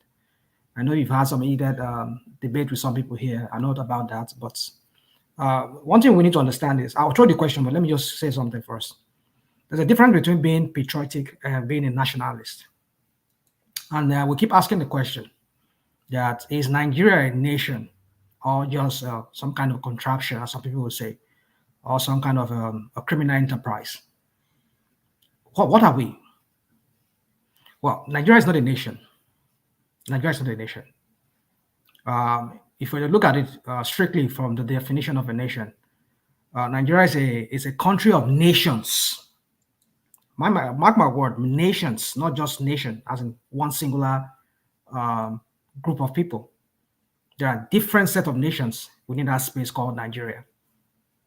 Now, that's some northerners are nationalistic. Well, maybe we are overflogging or we're misusing that word nationalistic. Maybe it might be right. We might be right in the use of it, depending on what area you're speaking from. If you're talking about people being nationalistic in the sense that, oh, I'm a Fulani man. I'm loyal to my clan. Whatever my clan says, our people, our leaders in our clans, that's what we do. Then you can say that's a nationalist in some ways. Nationalist in the sense that their own nation, the Fulani clans as a nation, they are very loyal to that group. If you talk about and you speak to a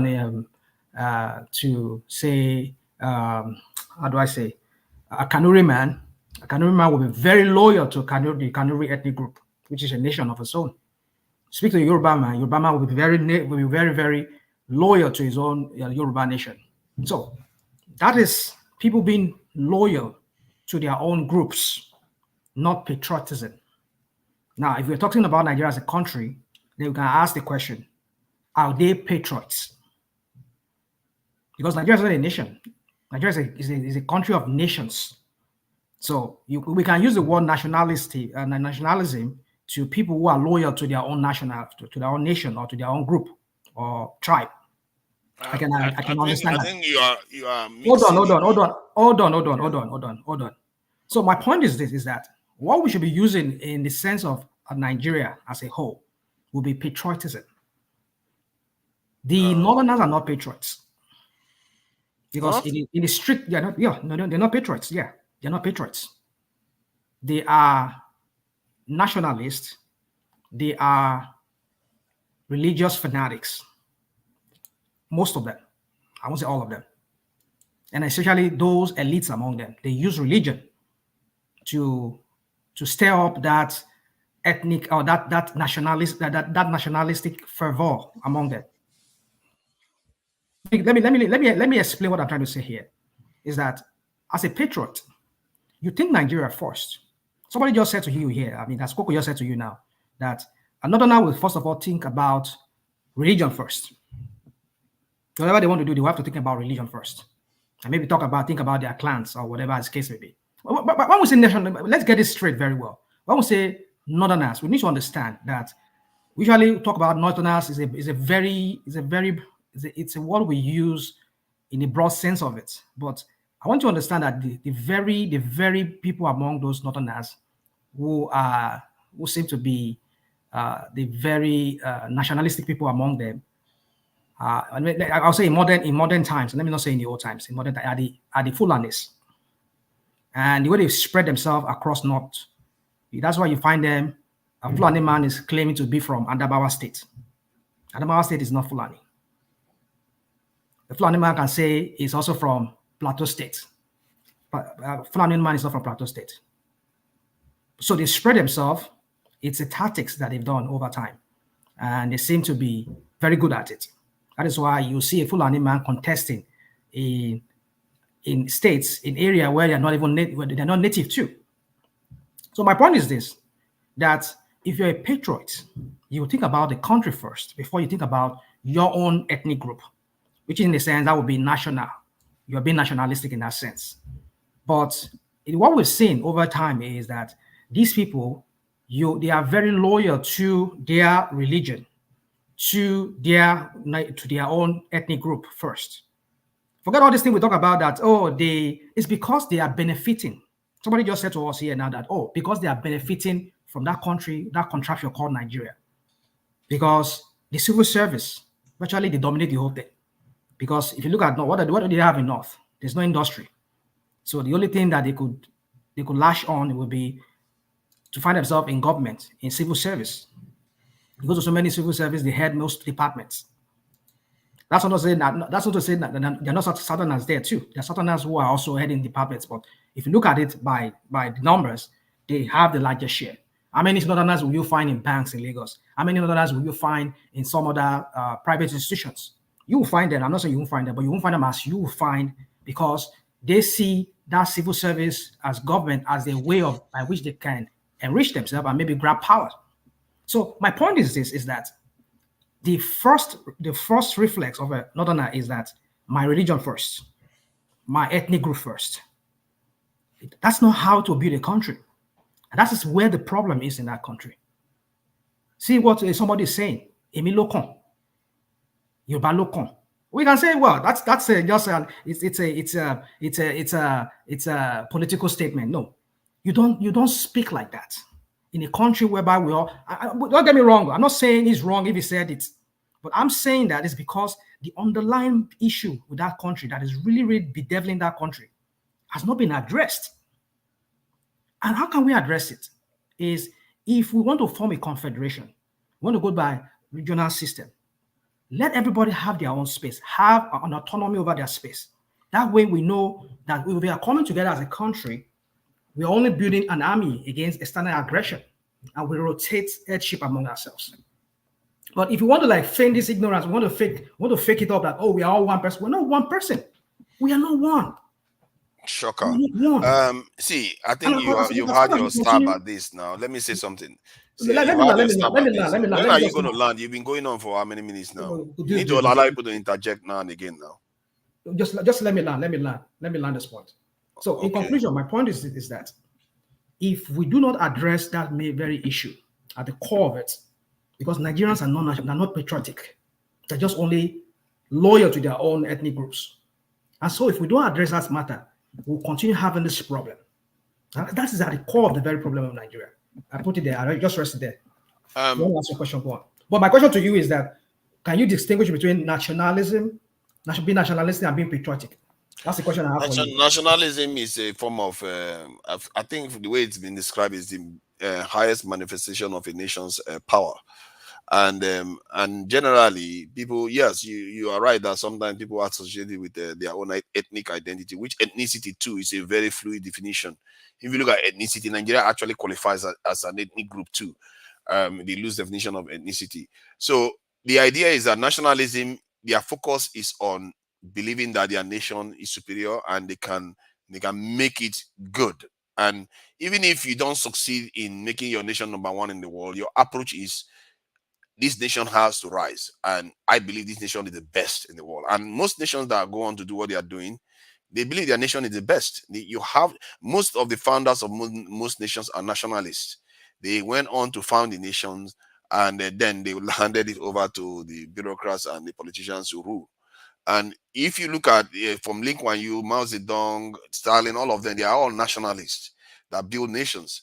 And the value of this strain of thought is very, very important. You are glossing about this topic. You're just glossing about it. You're not really addressing it. Let me. You're not really addressing it. You asked me a question. Just give a vague. No, you continue. I just want to ask this. Yeah, you asked me the difference between both of them. Patriotism is more of a putting your nation this thing. So what is a nation? What is a nation now in this sense? Now is the Nigeria a nation? In the context of Nigeria, yes, it's a nation too. It's not a nation. Hold on. Calm down. Now, come on. See, calm down. Let me say something now because I let you talk. Okay, go on, please. The idea is that we all have multiple identities and different layers of identities. Just like you are a husband, family, son, and all the rest, you are from so and so village, you are from so and so tribe, you are from so and so this in the state, nation. We have different levels of identity. The idea that those South Africans today, they don't care whether when they were playing Nigerians, they don't care whether you are Isoko man or you are from this in Kanuri. They just care that they are playing Nigerians. That is the level of identity that we express, and that is the nation I'm referring to. And that nation is the one we are comparing value, the numbers about in terms of the exports that Singapore is doing versus that of Nigeria. Singapore is also to an extent mixed. They have mixed religion, mixed people in there. Not, I think the Chinese dominated, but they still have mixed population. So they are able to aspire and do great things for themselves. While we, is Britain a nation? Britain is the nation. United Kingdom is a nation now. How is it a nation? They have different types of nation. They have nation states, and like Britain, I think is described as a nation state because they have different nations within the nation. You see what I mean? I'm ready whenever you want me to talk. Sorry, who is that? So I can know when to call you. Who is that? Aizo. Okay. Oh, you are ready now. Okay, great. So they have different levels, but the point is that from the point of view of Nigeria, we don't have a nationalistic approach to things. We have a limited understanding of identity too. That was just demonstrated just now because you just thought that Nigeria doesn't have an identity as a nation, when clearly, even evidently in the world, we have multiple identities. And somehow we don't want to embrace the identity that actually matters most to our nationhood. What's the Nigerian identity? What's the Nigerian identity? The Nigerian identity is the when you are called in Nigerian, that's the Nigerian identity, that territory. Who gave us the name? Who gave you the name? Who gave you the name in Nigeria? Did you people come to Nigeria? Who gave you the name? It is a description of the people there. So who come about the name? Who come about the name? To Nigeria matters. So who gave you the name? To Nigeria matters. We did not choose the name by ourselves. To Nigeria, it matters. If you didn't choose the name by yourself, is that not on you not to be able to choose your name? Germany, that you call Germany today, it was named by Romans. The idea that most of these many nations that you see in the world are not named by the Romans. Does that make it right? Does that make it right? No, nobody. But you are missing the thrust of the argument. You are going to the side issues. The thrust of the argument is that the manifestation that we call Nigeria itself, the entity that is Nigeria itself, is not acting the way other nations are able to express themselves. So why? They're able to express themselves. So why? Because our people lack that aspect. They for some reason, we can't. That aspect of thinking nationalistically. No, you see, that's that the point. aspect of That's thinking the point. on the macro level. The point. We cannot think nationalistic because when you say nationalistic, you're talking about people should be loyal to their own clans, to their own ethnicity. Well, to Nigeria, everybody celebrated Nigeria winning today now. Everybody celebrated Super Eagles We're winning. talking about nationalism. Exactly. I agree with you on that, Mike. See, we express one single people with one single descent, then you can talk about being nationalistic. The right word should be using is patriotism. Patriots. Your help. See, let me just say this. I think what Mike said just now is very, very interesting. He just light a bulb in my head. What Mike said about people, celebrating Nigeria winning. Those Nigerians celebrating. See, hold on now. Of course, those Nigerians celebrating. Hold on. Oh, come on now, calm down. Those Nigerians that are celebrating, what that does is it implies, for me, in my mind anyway, that when nations become nationalistic, sometimes it's events that create it. It's not necessarily a will. If they try to will your mental health is important, he can't will it. But when Nigeria scores a goal, it happens. You see that come out immediately. When foreigners attack Nigerians overseas, you see that nationalistic instinct come out. That tells you what I've been arguing for a while, that the reason why we are where we are is because we didn't have the kind of events that happened to even Singapore. Can you define a nation? Hold on now. You have already defined it. I've already defined it for you. We are talking about unity within the country. We are not talking about national cohesion. Is that what you are? Yeah, within the country, how do we see each other? How do we work together? How do we do we see that country as same country for all of us? Are we the same under the law? Or do we have some people within that country that above the rule of law? I mean, those are the things. It's a very strange question to. Can I say something? Yeah. Go ahead if you want to say something. Honestly, to be frank with you, when people keep saying how we see ourselves, how we don't see ourselves, why people are not killing, everybody don't see the country as the same. It's the reason we are not progressing. I tend to disagree with that. In the United States, it's a country of almost every ethnic group in the planet. We're all living together. But what's making it progress is just productivity. The system, the rule of law, justice, that's what it is. No one cares whether you want to be patriotic or not. Just do your job and you get rewarded for your work. And hey, if you don't want to be patriotic, that one's in your pocket. If you break the law, you go to prison. So in Nigeria, I think what we should be focusing on is how can we become productive people? Whoever, tribalism, racism, and all those things is not going anywhere. It's human nature. Exactly. Even if you become one, you gave example of Somalia one day. Yeah, they're all the same people now, but you people who have reason to fight, especially when money is involved, all those things.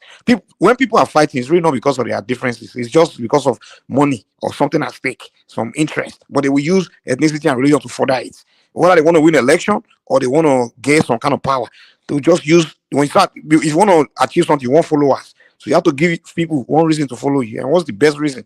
You tell them about use ethnicity or religion, something that's connected to their emotion. They will follow you. So if we want to progress Nigeria advance or anything, let's forget this conversation about wow, we are different, we are this. Do we see each other? Who cares how you see me?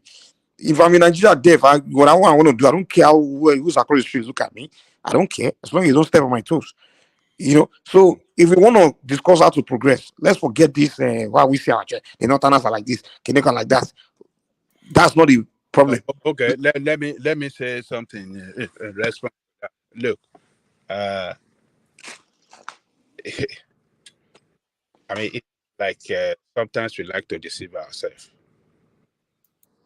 Now, we have people within that same country that cannot go to some part of the country to live in because of they believe their life could be in danger. They go and live there. And why? Is because within the same country, they see some people as they see some part of the country that they don't accept their own tribe as brothers. And for that reason, some of us will not want to go and live in some part of that country. So, look, the issue is this. There are certain structure that a nation must put in place for people of that country to see themselves as, to have that sense of belonging, that this is a nation for all of us. So will that begin to make us progress? The beginning, from the educational aspect of it, children across the country must be taught the same curriculum. The children must be educated the same form of education, the same mindset. They have to grow like that.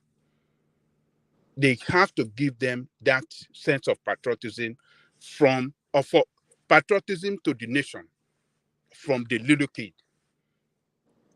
Do we do that in Nigeria? So okay.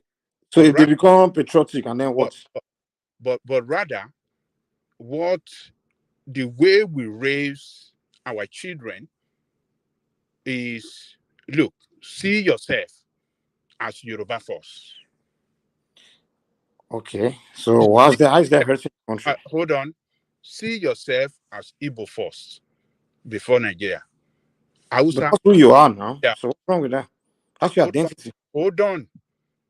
Hausa raise their own children to see themselves first before Nigeria. But in America, the whites see themselves before America, the blacks see themselves before other Americans. Everybody see themselves as their group. Even we Nigerian American, we see ourselves as Nigerian American before we see ourselves as other Americans. So that's not the key. At the end of the day, it doesn't affect America's progress. What's forging America's progress is productivity. Even if today we begin to Soon and even today, if we begin to say, okay, we are all one, we are all this thing. If we continue to be lazy and be corrupt and all these things, we will still be in the same shoes. The only difference is that okay, now we like you smile better to each other. That's it. Look, let me say something real quick. I don't know when some people. I don't know why you guys are looking for love from every tribe. Oh, I need everybody to love me if I can be Nigerian. What the heck? Just land Ajadeko so I can say something. Let me land. National man. So what we are saying here is that we don't put in place a kind of, structure and a foundational base that raises the children to see that country first before any tribe, before your tribe. But what's the relevance of it?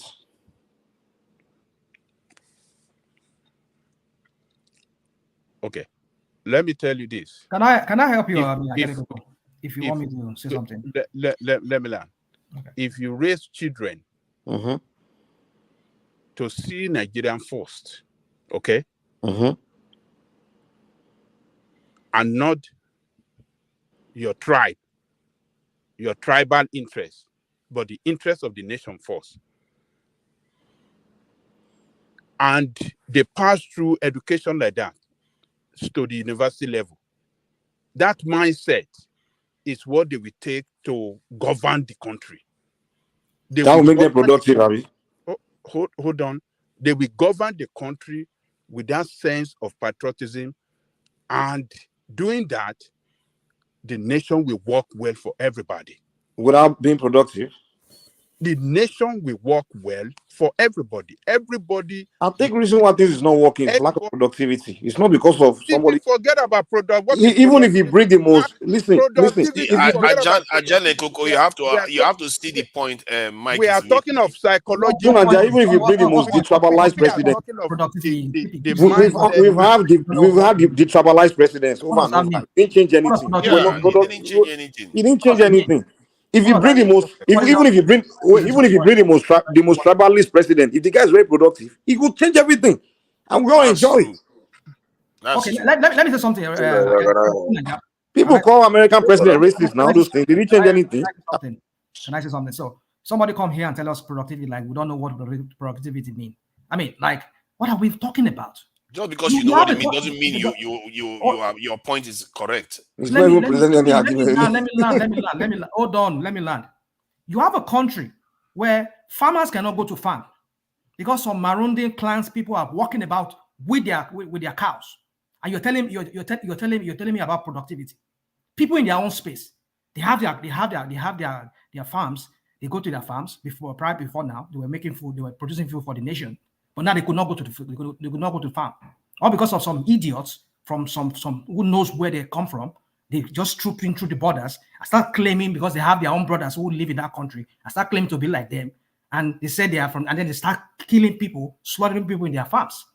How can people? You are presenting argument against criminality. It's irrelevant to what we are talking about. And you see a whole governor. It's irrelevant to what we are talking about. You see, this is irrelevant. Mike, please, can I talk to Mike? A whole governor said Mike can come from. Okay, before that problem came, when we progressed. Hold on. Mike. What it is today. Before the Fulani started ruling, where we progressed. Before Buhari became president, and the Fulani problem started, where we progressed. Mike. Can I talk to? I don't even know what Can I talk to Mike? You don't even know what you're arguing against. Rational mind. Mike, all you do is emotion. You only express emotion, but you don't present anything. Please, everybody is just talking at the same time. Okay, can I talk to Mike? Mike, I agree with you in terms of the productivity, but let me give you this instance. Rational mind, you present zero logic. Mike, I agree with you in what you are saying. If Nigeria is productive, we will not be where we are. But there is something that is making us unproductive. It's not because we are lazy. Check the Nigerian constitution. Nigerian constitution, that's what we call quota system.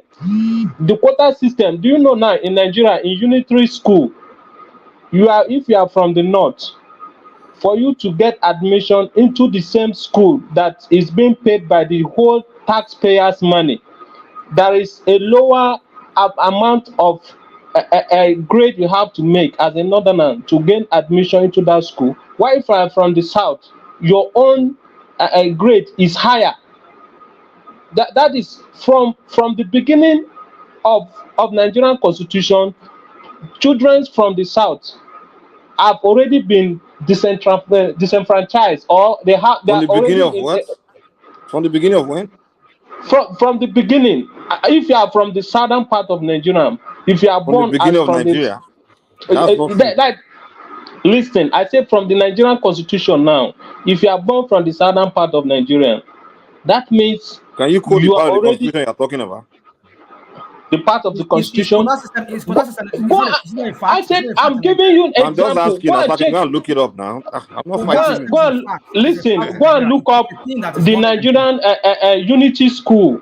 What is the cutoff mark from different states in Nigeria? Why should there be different cutoff mark They from call it different Unity states? School. It's a side program. It's a private. It's a side program. It has something to do with the stability of our What are you talking about? It's a what? own What issues. What core issue? Which core issue? You see, Because they are Unity schools, a special school. It's a special school to unite people. it's So not. It's not. it's irrelevant to our general Okay, reality. listen. Okay, let assume it's special The school. Unity Let's school. So the assume Unity school defines our entire Oh my consciousness. God! Do you know what the unity that school is that is So the it is Unity, an so it's, the Unity school is the reason Mike, why Everybody's talking over everything each other. else is coming. Let's calm down. You see, the way Mike hold now, on, Mike now. Listen, I agree with you in terms of productivity. Now that I talk about you, Coco, hold on. See, the way Mike put it is slightly different from the way I tend to put it. The way I put it is that's why I agree with you 100% on that point. I said other nations have similar problems as we do, but they manage to remain functional. The question I have asked that question on the panel before. Why is it our own, not only us, most West Africans, East Africans, South Africans are not functional? And if you don't learn how to diagnose a problem and deal with it, you're just going to be circling yourself over and over again. Because America is divided, the UK is divided, France is divided. If you go to any society, you just have to look deep enough, you see how divided they are. But yeah, they are functional. That tells you that's why I tell you, Coco, earlier on, you have to do your deductive reasoning to say, okay, if these people are all divided and they are still functional, what are we not doing?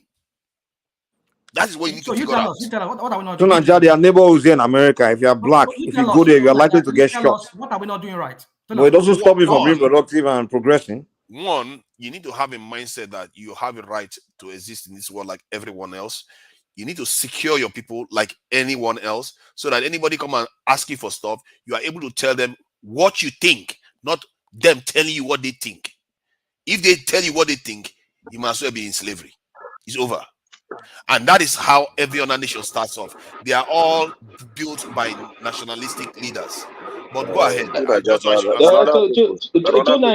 can I answer you based on the way you ask this question now? I will tell you the problem Nigeria has not the reason why Nigeria has not progressed because we elect the wrong people to lead us. And the reason so why if they give Nigeria President Bush or President Obama, it will change, Abu. If we elect people. Sorry, I think somebody wanted to say something that hasn't said it. Is that Ekene that wanted to say something? I say you should give other people space to speak now. Yeah, if you want to talk, you can talk. I think you have no. Aizon, sorry about that. Aizon told you wanted to speak now, and me, I want to speak now. You should give us time to speak now. We should give you and Aizon some space. People can interject, but I think two of you can have the space. I think I will stand back for a bit. I don't want to keep in because I tend to interject quite a bit because please. Yeah, Aizon, please go ahead. No, I cannot thank you, my brother. Tunaja, you why don't you have it organized now? So you want us to time it? No, I mean it's up to you. You're the moderator, but I'm just saying you can have it organized so everyone gets a chance to speak, and If someone wants to interject, I mean, this is one man's platform now, so you do the same way he does it. And No. Don't, you see, don't make that mistake. I don't look like one man. Do you see me having bald hair? One man is bald now. It's still called one man went to more. Yeah, but with some other person sitting there. So that's the problem. So, but the point is that I tend to use it slightly different method, allow things to flow organically, because sometimes some people have stronger opinion on some topics. So yeah, but if it's just open like that, people are talking on top of each other, and you can't really. Yeah, that's true. I think that. And if someone wants to get in a word, you try to shout louder than the person that's talking, and then all of a sudden you're not exchanging ideas and having conversations. You want us to do 3 minutes so that everybody have their say, then we leave it open again. Yeah, you can do that now. That works. All right, 3 minutes. Let's start now. Go ahead. Okay, and if someone interjects me, sure, you go give me my minutes back. Yeah. Of course, you get it back. Okay, make you not keep my minutes, or make you give me my minutes back. It's only fair. We'll give it. Okay, so I mean, for me, I've been listening to you guys have this conversation. The thing is, before I get into the nationalistic part, to Nigeria, I listened to you and you contradicted yourself. So initially, you were arguing against teachers taking a stand against the government that has cheated them out of their livelihood, cheated them out of proper working conditions, and then I'm listening to you, and you're comparing Nigeria to Singapore, where Lee Kuan Yew established a strict policy long term to make sure that education will not suffer in that country. And not just education of someone going to class, education of anything, whether it's apprenticeship, whether it's learning a trade, whether it's entrepreneurship, but education. You learn how to do something and you become good at it, so you're productive for the nation. And here you are, you're talking about teachers taking a strike, and you're criticizing the teachers. Meanwhile, the teachers are fighting for the things that we all want: better educational system. So that's the first point. The second point about Nigeria's unity. Let's not kid ourselves here. Unity doesn't happen in a vacuum. You don't just wake up and over 250 ethnicities are all of a sudden one people and they're championing under one flag. No, it's not going to happen. The reason why we all rally behind Super Eagles is because sport has that unique component. When people are playing a game and they've all come together under this flag, everyone will rally under that flag. That's what makes it special. But in every other facet of life, in that country, you can't expect people to just automatically say, oh, a Kanuri man will say, Biron man is my brother, or a Fulani will say, a Nupe man is my brother. It doesn't work like that. If you don't create the kind of environment that makes people want to be able to live, work, and see each other as fellow Nigerians. And then long term, the thing is this, you don't see any programs. You have leaders that come in. The last one came in, clearly favored his Fulani ethnicity over others, created problems, wanted to create Ruga, give them special dispensation so they can come and settle. When people said no, it caused problems. How do you then build a country where from the very top, it's being divided? The current leader came in during campaign. What was he saying? Yoruba Loko. Is that someone that is going to unite the country? Of course not. And then he goes in, in my opinion, the day one he walked in, he failed. Because if you have 2.1 million IDPs in your country and you get into office, and that is not your primary objective to get those people back to their homes, you've already failed. So now we're dealing with insurgency in all different parts of the country. And, clearly they're dragging their feet. Nothing is going to happen, unfortunately. So you see these things and you're saying, oh, this country is doing well and this country has gotten it right. Or look, no country has gotten it right. One country just happens to have better institutions than the other country. So the UK's, the US, all these examples you're giving, there's nothing special. There's still divisions in there. But the one thing you can count on is if I go to this government institution here, or if I go to that government institution there, they have policies that would work. And those policies roll down, and that way we can function in a society. That's what's happening. Thank you. For one, I think you misunderstand me. I never said I was against strikes or against their goals. I'm against the long damaging strikes. There's a difference there. I can quote you verbatim. You said they are saboteurs. That's what you call them. If you call someone a saboteur, what does that mean? If you go on to damage the what does the definition of a saboteur mean? Somebody that is deliberately damaging a system. Exactly. So you're against them. And that's what they are doing. No, they are not. They are not doing that. They are trying to fight for a better educational system, tertiary educational system. If I tell you that I want to save you, but I keep cutting you, I'm trying to save you, but I keep cutting you. I'm saving you. I'm cutting you. Let me give you a perfect analogy. If someone is bullying me, and I can't fight for myself, and you come in to fight that person, and in the process you take a number of blows, and your face is swelling up, and you're dripping blood, but you're still fighting for me, I cannot criticize you by saying you are not fighting for me. That's what they're doing. They are fighting for the future Nigerian children that have to go to university. They're fighting for the future. They're fighting for the future Nigerian children that have to go to university to make sure that those people. They are fighting for them by keeping them at home. Exactly. They are fighting for them. They're fighting for them so they can have a better condition. So our universities can have some credibility. I'm sorry. I got to allow you to a little bit there. You're fighting for them. So you're not fighting for them by destroying their future. You better system. If you can't see that, then something is fundamentally broken inside we you. See it, but you are not. If you can't understand, you are throwing David with the bad water. Professor has decided. If you can't understand that a lecturer, this is an educational professor. These people publish journals and do research in other countries. You're missing the point. You are missing Sonaja's point. You are missing Sonaja's point. They have given up their livelihood. Can you guys hear me? They have given up their livelihood. So that way, I thought you already spoke 3 minutes now. So let's just respond to what you said. Speak back. My God, sit down somewhere. You're not the moderator. Okay. So please. They have given up their livelihood. So that way, the future of the country can be better.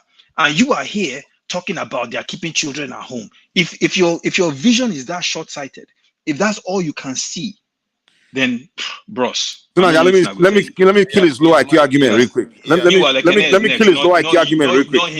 You've had your say now. Let him talk. Okay. Sunaja, you see what you said, what they are not understanding about what you said. They keep on accusing you of as if you are just against the people fighting.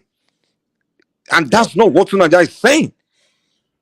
What Sunaja is saying is you are throwing baby with the bathwater. You can figure a way to throw the bathwater without throwing the baby. There are many ways to fight. How about you pick a fight by going after who is that elected official that actually is stopping what you want and go to the public. There are ways to remove the elected official or campaign against the elected official. There are many other ways to go against a policy, a things that's not a policy maker that's not doing things for you. There are many other ways to fight. It's not only just. Hold on. You can even call. Hold on. Give me a second now. Can you mute this guy so I can respond? He didn't allow me to respond. We have 3 minutes that we agreed to. So let's not. You get your 3 minutes. We don't spend any money. No. Sunaja, please let me land this point. Sunaja, can I land that critical point? You agreed to 3 minutes and 30 seconds. Your 30 seconds is gone. Sunaja, let me land this critical point. No, your 30 seconds is gone. Let's try to keep it strict, please. No, let me just land it. Mike, you're going to have your turn. You've already made the point. Okay, right. I'll wait for my turn. That's fine. Okay, guys, listen. I yield my time to Mike. You can have the time. Mike, go ahead, man. Nice one. Okay, thank you. So, what I'm saying is, there are many ways to fight a battle. It's not always one way. And when Sunaja keeps saying you're doing the same thing over and over again, and you're still not getting it, that's insanity. There are many ways to fight battles. How about I suggest this? You lecturers, how about you get with the students and put them on your side, and you, along with the students, you go out after those that are in charge of making that policy that you want and campaign against them. And there are many other ways to fight battles besides just you throwing baby with the bad water all the time, where students are supposed to graduate in 4 years, graduate in 7 years. At the end of the day, the strike that you did, at the end, you still didn't get what you wanted. So who suffered? You are fighting a battle in a way at the end of the day, the person that suffered is only the students, not even the people you are striking against. And the people you are striking against, obviously, you see them as people that obviously don't care about the student themselves. So you have to look at it like, okay, this fight that I'm fighting, I'm not actually hurting the person as I'm fighting against. It's somebody else that I'm hurting. I think that's the point Nigeria is consistently trying to prove. Like, listen, you are sabotaging these children. These politicians don't lose anything from you striking. Some of them don't even care. They only there to make money anyway, to steal anyway. So you decide you want to fight them, but the choice of battle, the kind of choice of way of fighting them, you didn't analyze it. Like, okay, I'm trying to fight these people in this manner. Am I really hurting them? Who am I hurting? You are only hurting the students.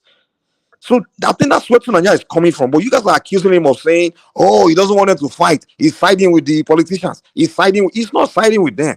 He's just trying to tell you guys, like, listen, maybe Tunanya is not playing right. But what I see what Tunanya is saying is that the way you are fighting the battle is you find another strategy. There are other ways to fight battles. Exactly. They are professors, so professors of strike, and the people that can figure out a solution to the problem, they keep repeating the same thing over and over again. The people that are suffering are our poor Nigerians that we keep saying that they don't have a value. To Nigeria, why don't you have this kind of venom for the government that budgets less than 10% on education? Wait. Why don't you have this venom? What about this thing? What about this thing? Why don't you have this? Why don't you have what about this thing? That's what you are doing. What about this thing? For the minimal amount of money they are putting into education, or for the fact that your schools don't have roofs. They don't have roofs over the buildings that students go to. That's irrelevant to the point we are making. Professors have to take side jobs so they can teach. Why don't you have this venom? You're having the venom for people that are trying to fix a situation. No one is having venom for anybody. Stop this low IQ strong argument, man. And you'll be saying how people are always talking and nothing happens. They will start presenting a different argument that has nothing to do with what you are saying. How many Nigerian universities have you? You are presenting argument that's not relevant to what the point we are making. Mike, please be quiet. How many? You are saying we are having venom. We are not having venom towards professors. Goodness, we have to let it. We have to let's mute and use on. Let someone else talk. We have to let the 3 minutes go. Ekene, sorry about the delay. We've come to you now. 3 minutes, please. Go ahead. Okay, thank you. For me, you see, there are many reasons I have to agree with Izon in the argument he's making. His argument is straight, educative, and quite understanding. You see, that's why most of the time, if I come here, I speak about our educational system, the kind of education we acquire in school. Is somehow theories, how to exaggerate certificate and all that. And that's a great problem that many of us are not seeing, because when we have much education without compassion about the people, it's a big problem. It's a big problem. Trying to explain matters, give explanation to every issue without adding compassion to it, it's a big problem. You just see how Izon explained things with compassion that is added in it. Then we're trying to exaggerate, as in to take away the responsibilities of our leaders in trying to fix education. See, a responsible leader that wants a nation to grow will not have to tamper with education. It's simple as that. Whether laborers want to strike or not, you shouldn't even allow that in the first place. First of all, coming into power, you should know that education should be a priority. So anything that has to do with education, you have to go there and fix it. But insecurity, you understand, education doesn't necessarily mean that you study bachelor's degree in this and that and other. You just see how you explain to you how the people you say they are productive, the kind of education they acquire, both skills, anything is education to them. And the same thing with the Chinese. Go to Chinese company, they don't speak English.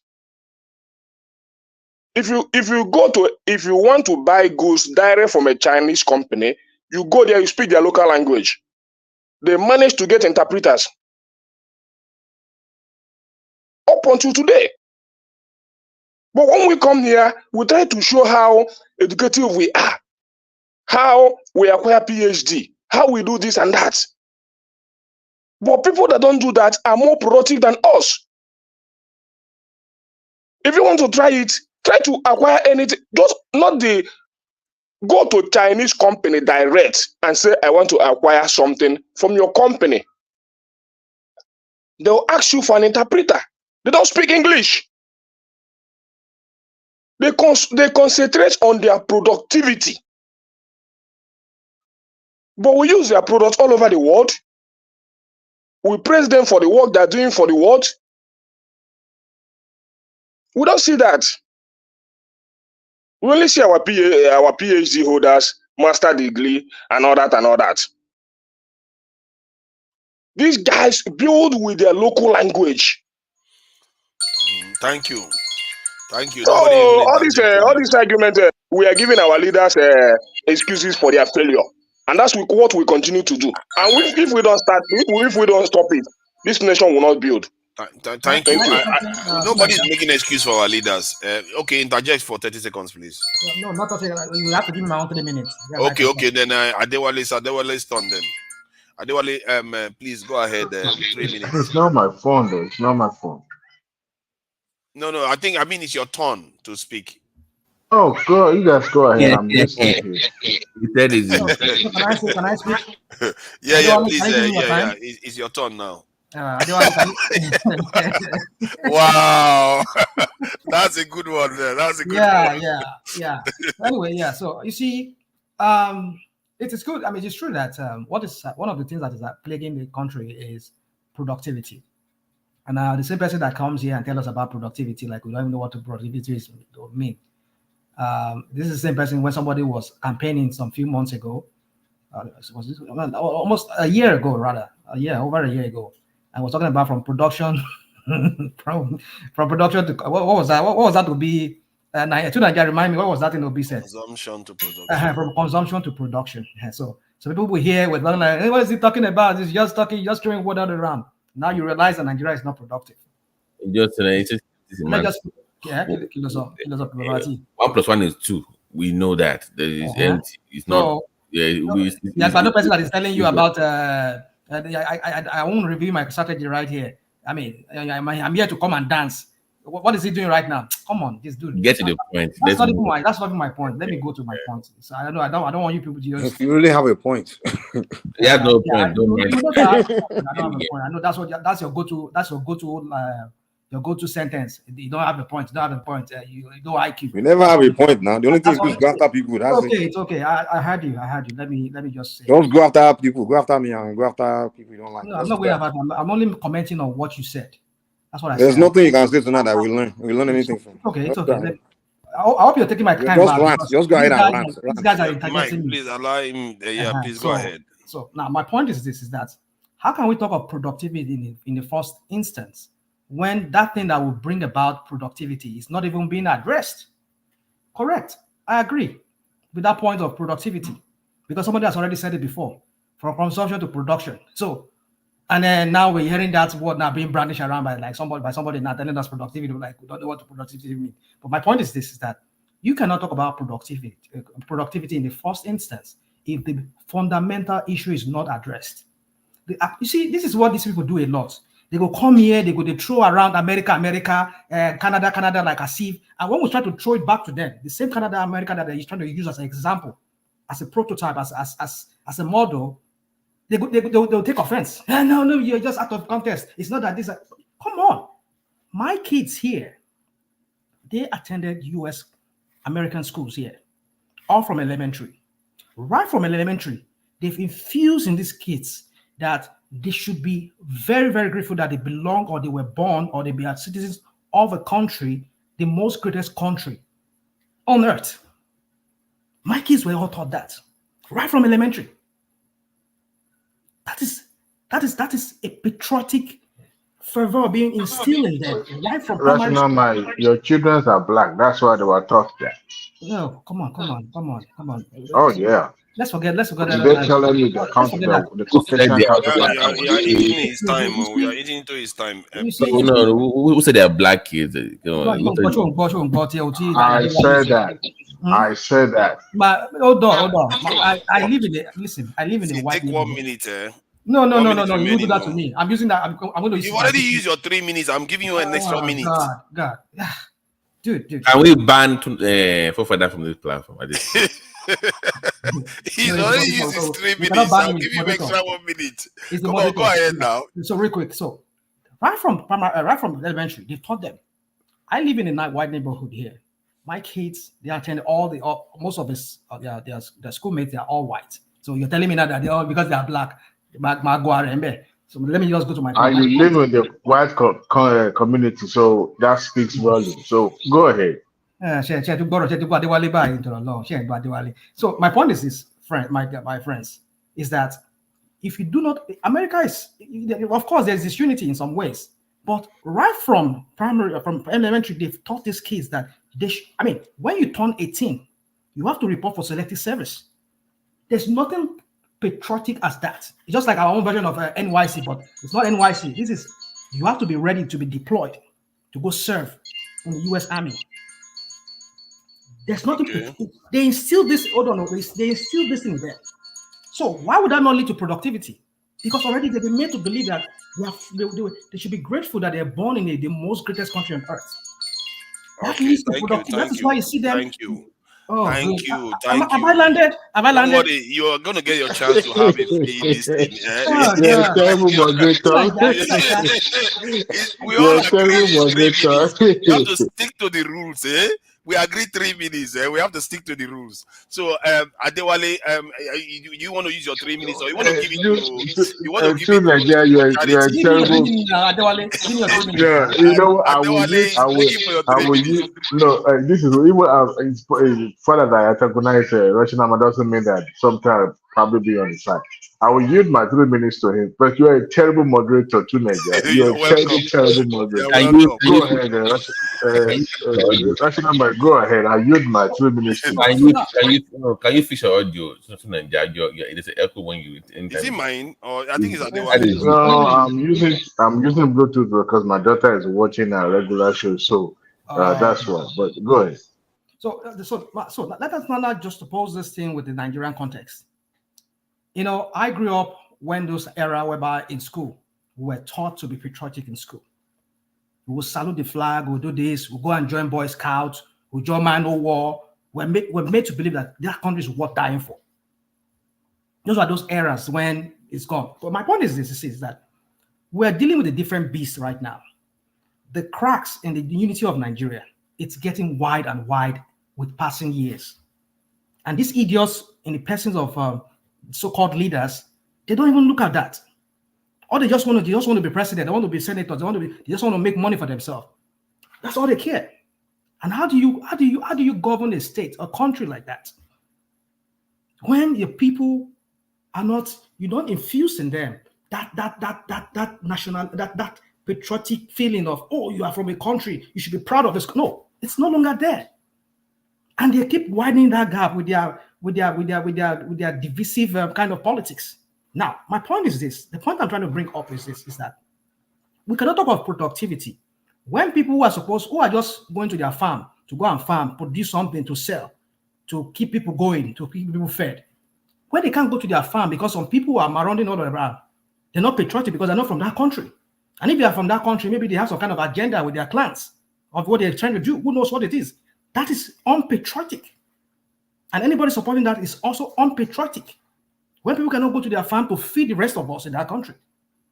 So how can productivity come about? When people cannot go to their farm. So, of course, yes, production is part of it. But you cannot talk about production when the fundamentals, the very thing at the core of it, that will lead to that will springboard that production, is not being addressed. One of them is this disunity among us. And how do we go about fixing the disunity? That is the point. And everything boils down to people not being patriotic. The leaders are not patriotic. How do you expect the followers to be patriotic? That's the question. So, in conclusion, for me, you see, if we do not address the very main issue that is bedeviling in that country, which is at the core of it, is, are we one people? Are we one country? I don't want to use the word nation at this point, because we're not even a nation. In my own view, we're not a nation. We're a country of nations. But if we want to become a nation, as in one people with one standard or whatever, then we need to talk about that. So if we do not answer that question of, do we want to be together? And if you want to be, how? That how will now lead to that question being resolved and being asked and being answered. So like I said, it is true, we're not productive. But we cannot talk about production if the very core, the very basic issue that is really bedeviling that production is not being addressed. One of them is our people are agrarian. You are jingling your bell again. Eh? You are trying to remind me of it. I'm not jiggling my bell. It's the timer. Okay, all right. So in conclusion, so my point is this: is that we need to address that issue of, do we want to be one people? Do we want to be patriotic as one people, as one nation, one people from one country? If we do not address that, forget it. Anything we want to talk about, we just be building castle in the air.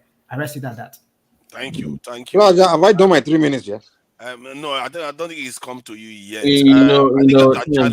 When you make it this treaty, it's not free flowing enough, and you kind of I guess because the problem before was that some people were not able to say anything.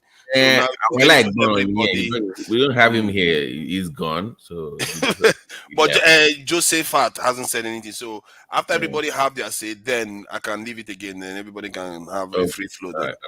Yeah. I think it's Ajahn Lekoko now. Are you there, Ajahn Lekoko? Ajahn Lekoko. Oh yeah, thank you. So what do you want me to talk? About how do we get our Nigeria to export as much as Singapore? I beg of you, but let go. What is surprised that Mike took the side of forefather? Was surprising. Mike has been off lately. I don't know what's going on with him. I don't know. Last week. Hold on. Hold on. Last week he was doing the KBA sitting. Actually, it's over here. This week is now the Labour thing. Mike, what's going on, man? I mean, I wasn't taking side. I'm just speaking to the issue. I don't know what's going on with it, but it's okay. Okay. I don't do side taking. That's one thing you need to know about me. You did. I think I did here, but it's okay. Baba T. He's from his own opinion now. Baba T. Yes, but do you know how much South Africa budgets for education? Eyes on, hold on. 19.5%. Do you know how much we budget? Eyes on. You have to let me try to get this thing. We all had an agreement. It was a sacred covenant between all of us that we have to do 3 minutes. But let him give us that information now. You want to sacrifice your 3 minutes? Ajahn, he muted me because he doesn't want to hear the truth. No, give him your 3 minutes now. Say it now. Give him your 3 minutes. If you want him to say, give him your 3 minutes. Let me just say. I'll say this and I'll keep quiet. Let me give the stats and I'll keep quiet. It's okay with me. Let him take some of my it's counting now. Okay, good. Great. Go ahead. Yeah, 19.5 is what South Africa budgets for education. Nigeria budgets 7.9% in this recent Tinubu's budget. So just look at that too. Fellow African countries, South Africa, almost 20% for education. We less than 10. If you don't allow your kid to go to school in the north, like I was saying earlier, where because of religious issues, you bar them from actually getting that quality education. Even if 20 billion there, it will not mean anything now. They can't go but here's the thing though. This North thing that people say, when I talk about northern ethnicities, I specify the group I'm talking about, because when Southern Kaduna people, you're not talking about them, or Plateau, or Benue, or Southern Borno, or Southern Gobe. So let's be nuanced. Let me be specific, please. Hold on. I was referring to the. Does anybody know who Akin is? Hold on now. Somebody is backstage now. I don't know. Does anybody know this man? Say something quickly before. Nobody know him. Show his face first. Yeah. I was referring to. Do they always call the 30 million out of school students? They always call that figure. So I was referring to those people. That's why. Okay, so Aizon, I was referring to those. I can let you in, Akin. And Babati, do you know what? There are other ways. Thank you. There are other ways to educate them. They can build trade schools. They can build a lot of different types of things. Anyway, anyhow. It doesn't have to be the way the world is moving. They have to get them in that school some way, somehow. They have to get them productive. They can have agricultural schools. It doesn't have to be what we look at. I as know, Western. I'm with you, Aizo, but I'm saying that. Yeah. But from what we have right now, this idea of I'm going to go sit down with someone building, citing the Quran every 2 minutes for 4 or 5 years. We can't have that anymore. I'm sorry, we can't keep doing that. And you know, Muslim education, back in the day, Muslim education used to be very innovative. But sorry, Ajalo, make you take your time, I beg. He's eating almost everything. Now you are saying you take it back after you've eaten almost everything. Naija, you know that Aizon doesn't come very often like that. So when you see Addition on the Aizon on the show like that, so just let him speak. I should let him speak. Yeah, because are you saying that I should give you Thank you. So let him speak. But you see, when we have an agreement, we have to stick to it. We have to start setting an example of institutions. Oh no, okay. Now have to when function. you believe agreement. Hey, now now. Hypocrite. What is wrong with you? I mean, this guy, man. I believe in agreement, but that is besides my point. I don't know why you agreement now. I agree with the reason for striking. I agree with the idea of an agreement, but I don't agree that the main objective is destroyed in the process. We so don't see that's the my hypocrisy. point. Don't worry. Now campaign after election with that. We don't see. Yeah, please go ahead, Angelico. You got 2 minutes. Okay. What's the point? Singapore now. How do we get to Singapore level? Because this is a disgrace. How 6 million can export almost 10 times more than Nigeria, and that is not crude oil. So if you remove crude oil, it's more than 50 times more than Nigeria. We can never get to Singapore level. That is crazy. Yeah. And the reason why we cannot get to it, to their level, is because the fundamental constitutional and foundational structure, or how do I put it, constitutional provision, we fail as a country to fulfill it. And the basic constitutional provision that is essential for the country to implement is security of life and property and welfare of the people. Nigeria has failed to fulfill that constitutional provision.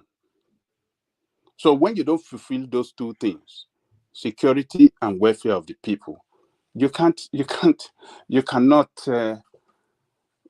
be backward as a nation. Yeah, And but that is describing a problem, though. Your time is practically up, but I will give you time because since I'm interjecting. The question then is, that is the problem. We don't secure our people. We don't. The welfare of our people is not at the top. But how do we change it? Because we have to think about, okay, let's say Tinubu now. How do we make Tinubu start moving in that direction? How for Tinubu to move in that direction is to restructure the country. Restructure the country economically, politically, and the country we will start to see a country on the right direction. And maybe if we are consistent with that, then maybe we'll get there in the next many years to come. But if we don't restructure that country economically and politically, then we can't get, because economically that will give the issue of resource control will come in. And when we can solve the issue of resource control, so many other problems will be solved. Insecurity problem will be solved. You understand what I'm saying? And how do we govern ourselves, which is on the side of the political restructuring. Thank So you. if Thank we you. can solve those two problems, then we will have a nation that work for everybody. That's the way I see it. I guess we are going to come back to some of your suggestions. Mike, please go ahead. 3 minutes. All right, Mr. Tunaja. You know, there's a former president called John F. Kennedy. You know, the guy made it clear. He said, listen, here's what I ask. Don't ask, it's as a citizen, don't ask what your country can do for you. Just ask what you can do for your country. That's the best way you can develop your country as a citizen. You have to contribute, figure what you can contribute to your nation, and be very productive at it. That's the way. I prescribe the same thing for Nigeria. That's the solution to Nigeria's problem. All hands have to be on deck in nations building. Every individual got to get in their mind that, listen, hey, let me be productive. Let me see what I'm good at. What's my strength? What's my talent? What's my gift? What's my passion? And be productive at it. If everybody have that mindset, you will develop a country. It's irrelevant when we start saying people have to be patriotic. Oh, we have to like ourselves. Oh, everybody have to love themselves. The Americans don't care. They don't ask you to love anyone. They don't ask you to love your neighbor. All they do is create rule of law. They say if you want to be racist, you can be racist. If you want to call anybody the N-word, if you want to be, the only thing is, if you break the rule of law, you go to jail. You can say hate a black man, you hate a white man. If you touch him, you go to prison. You can hate. It's your right. It's your freedom. So I'm saying, and this rational mind say something. He said patriotism equal productivity.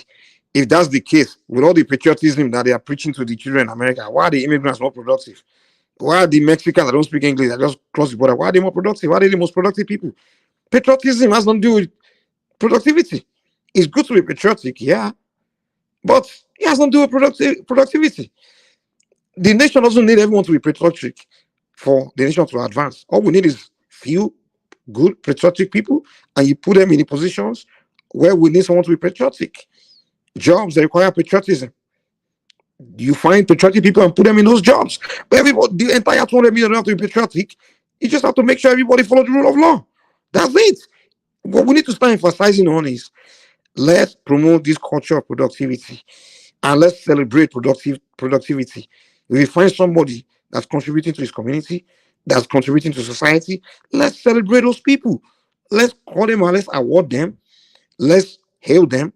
Let's talk about them. Let's name things after them. And everybody else will begin to follow that step. It becomes a culture.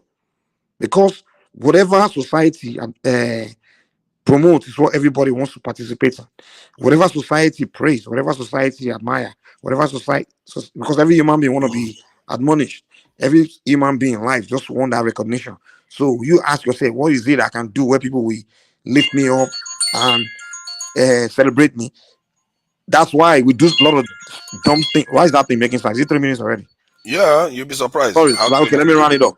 The reason why we do a lot of dumb things is because, like, you want to show off your car, you want to show off this, because you know people will celebrate you.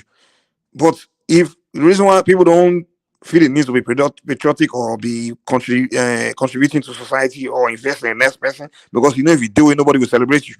So we need to create a culture of celebrating productivity and promoting productivity.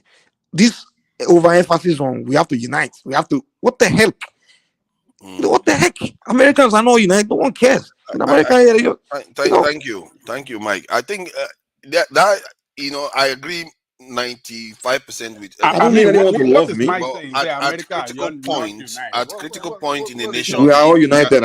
If you are not, America, if you are united with your Pakistani neighbor, Abi.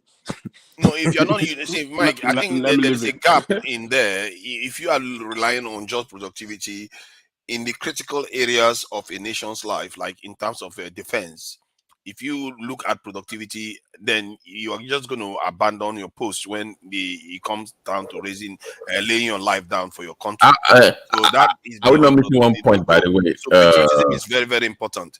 I would not miss one point, by the way. We missed one point that people don't want. They want to ignore. We all cannot rise. So if you want part of being productive is understand that you must pick the best of the best of the best. So the idea that, okay, we want everybody to be productive, yeah, is good. But part of it is like, I have to know you're productive, right? For me to pick you for a job, not because you are from the north, the south, from the east, or the west. Exactly. That's what the culture I'm talking So about. the best of the best will be picked. But this is what happens. So some people will be left behind. So the Thank idea you, of, thank you. And I'm not going to let you flesh it out. Josephat no, okay, Obioha hasn't said anything. Uh, Were you not the one that donated your time? Hello. Eh? Can Yeah, you hear me? Josephat.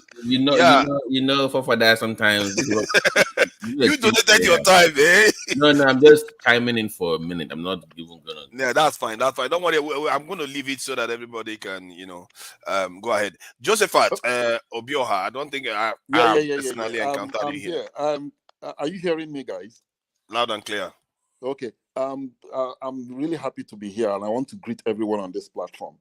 You see, I had to agree with Ajelekoko's submission. You see, why we have so many problems in, and I know there are so many factors that have kept Africa down. At least three major of them, the ones I'm going to mention now, three of them: religion, the democracy they gave to us. We didn't even look at the democracy very well. We just swallowed it just like that. And then another one is education. The education in Nigeria or in Africa, most African countries, is only for extraction. You see, most of our best are outside because our education, the educational system the colonizers brought to Africa was not about producing anything. Now, it wasn't about productivity. It's all about extracting, just like what happened during slavery. So the thing is that what we've gotten wrong in Nigeria is anything that is thrown at Nigeria, policies, ideas, we just swallow it like that. We don't analyze things. Like, for example, I know in the 80s, we used to have this technical education, like technical schools. And these technical schools, it is where you breed like the most productive youth in a country. Just now in China, look at what they are doing in China now. Not everybody should go to the university. Now they've brought out a lot of schools, like you could go there, be an entrepreneur and be productive and employ people. Because these big factories now are living the same. Most people are making money on Facebook, on Instagram and all those stuffs. You understand? So I believe we should review our educational system. We should review it. It's not working for us and it has never worked. We have to review. If the ones who are going to throw away, we throw them away. If we are going to change everything entirely, we should change everything entirely and get the country moving and be productive in that country, because for over 60 years we've not been productive. Let's just tell ourselves the truth. Again, is the mindset. I wouldn't talk this one because it's going to annoy a lot of people here. Let me just go to what Ajelekoko said. The best thing that will happen to Nigeria is resource control and state policing. I know there's something you want to talk about mindset. You should talk about your mindset. Don't hold anything back, because we are here to learn. You see, because if you look at resource control, what resource control would do to that country is going to reset everybody's brain, like one. And it's going to open up all these politicians. It's going to open all these governors. It's going to open their anus. We're going to know their loopholes now because see, a madman can be a governor in Nigeria. A madman. What do you need? Money from Abuja, pay workers, and you relax. Things are okay. But when you now allow states to control their resources and seek for fun, you see that now some governors will be throwing in the towel. Some governors wouldn't do 8 years. Some governors will just do 4 years. Even some governors, at the middle of their 4 years, they will just say, no, I'm done. I can't do this any longer. Like the way it happens in the Western world. Because one, you have overfed them. So they sit put there. They don't want to do anything because the free money is coming from Abuja. Let Abuja give resources back to the states. Then you see, like, for example, if you go to Northeast, where they have all these insecurity all over Nigeria, though. But let's look at Northeast, where they have massive land they could farm. Do you think if I'm a governor in one of those states and my only source of revenue is farming, I will fold my hands and allow bandits to take control over there. No. I will do something. That is why when you give the states their resources, state police will come up. Many ideas will be coming up. Investors will move in, and that country will be productive again. With this system we're practicing, we're going nowhere. And that is why I agree with Angelico. Restructuring is number one. We have to restructure the country. When people talk about restructuring, it's not like we want the country to divide. If Nigeria divides today, it has affected the black race heavily. We don't need a divided Nigeria. We just need a restructured Nigeria because Nigeria is still the heartbeat of Africa. You understand? So, thank you. Please, forefathers, I want to talk on this thing. You see, religion is another thing that is keeping us. No. Sorry. We have to wait after this round, then we can go. Okay. So that Coco, Ekene, and Akin can say something. Then everybody can, have their normal conversation. Coco, thank you for joining us. What do you think so far regarding our productivity, as some like to put it? But I like to put it very plainly. A country with less than 8 million people can generate as much export, more than 10 times export than we do. And if you remove crude oil from Nigeria as part of our export, I think it's well over 50 times more than the export that we do. So how do we get ourselves out of this situation? And why are we in this situation first? Then maybe how do we get ourselves out of it? Please go ahead. I think Ekene should go before me. He has been here, didn't say anything. I've been talking. How generous. All right. You want to give him your time? Let him go before me. After Ekene, before me. Okay. All right then. That's fine. Ekene, are you there? Yeah, I'm here. Yeah. Welcome. Thank you for joining us. You had a question. I don't know if So please go ahead. 3 minutes. Okay.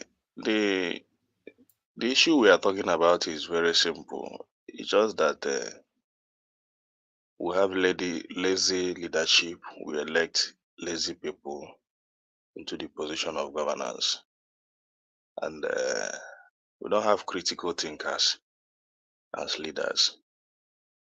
We just elect people that wants to share money in Abuja. So, and that has become our problem. The oil in the south is a very big problem to Nigeria. So all the money we generated there, you see the way they rush to share everything without using it for critical development. We talk about diversification. Many governments will come and talk about diversification. At the end of the day, they couldn't do it, because you see some group of greedy men concentrating on one section, which is oil.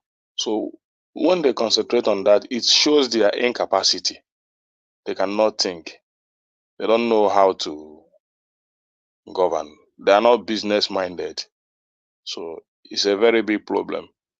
So we still need first of all, we still need to elect a leader that can critically think and diversify our economy by building our educational system, because I believe with everybody here that said that our education is not a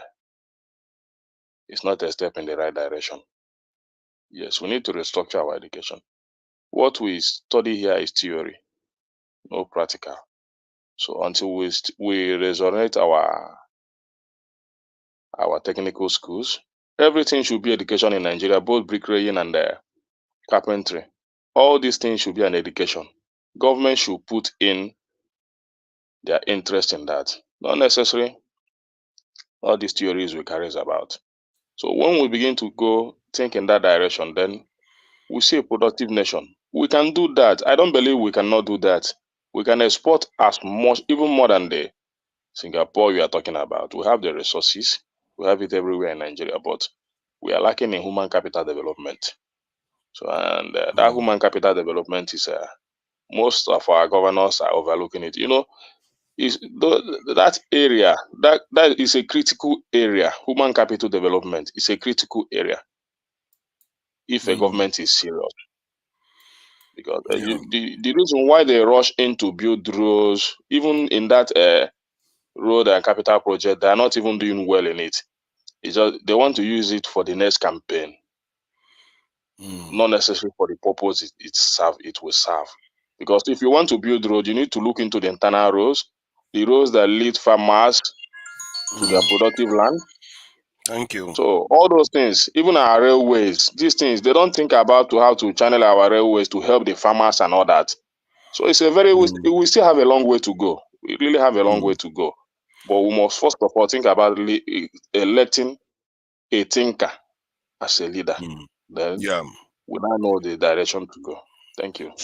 Thank you. I think to have a thinker as a leader, you have to have an environment that allows a thinker to emerge, and it kind of somebody that is very good at providing solution.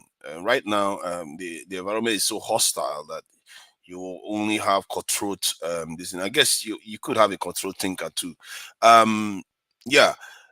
Coco, please go ahead. Okay, thank you, Tunaja.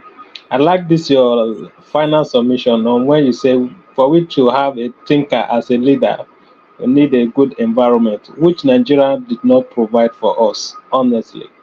And in the Mike submission, Mike was actually talking about productivity, production. Yeah, I like that. If Nigeria is a productive nation, we will not be talking about all these things. But the environment is not there. I'm telling you the truth. If that enabling environment is far from us, and there are issues that make it to be so, and those issues that make those enabling environment not to be there is the issues Ajali Koko, Obiora, we are all talking about, which is we need to go back to the fundamentals, the rudiments, the building blocks of Nigeria. Something is wrong with our foundation, and I'm telling you, we that are on ground, and I'm telling, as I speak to you now, I don't want to be brag or say most things. I can speak about 4 different Nigerian languages, very, very effective. That's to tell you how far I've traveled wide within Nigeria. I know things that I see, I saw, honestly. It's not everything that you see that you can be able to talk about, but the foundation of Nigeria is not in good shape. I agree with Mike, production. But before that production will take place, there need to be enabling environment. And that environment is not too okay for Nigeria now. There's so many people that try to do production, and the environment, maybe the idea you have now for you to produce something is in the north, and you are not from the northern extraction of Nigeria. When you go there, you'll be faced with a lot of challenges, and these challenges are not because you come to harm anybody or do anything wrong, just because they feel you are not their own. You might go to the east, the same thing. So when there is a law, a deliberate law that works, that now, like Nigeria now, so many foreign investors, if you talk to them, they will say, okay, the reason why they would not like to come to Nigeria is that sometimes when you have an agreement and somebody breached the agreement, you go to Nigerian courts before you get justice, before you get your matter attended to, became a different thing. Look at the justice system. So the rule of law is also part of the problem we are facing. So for us to get to that state where the rule of law will be effective, they have to be a sitting down on a round table. Those indigenous people of Nigeria come together and decide on how they want Nigeria to be, and resource control is also part of it. Because the unitary system that we are trying to practice, like Mike will say, look at US. Okay, well, we might not care about unity. The unity I'm talking about is not like a unity that we must be united by force. No, there should be something that will unite us by the law. That is what I'm talking about. They will be deliberately written down in the law, so that not all this kind of constitution that you see a law and you see something another law ahead of that law that will contradict the first one. You see, all those kind of ambiguities in Nigerian law should be scrapped out. And like issue of insecurity, I've talked about this. It will have to go back to the regional system, or if we don't want to go back to the regional system, since we have states, let there be a resource control within the state and also state policing. Thank you. Yeah. You see, the thing about Kinzo, thank you for joining us. I don't know whether I've ever had you here before when I'm hosting. Thank you for joining us. What do you think about what you've heard so far? Well, thank you so much for bringing me in. I listened, attentively to the last speaker, I believe Coco, right? Yeah. I followed his submission earlier on, and I think I agree with most of what he actually said.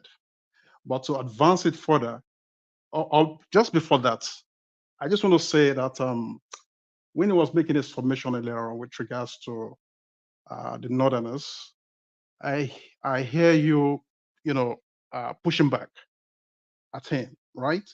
So I was thinking, do you even have idea of, what is actually going on, especially in the North, if you're not part of that ethnic group? I have some idea, but I don't have entire ideas. But I'm pushing back based on just generality, not if you are making blanket statements about the North that is inaccurate, it's easy to call that out because most things, when somebody makes absolute statement that is inaccurate, Yeah.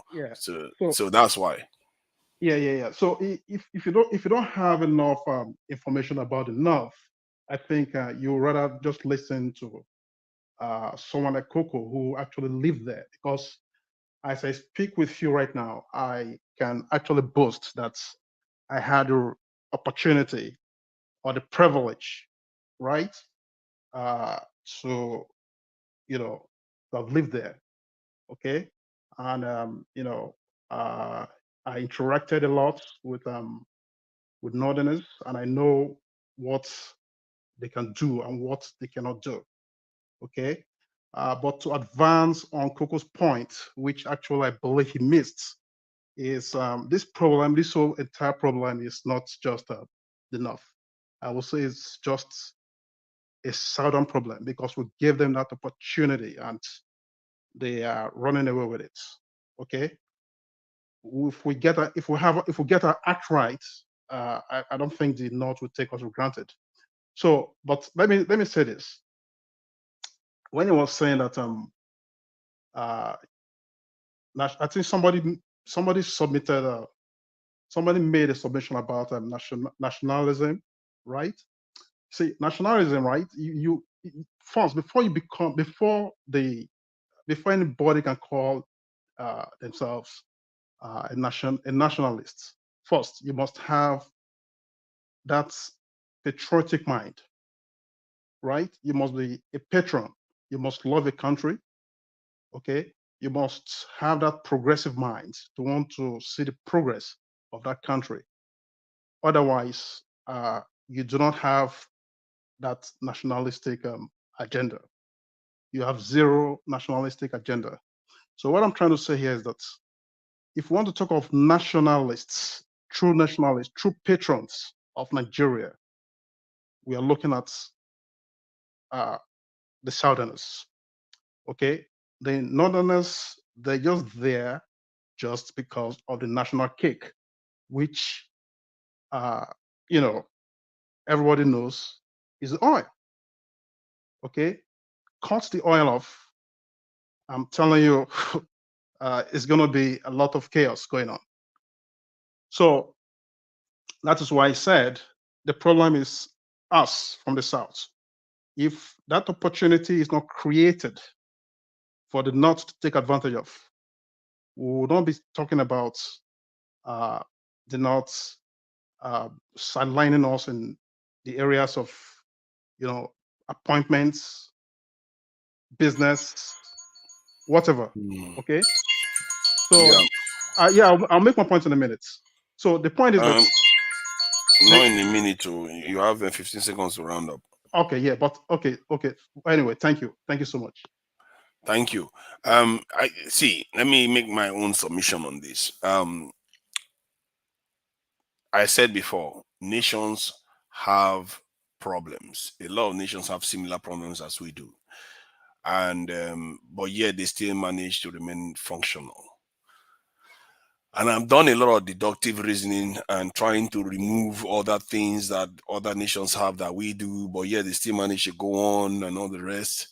And it boils down to one thing, which is first, you have to have self-consciousness that you have to come first, which is a kind of nationalistic mindset. You have to start with that. Next thing is to secure yourself in this world. Because without security, everything else you do is vain. It's just you're working for the ones that have it. They will just come and take everything. That's simple principle of the schoolyard. This is a bully, and if you don't go on to once you do that, what tends to happen is that the nation starts acting more rationally. Because what we see going on right now is not rational. How can the people? Do you think our people are entirely stupid? Where you just go and start flagellating and destroying your own system. But it tells you that something has gone on that's affected our psyche. If you had the Benin Kingdom before, when they were independent, they were not colonized, you find that they will be doing everything to make sure Benin Kingdom comes first. Because nothing was hampering their independence. Nothing was hampering their mindset anymore.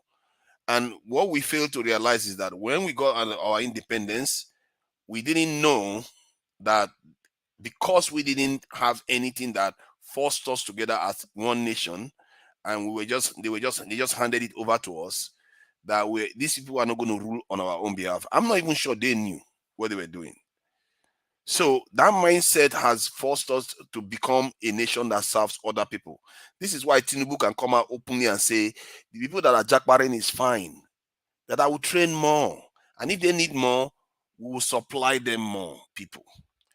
This is a man with the same namesake as a slave trader saying this thing. And it tells you that he doesn't even know the tragedy of slavery. If he did, he wouldn't be saying things like that. It tells you that our elites, our intellectuals, they don't understand where we need to be. That's why we have a problem. That is why we are dysfunctional. I don't think it's because of Igbo man did all this stuff to us, because we left our elite the way they were. If you look at other nations, they are forced together. If you look at all the Mike, can I just interject a little? Just tell on what you're saying. I'm not deviating. Okay. You see, Mike, from what you said now, you could now see no, that. I'm not Mike. This is Tunaja. Sorry. Forefathers. You could now see that what the institutions they implanted in Africa is what is causing us to hate ourselves. If you look at it, there is no conscious. If you look at our leaders now, there's no consciousness in our leaders. They don't know who they are, and they don't know. You see, there's one problem with a black man. A black man doesn't know. He's fighting against multiple problems in the world. You are fighting against the world if you don't know. Yeah. So the institutions are there to keep you down. So you have to fight back to liberate yourself or kind of remove the chains from you. That is what African leaders want. You can't believe how many people that have told me that Nigeria doesn't have any enemies. We do have. They don't understand. That tells you the lack of awareness. It's not that our leaders know, and our leaders is not they don't know who they are. They make themselves God to the people they lead. So when you make yourself God, you see yourself as superior to your people, not necessarily to go and serve them. So that's the problem. See, so our leaders are God. Let me put it this way from this point of view, to let you know that thinking is not enough. Like, let's say you have a farm, a livestock farm. Your job is to make sure that your livestock flourish, isn't it? So that you too can make profit. Just like in the West, Bill Gates is extremely rich compared to even Dangote. Their job is to enhance their wealth. Why is it our leaders, even if they make themselves God, why are they not increasing the wealth so that they even become bigger gods. It tells No, you they are there's increasing their corruption wealth. there. No, they are increasing their wealth. Their wealth can lead them to whatever generation. But It's just Nigeria that has they are become not starting. poorer. Nigeria has become No, poorer. they don't care about if Nigeria becomes poorer. Their own care is to make sure that they have enough resources to control the next election. That's their mindset, Yeah, and that's why when you see this so hold on. administration, I'm trying to paint a mindset, the picture you are painting. So if you say you have a farm now, that livestock farm, and on your next door neighbor has another farm, so they have 100 cattle fat, and you have 100 cattle very, very slim. So and you don't care about making profit as long as you are in control of your cattle. Is that normal behavior? no, they already have one tiny hole where they are milking the nation. That is the oil. So the money they get there and the other taxes they collect is enough for them to build their own personal wealth. That's the problem. So they're not looking at the wider perspective, wider areas of the nation, the north, the Yeah, but east, west, and every other isn't part that of the nation. counterintuitive for somebody that is so that wants to make themselves God? Everybody that wants to acquire power wants more. So isn't that counterintuitive? No, for them, see, Nigeria is controlled by little tiny percentage, just few, not up to 1% of our population is controlled. So these guys, even within the elite, the people like Dangotes, all those big guys, then combine them with your politicians. These guys already have what they want. So what I'm telling you is this: their mindset is how to control the next election. So they don't care about transparent election. They know that they can always get it. That's why they keep other part of the. I can tell you,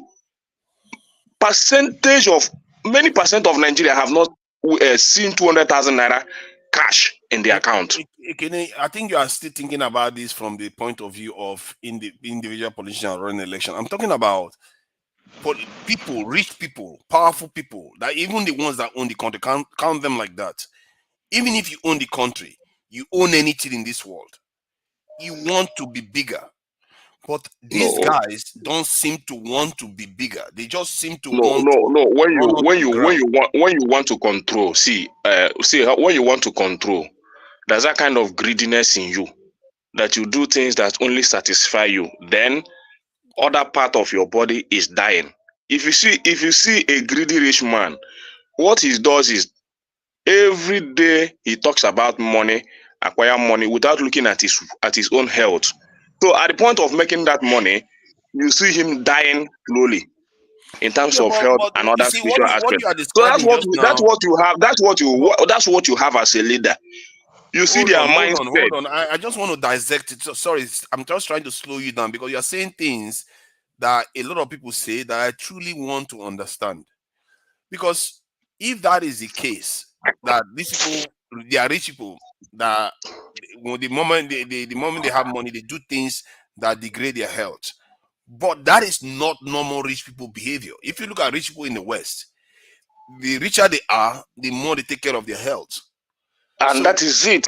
That is it. You see, if you're a rich man, like our leaders, if they think very well and they know that if they become rich, they need to treat themselves here in Nigeria.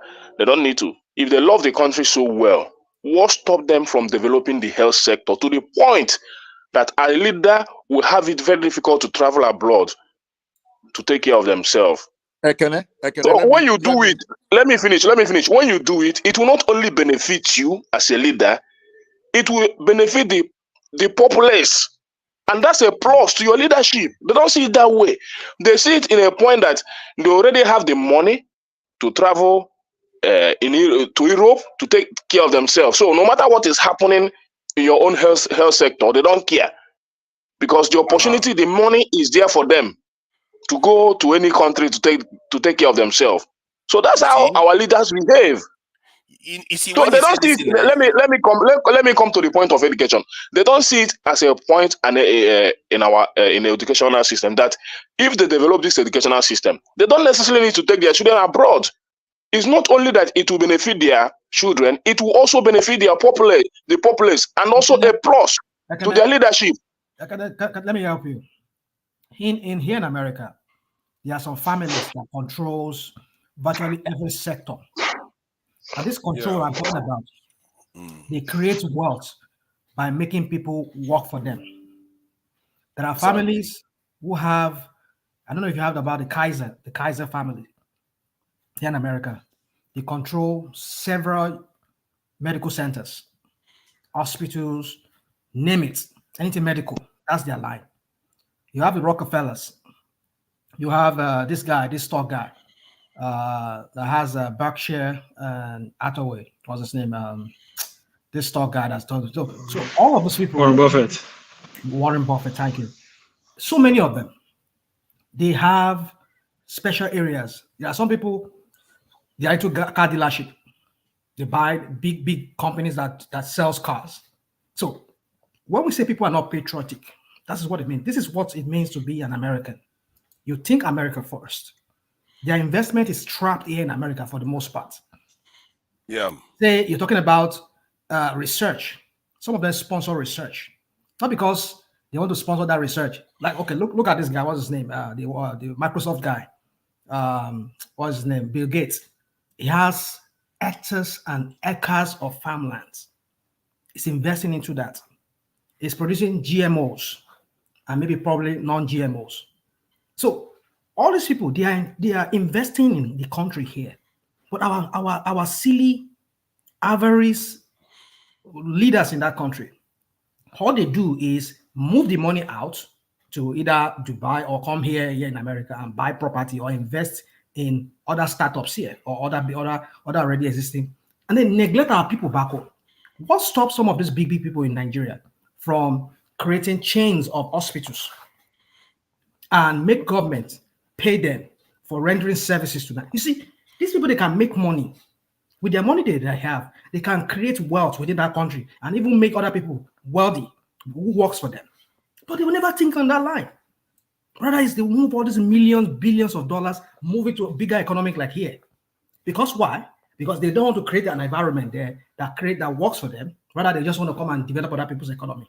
That's the problem we have with those I think if you ask me, if you say whether these people love their people, I would say they do. I feel like maybe who when love their people? Who love their people? the leaders, they do. Love who? You see, let me explain to you What are you talking about this I time? may be wrong. I may be wrong. I'm not saying I'm correct. I'm just saying the reason why I'm suspecting that is that maybe there is something else at play here, whereby you can love your people, but work for other people. You see my point? Because that is the culture that you met in place. Two Niger. I beg, no go that side. I beg. These people don't love their country. No go that side. Just look How at is that what. possible? How would you love your wife and work for another woman? Now. Yeah, because And that's the they're saying culture they they love them. met. How can you love? Okay. Excuse me, Two Niger. Okay. Let me give you one instance now. You know Tinubu now, the President Tinubu. If Tinubu Sheyi gets ill tomorrow, Tinubu will leave everything he's doing and go and take care of Sheyi. That is the love of a father to his son. These people don't love the country. If you love your country, how can you go leave your country for 10 days, relax in France as if it's your home, while the country is burning? You don't love your country. How can you see? You see these leaders. Let me try to reason. I'm just trying to No, see whether there is something we are missing rational, here. You see, rational And leaders explain something. that environment. Hear me out. Hear my reasoning out.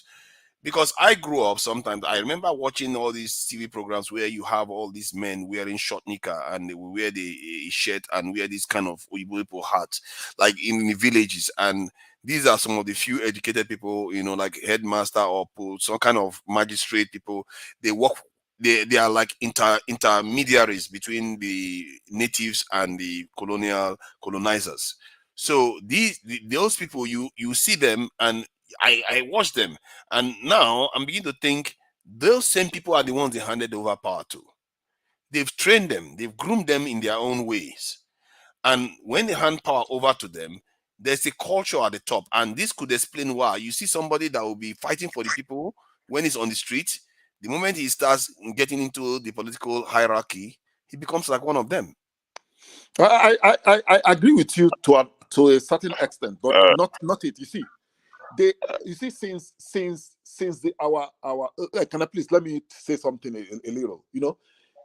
After this, if you see when we had patriotic leaders were in the 60s, when we had like the Awos, we have the Ziks, we have the Patrice Lumumba, Kwame Nkrumah, what's this guy, Julius Nyerere. That is when we had leaders that are pan-Africa, because before you can do well in Africa as a leader, you must be a pan-Africanist. You must be pan-African. You must love Africa, breathe Africa, dream Africa. That is the only way you can succeed. But the ones we have now, they don't come closer to those things. And look at Thomas Sankara. What was Thomas Sankara's offense? Thomas Sankara said, "I don't want your loan." The French gave him an offer. He said, "I don't want it. I can develop my country without your loan." They killed him. What is Kwame Nkrumah's decision? He said, "Let Africa come together, have a strong military, have a strong economy, and we do things within ourselves." They destroyed him. Patrice Lumumba, you saw what the Belgium did to him. They destroyed him because he was fighting. They want people like Buhari to be president. They want people like Tinubu that will be answerable to them. Let me tell you, see Tinubu, the day Tinubu says no to the West, you know what they will do? They will destroy him. Just okay. Now that leads to the question. That leads to the question, and this is why. Well said, my brother. Well said. We are getting close. We are getting close now. That leads to the question: why is it that other nations are not that susceptible to it? Like if you go to like as example, Singapore, South Korea, Vietnam, China, all the other nations, even Algeria. Why are they not susceptible? You don't even need to go that far. In Burkina Faso today, as we're speaking, Traore has initiated a gold refining plant created in Burkina Faso. It's going to be refining 400 kilograms of gold per day. Okay, they've been sending their gold abroad for refining. That has stopped. They're building a refinery. They're going to get their gold refined, finished gold. They're expecting the first gold bar to be produced before middle of this year, and they're going to be exporting finished gold. All right. All this is happening because these guys came in, took over power. They kicked out the French, and they're taking their destiny into their own hands. They're no longer puppets. Like my brother was just saying, it's that simple. You just have to have the balls to do it. There is a way they do things sometimes that concerns me though. Like, okay, I agree with you. I like the things that they are doing, like kicking the French presence and the international forces out of their country. My concern is that one, like Egypt now. Egypt, there was a military regime there. They were able to convert to civilian. Because what created the fissure between them and ECOWAS, that gave ECOWAS the excuse, was that they refused to convert to civilian regime. And why would they choose to remain military when they can combat and still remain like dictators anyway? So I asked myself why. And secondly, are they actually taking charge of their country truly? I agree with you that he's commissioned this stuff, but I don't see their military presence. I don't know the size of their military right now. That indicates that for the size of that population, that they're actually taking charge of their military. Look at an example I'm going to give. Okay, let me give you. Let me answer that question. Before you say something, 30 seconds before you say something. So I'll make myself clear. Algeria, that is bordering Mali, has in excess of 700,000 soldiers. Not that dissimilar in population, but Mali has barely 12,000 the last time we checked. So what is going on? Do you see that a change happening in that direction to show that these people are actually independent? Because sometimes they can give you smoke and mirror this issue, but nothing has truly changed fundamentally. Please go ahead. Okay, so in Burkina Faso, I don't know if you're probably aware because you pay attention to all these things.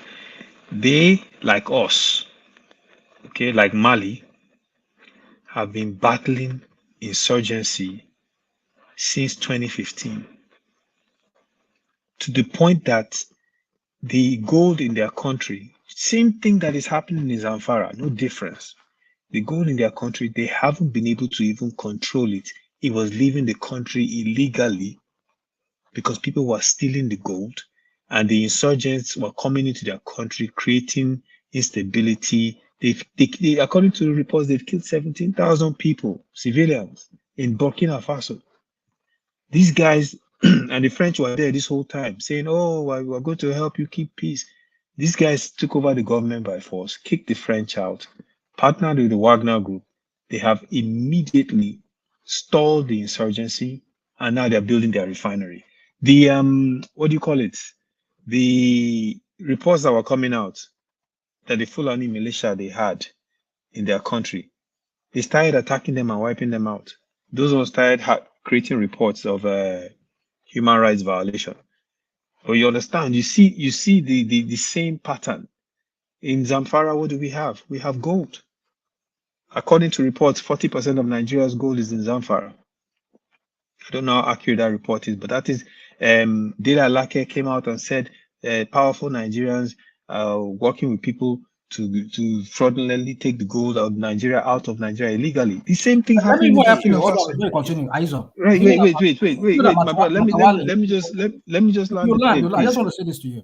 You know that Matawale moved some gold to Dubai, to Emirates. You see?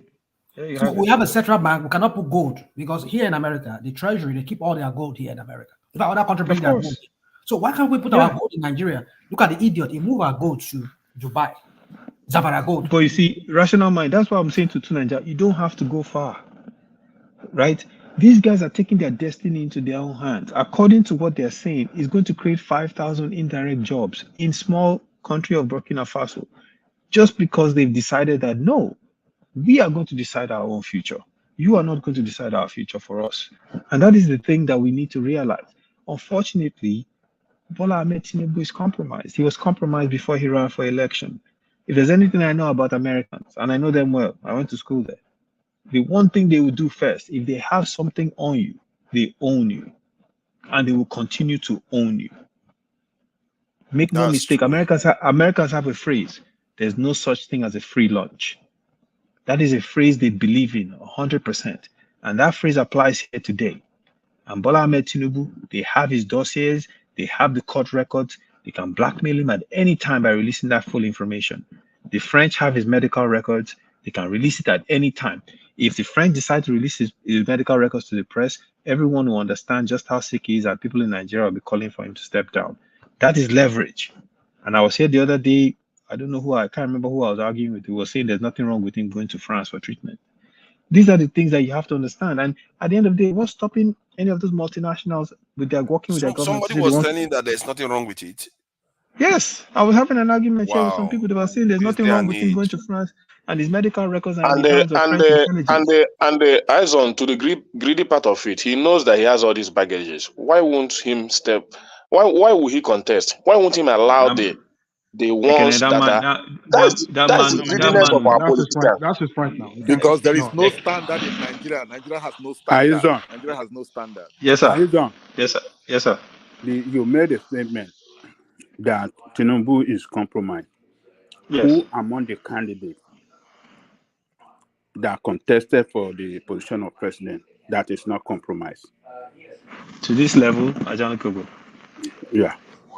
To this level. Who among them? All of them. Peter Obi was talking about it actually. Peter Obi was saying that there are some workers they are asking him to do things that he couldn't live with. Yeah. He did say that. Yeah, that's where I'm going to go. Obi said it when he was campaigning. He said, I went to one of these foreign countries. During an interview, I said, some people approached me and said, look, we can do this and this and this and this for you if you're running for office, and when you get there, you can do this for us. And he told them no. The thing, I don't believe Obi is compromised. I have not seen the evidence that has shown me that Peter Obi is compromised to this level, Ajani Kogo, where you have an indictment from the Federal Bureau of Investigation, and there was a case, only God knows why they dropped the charges. right? And they settled the civil lawsuit with you. But those dossiers, that information, we have not really been privy to it. You know how American press is at Jalekuku. If he messes with our government too much, they will release his dirty laundry for the world to see. And they can do it. You know they can do it. The French have his medical records today, as we're talking right now. The French know how sick Bola Ahmed Tinubu is, more than we in Nigeria know. And if he messes with them, he makes them upset, they will release it for everyone to know. This is leverage. And This is leverage. It's quite funny that Peter Obi, during the campaign, they were asking him about. I think let me just add this quickly about the health tourism. And they asked him about health tourism. He said, that they have to start doing it in Nigeria, that he is not going to be going overseas or something. And somebody told him that, well, what if you are sick and you're going to die? He said, then I die then. I die. If I die, I die in the country. Am I not going to die? Something like that. Then people started laughing. It's not sincere. It's not sincere. No. Don't carry out propaganda here. No. I'm telling you what actually happened. Hold on. We watch a live national interview when they ask him about his health. He doesn't use anything here. You understand what I'm saying? He doesn't have a medical doctor.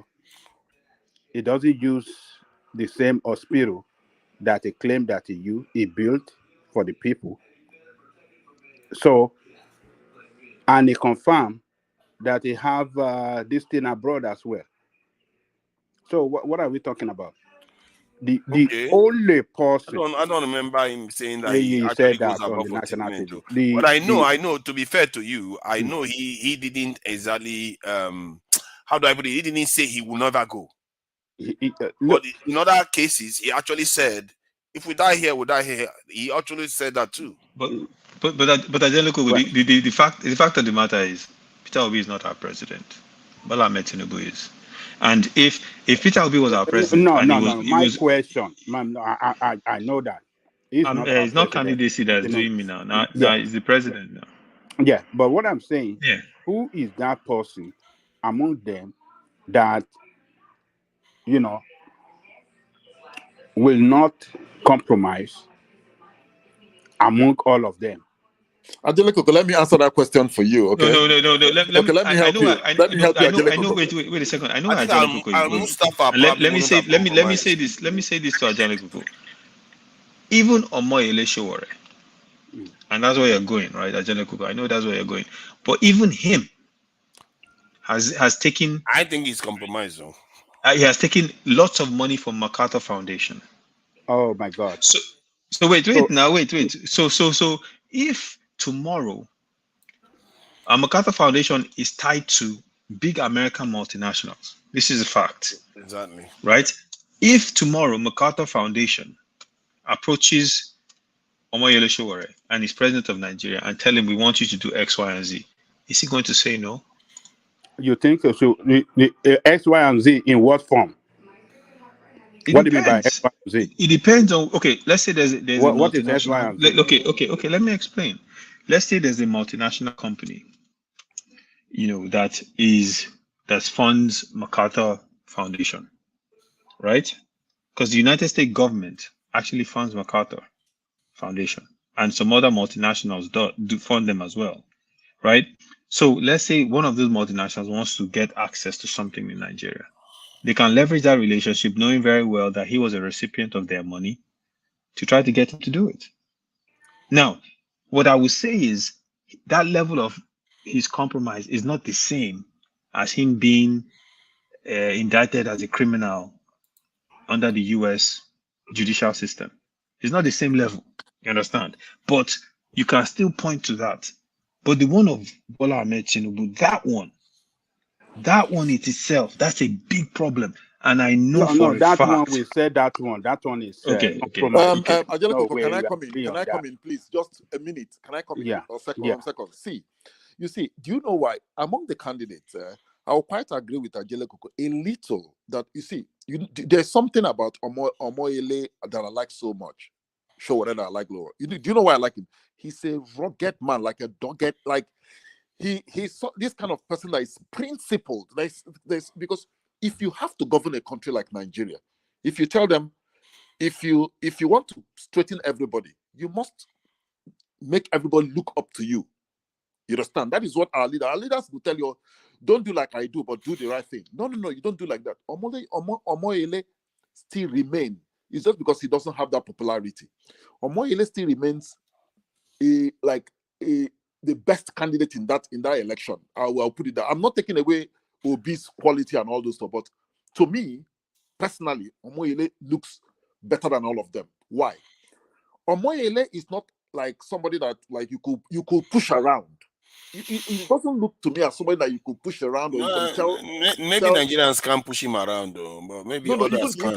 See, let me tell you, True Nigeria, when they tell you that the international bodies are very powerful, the international whatever they are very powerful, but what will they use in fighting you? Loans, funds. If you tell them they should go to hell with their fund, it's okay. You could take care of your. As Showoreba said that he will not take IMF money. He has never said that.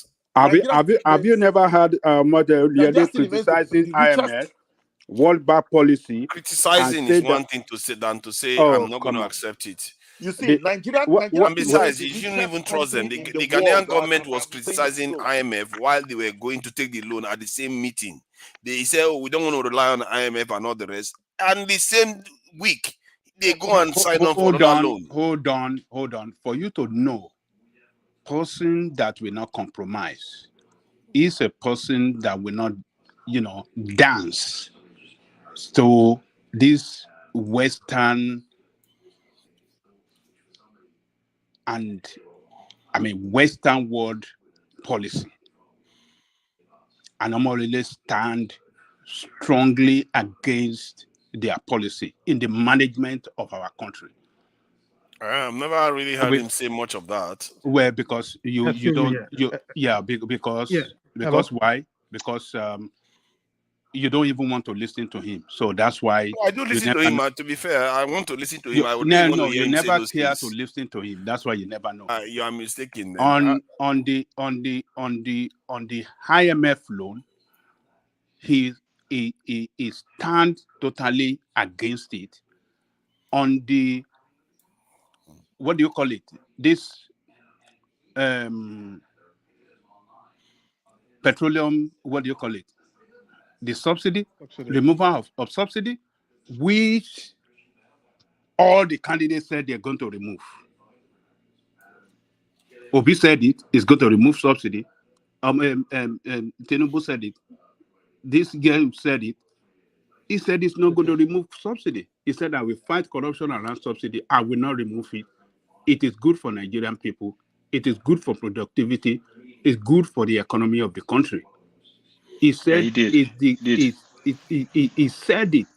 So I think that was a mistake even on this. That's an error of judgment not to remove the subsidy. Let us, you are the moderator, let's talk. So you see the IMF praising Tinubu for all the policy that he has implemented, all the policy that inflicted hardship on Nigerian people. That is what they want. Yes. You understand what I'm saying? Of course. But Omoyele has been saying that you cannot run your country in line with the dictation of these people.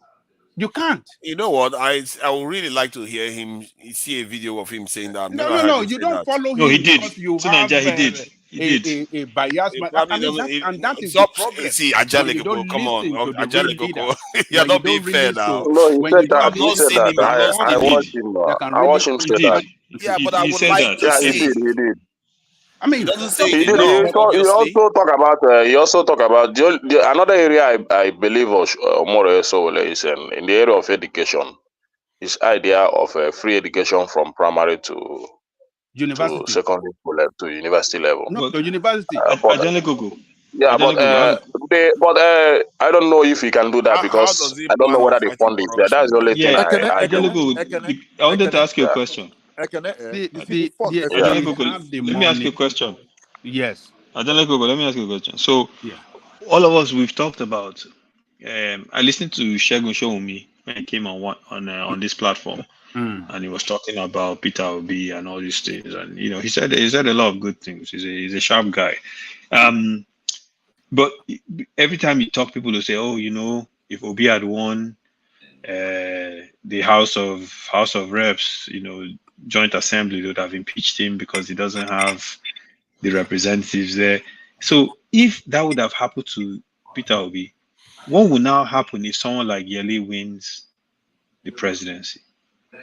And you have in a joint assembly, you have PDP on one side, you have APC on the other side, and Yele as president. Will it do everything by executive order? No. Even to impeach the president must have violated the law, and it has to be in violation of the law that we give them that basis of impeachment.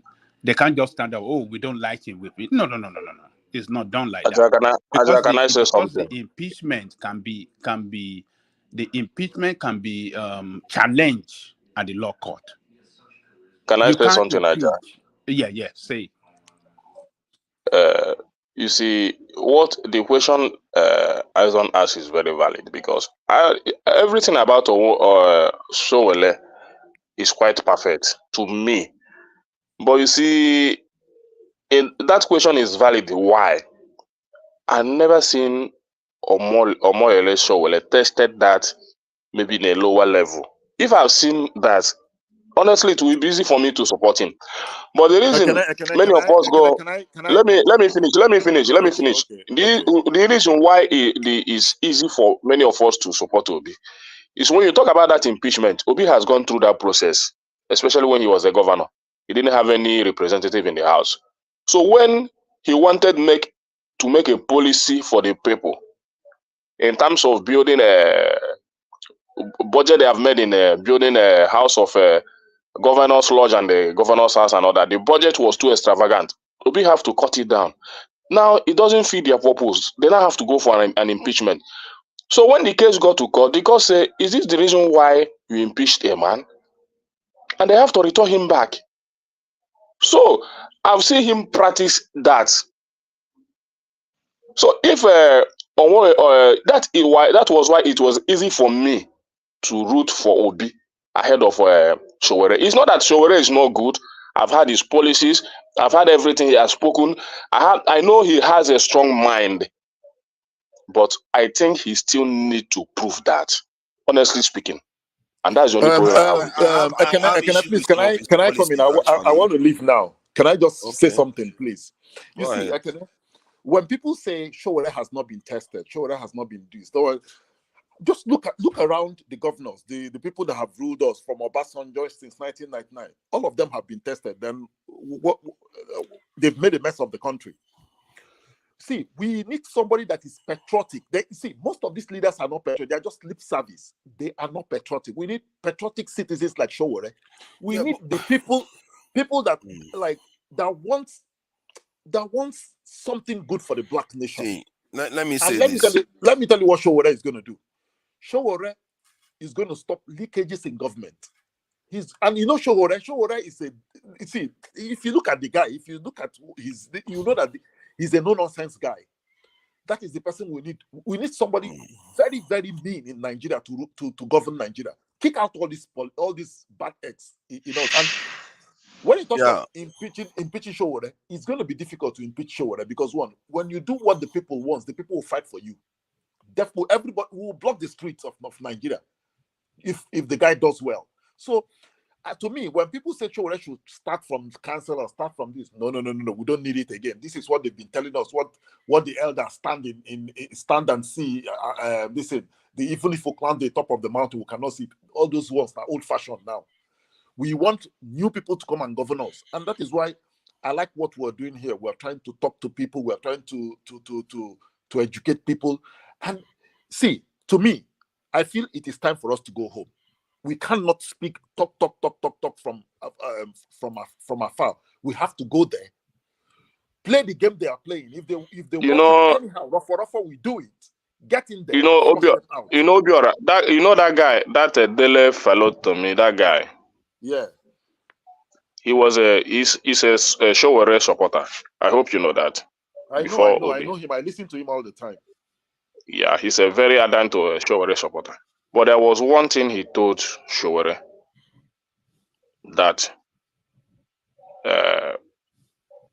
Peter Obi presidency will be an easy way for somebody like him to get into the governance of Nigeria. He said that to him on an interview. Yeah, I understand. I don't believe that Peter Obi will. I don't believe Peter Obi will change Nigeria overnight. But he will give leverage, a chance for strong men like Showore to have a say, not even to become the president of this country. So, and that was the advice Dele was giving to him. I watched the interview. He was trying to dish out that to him for him to understand that, because that Dele is also Showore supporter, very ardent Showore supporter. Quick question: when Obi ran, did you ever imagine that he could win that election? No, you see, I don't know. You know one thing. You know one thing that worked for Obi? This is here. One of the things that worked for Obi is this. You see, Obi came in when everybody was tired of the system. We were tired of all this APC, PDP. We were just tired. So I know he was a former PDP man. We cannot take our Abgaf to a typical Nigerian politician. But the thing is that people see him as somebody that could rescue, even do a little for Nigeria. You understand? Because every other politician is lording it over everyone. So people saw Obi as kind of a little redeemer to the situation. It's not like Obi will transform the country overnight, but the thing is that Obi will come with all sincerity. At least there will be, how will I put it? There will be sanity. You will put at least there will be some sort of reform. There will be some sort of reform that will accommodate every Nigerians. Exactly. That was why Nigerians went for him. It was not because of he was going to transform the, but at least we will not be hearing dog swallow money, snake swallow money. This one is not working. You see all this, we will not be hearing it again. You understand? And it's somebody that listens to he's somebody that listens. That is why he listens. But to me, when you now talk about who to govern Nigeria at the moment, it is Showore. Because I think hold on. I think we are going too far here, because when I reviewed Showore's security policy, that for me, once I look at that and I see that you are not about to change the dynamics of things on the continent or in Nigeria, forget it. Don't bother, because everything you do is still going to fail. When I saw, let me just finish what I'm saying. When his security policy, because Showore is supposed to be for the youth, isn't it? That the youth are the ones he called to, do the revolution and all the rest of it. And he's a young guy, and he tried to inspire the youth. But his security policy was to go and hire mercenaries in other words, create jobs for foreigners to come and kill Nigerian youths. And for me, if you can understand that yours comes first, how about the youths on the street that don't have jobs? Why are you not recruiting them, training them? That tells me something about the psyche of the person, that the first instinct is to get another foreigners to come and help us clear our security problems. I didn't like that at all. Jonathan did it. And I didn't like it when he did it. And look at where we are today from what he did. Do you know something? Let me ask you a question. Why Showore was saying that? Do you recall that Jonathan said that his military is compromised, that there's Boko Haram in his government? Yes.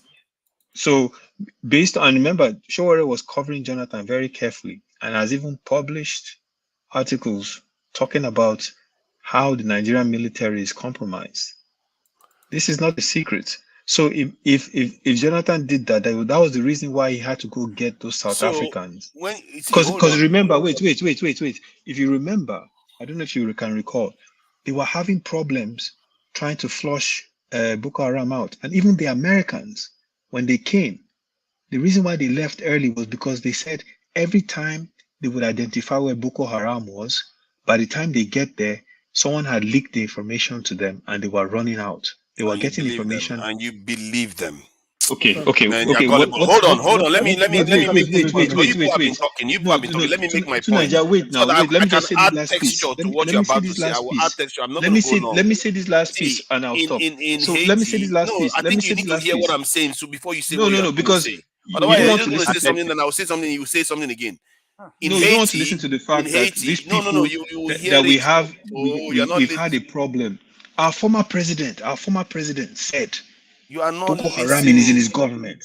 And I then the know he Americans said that, so corroborated his it's not story. all the government that is Boko Haram. Stop making excuses. See, in Haiti, they have this mercenary mentality that they did in Haiti.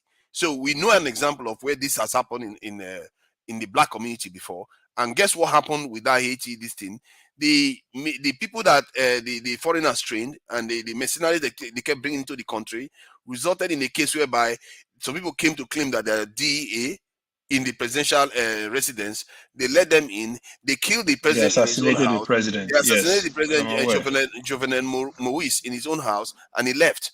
And that country is riddled with divisions right now.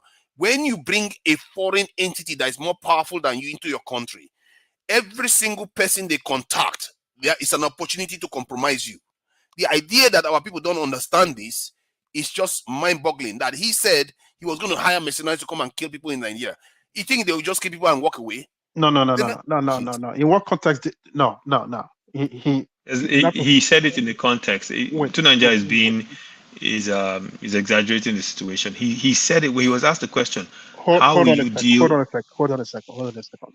I mean, even at that, even if he said that, what is wrong in bringing missionaries? Because your military seems not to be doing the job that it's meant to do, right? For the last 20-something years. Would For you mercenaries to compromise you further? would you rather him just sit tight and allow the Nigerian military, do their job? Because he refused to see the true problem. That is why Hold on let now. me tell you what the true problem is. As one soldier, can you defend 1,000 people, over 1,000 people? You can't. That's what our Nigerian military is doing. It's a simple problem. Recruit your youths that have no jobs to go into the military, go into the security services, go into the police, customs, defend your country, and stop losing $50 billion of GDP every year. But recruiting youth is not just one. It's not just one single. So it's a multifaceted, approach to this. That is how other nations did it. It's You very understand?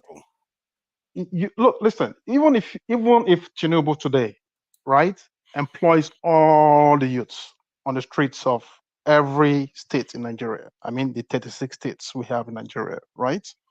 If they don't fix the fundamental problem with regards to security, it's still going to linger for the next 20 years. I'm sorry to say. You see, when a security is security, is good on its own, because what security does is it preserves your people. You can worry about corruption, you can worry about political instability, you can worry about all kinds of different issues when your people can be preserved. And this is what other people understood for a long time. And to be fair, I'm not necessarily blaming our people. I've explained it before. Our leaders and our elites were groomed, and they never had the chance to be ungroomed. To Niger, look, you misrepresented what Showore said. It didn't. He put a context to it. He said if it required bringing mercenary to fight this war and win it, he would do it. He didn't say that, I'm going to use mercenary to. He put a context to it. But look at the way you are saying it. I asked him directly. So no, hold on. What do you have? There is, he was on Dr. Damages. I asked him directly about it. Yeah, I was there too. I mean, I listened to him. Even other than Dr. Damage, I listened to him on other platforms. And he ended up calling Nigerian military mercenaries. He put a context to it. If it requires us to use mercenary to win this war, he will do it. But that is his you are policy. Not saying that it, is his manifesto policy. But that is also in his manifesto. Can you defend that one now? He said if. What is in his manifesto policy? It's what are you the mercenary talking now about? to use mercenary to secure this in deal with instability too. Read it but out to us. there's nothing Can you wrong. read it out to us? There's Read nothing it out wrong. to us. There's nothing He wrong. put a context to it. Look, I don't know. I Let me mean, see if I can find I the mean, list. I mean, what is wrong with you today? You, this guy, you are Stop just it. doing Stop all saying sort that. of Let me see nonsense now. all night long. Mercenary. So, You guys, so, you so are Tunaja, talking Tunaja, crazy. be careful. Tunaja, be careful. if it brings in, if it brings in mercenaries, listen, if it brings in mercenaries what to have you supplement eaten our all day military, long today? I think he's going in the right direction. Okay. Now let me find his comments on mercenary now. While you Your find it, let me just say this. qualifications. Let me just say I'll this. find his While you comments online on find it, mercenaries. let me just say this. You see, Tunanya, you see, you need to understand the Nigerian military is compromised. If Jonathan, who was the commander-in-chief of the armed forces, could be saying that way back in 2014 or 2013, that tells you a lot that you need to know about the our military. Our military is no longer the way it used to be way back in the say 70s, 80s, or 60s, 70s, 80s, up to like before Abacha died. Our military is no longer that anymore. So one thing you need to understand is that to clear that rot, because you need to understand that we are fighting a non-conventional war, kind of warfare, in the kind of war we fight with these insurgencies and these pockets of troublemakers that are everywhere that are forests. You need to understand that it's not a conventional warfare. It's going to take him a long time to bring about some kind of reform into the military. But in the immediate, for him to be able to suppress the rebellion within the Nigerian state, he would need some kind of foreign help. The only way you can criticize him is that if he continues hiring them, as in when I mean hiring them without no attempts or no effort in restructuring our military, flushing out those bad eggs among them, that is when you can say, okay, yeah, this is a matter of national security, or it's a threat to the national security of that country. But in immediate, if that is necessary, for me, I don't see that as a problem. If he needs that help, external help, for him to be able to read those troublemakers within Nigeria, because right now in that country, somebody was talking about production here. You cannot talk about production when the very, very, very core of what we bring about that productivity is not being addressed. One of them is bringing security that is in no way compromised in any way, that is non-aligned to any clans, that is no respect of any tribe in that country. If it's a Yoruba man that is making the trouble, that made the trouble, get rid of him. If it's an Hausa man or Fulani man, get rid of him. If it's an Igbo guy, get rid of him. So that's the kind of person we want, that kind of military that we want, that is no respect of any clans or any ethnicity. But it's going to be an Herculean task for him to do. You can't expect to just come and say, okay, military go. This is the same military that people that were there before him, no matter how he fire all the whole high ranking. Because one thing is this, you cannot fire all your high ranking military top brass. If you do that and you're bringing in some people, you have to, even though you have to bring in the lower cadres, the ones in the bottom, you have to go through some kind of training to be able to be at par as to manage an army for you. So if you say you're firing all the generals, firing up to the colonels, then you are looking at people like captains to come and take over. I mean, what kind of army are you going to build that? Because these people, they need to go through some kind of training to be able to manage the people under them. So it's not going to be something you can do within not even 1 or 2 years of this. Rational mind. Let me land the point. So my point is that, but in the immediate, because you want your people to go back to farm, you want some form of stability in the country, you will need this external help. I mean, the U.S. government too, when they were having problem in Iraq and in Afghanistan, they brought in Blackwater. They brought in they need external help overseas. Hold on. Yeah, we understand. We sometimes I know some of our analogy might not be not. What the point is this: we want security. Your army cannot do it. For how many years they've been doing it? to tell you that there's Army a needs to be conflict, they've been overhauled. compromised. You notice They need to be that overhauled. Wagner works overseas, not inside Russia. Oh, fine, I understand. How many times They will work in, the yeah, army they be work in overhauled? They work in It's been Russia. overhauled for as many times as Wagner works in Obasanjo was Russia. there. Hold on, let me address this guy. Sometimes you just say something. Wagner works in Russia. Yeah. What do you mean they work in Russia? They are trained in Russia, but their main operation is overseas. No, Because all the wars are overseas. Hold on, That's why they don't have an internal war. one. This Ukraine war that they are fighting is not from Russian soil.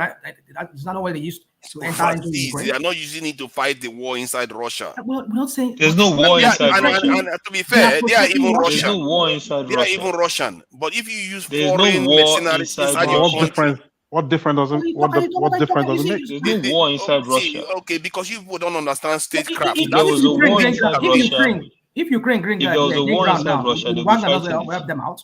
If Ukraine great ground enter into Russia, will Wagner not come and help the army? What are you talking about? If America not helping the Israelis, to Nigeria, military contractors are not an anomaly in today's warfare. A lot of people use military contractors. Exactly. If you don't like the name mercenaries, we can use military contractors. No, they don't bring it into their territories. No because they don't fight. They don't have wars in their territories. If they had wars in their territories, it would be different. Let me make one point I was trying to make to just because it's mercenary doesn't mean that it has to be outside the country. It could be local. Do you know that? That's what I was just saying to you. So let me say. Rational mind. I recently looked up what happened in the history of what was happening and how it was executed in Darfur in Sudan. The scary thing is when you look at the attacks in Darfur and the way the Janjaweed militia was attacking those people, it is very, very scary because it exactly resembles the description the victims in Plateau gave and the victims in Southern Kaduna gave when those people attack them.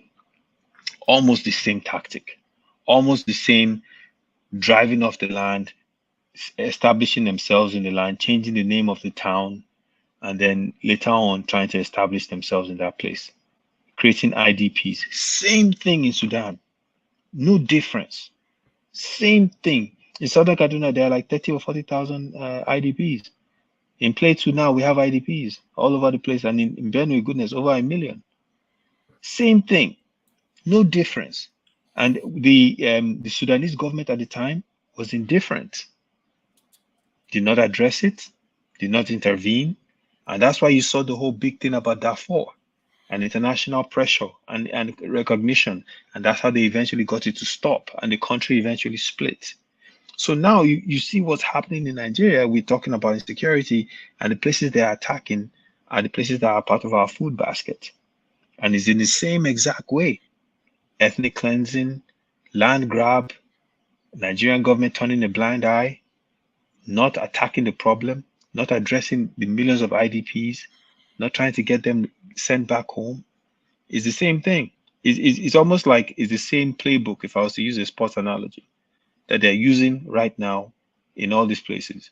So I don't know what's going to happen, but if they don't fix this soon, it's just going to be total chaos and oblivion in those areas. Is that because that's where it's going right now? What I see is that the way we look at security is that we look at other people as benevolent actors often. And when you are dealing with security, you should never generally bring people that are more powerful than you, they are soldiers, into your territory, because you run the risk of being compromised and probably being invaded even. Because I see, when I reach this conclusion, is just from observing history, including Israel too. Israel, as much as they love America, they are very, very suspicious of America. They won't let American soldiers into their territory. If the American soldiers are coming there, they are coming for specific purposes. Finish what you are doing, you're out. You don't stay there. Americans even volunteer to, lead the force to protect them against the Palestinians. They refuse. They don't want Americans near them, because you can't let powerful forces just come around you, because sooner or later they will be dictating what happens in your country. This is something that should be common sense. Yes, I understand that. So what do you suggest, right? Let's assume for 1 second. But they can accept American weapon, right? Yeah, they are smart enough now. They are smart. Let me ask Take you a the question. benefits and kick out the dangers. What is wrong Let with me that? ask you a question. Let's assume for a second that what President Jonathan said, Goodluck said, is true, that the military is compromised and there's Boko Haram infiltration in our armed forces. How would you fix that? Boko Haram within our armed forces. How you fix that is, like I said, first you recruit in a reasonable size of security forces, because that's not the reason why they are failing. You can't expect one soldier to protect more than 1,000 people. It's unworkable. First, you give them that fighting chance. Our Nigerian military, I believe they are very, very capable. Our people are willing to make the sacrifices. And secondly, you have a very, very strong. Fighting chance. How? You said fighting chance. How? You have to have a fighting chance by having enough people in the first place. Enough because if you don't have enough people, if the military is compromised, hold on. If you start from the premise of one soldier not being able to defend 1,000 people, you have that first problem. Hold on, the issue is not quantity. Stop saying that. Can you defend 1,000 people? Can you? Hold on. The issue is not quantity. No, answer the question. Can you defend 1,000 people? Quality, not quantity. Hold on now. Why is he saying that? I asked him a straight question. Can you defend 1,000 people if you're a soldier?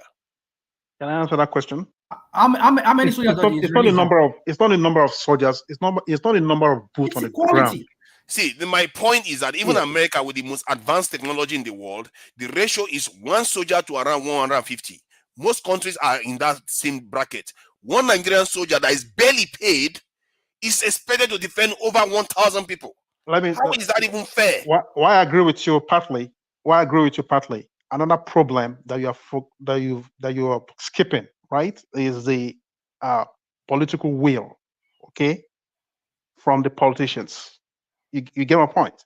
They've been doing this since I believe Yaradua or Jonathan. Yeah, they have been deliberately suppressing the military, okay, against carrying out the job they are meant to do. But because if they've given the military the right,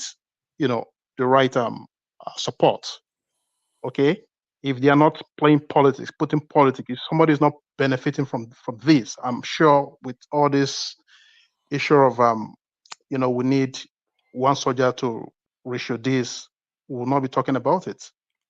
I'm telling you right now. The question was about what would I do? I said, you take care of the first problem that is very obvious. And they say it all the time. The security chiefs say this all the time. The police head was saying it the other day. Now, the criminals know we don't have enough people, so they are messing about with us. The idea is that if you don't have enough people, you take care of that. One, because you have the people in the country.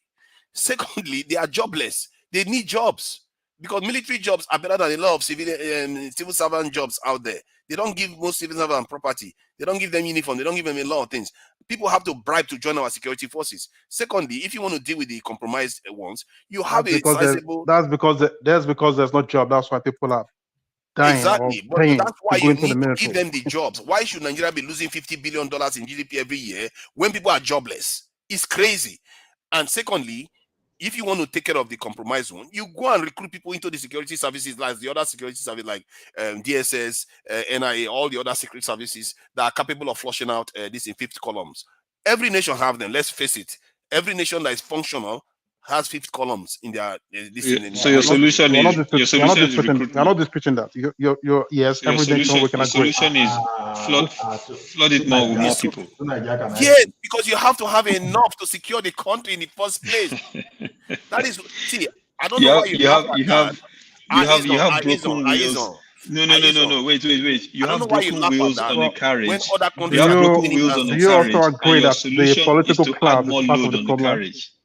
So Nigeria, can a new person contribute to your You don't have enough people. When you see Egypt, that we double in population, have 1.3 million soldiers, and Nigeria is making do with 100 and something thousand.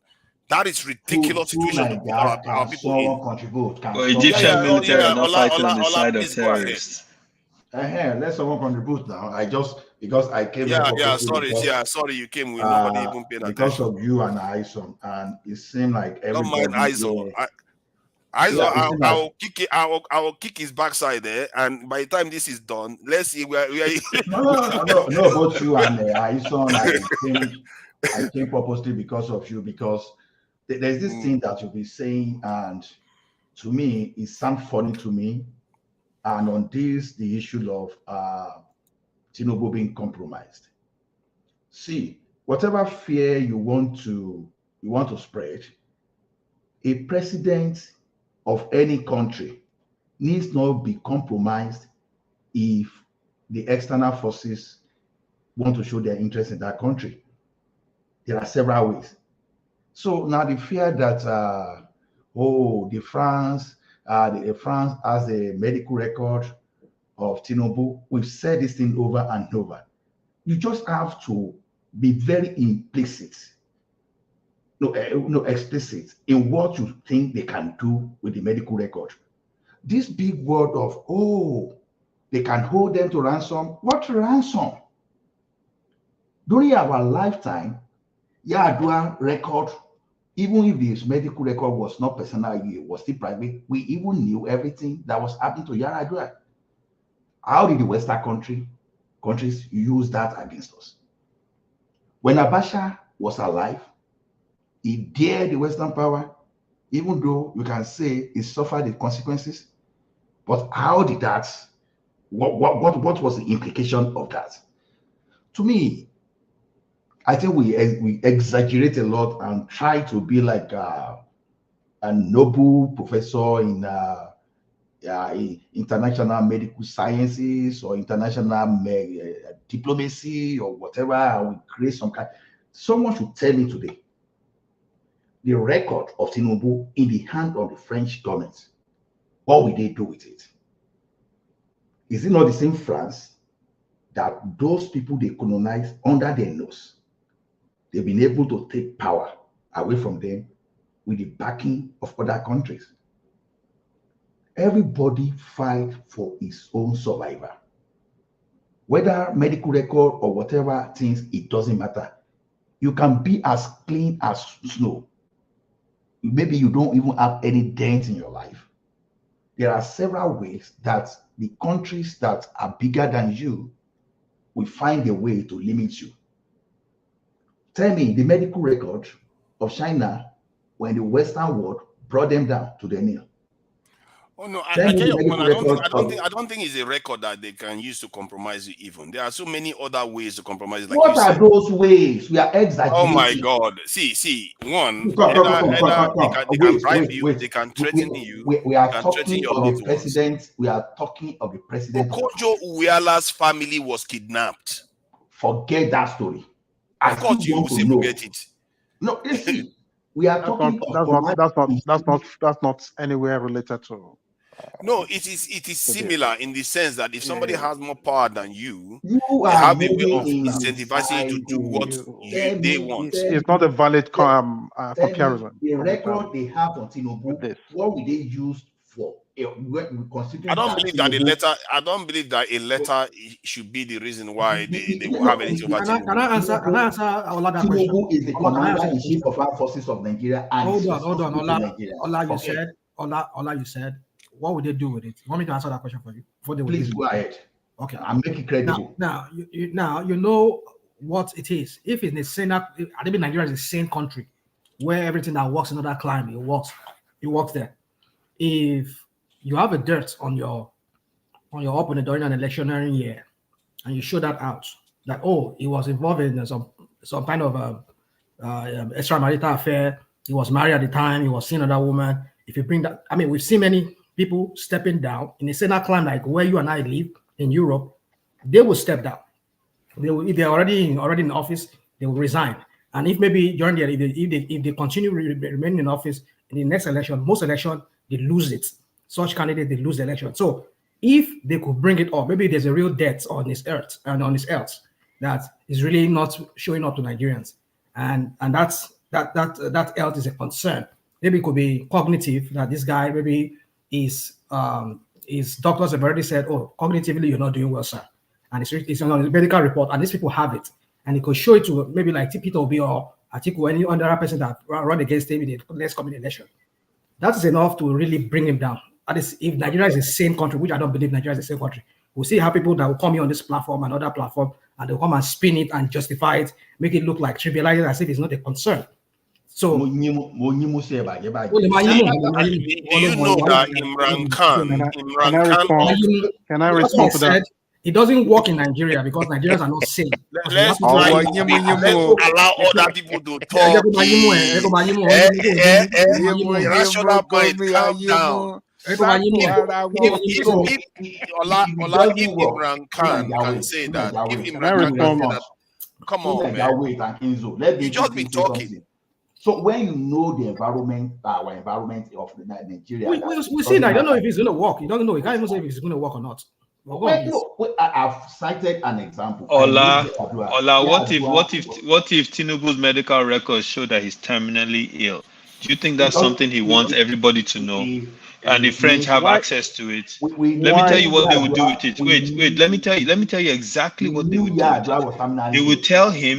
They would tell him that on this ECOWAS situation, here's how we want you to take a stand on it. And if you don't, of course they Nigeria can. is a sovereign nation now. Come on now. What are you talking about? What do you mean Nigeria is a sovereign nation? What are you talking about? What are you talking about? You think our people? You think our leaders act in a vacuum? Nigeria is a sovereign nation. Sovereign nation that multinationals own. Man, wake up, man. Listen, let me tell you something. Let me tell you something. No. Let me tell you something. Do you think for my friend saying Nigeria is a sovereign nation, do you think Nigeria's decision regarding ECOWAS and the countries that had the coups, do you think that was solely our decision? Do you think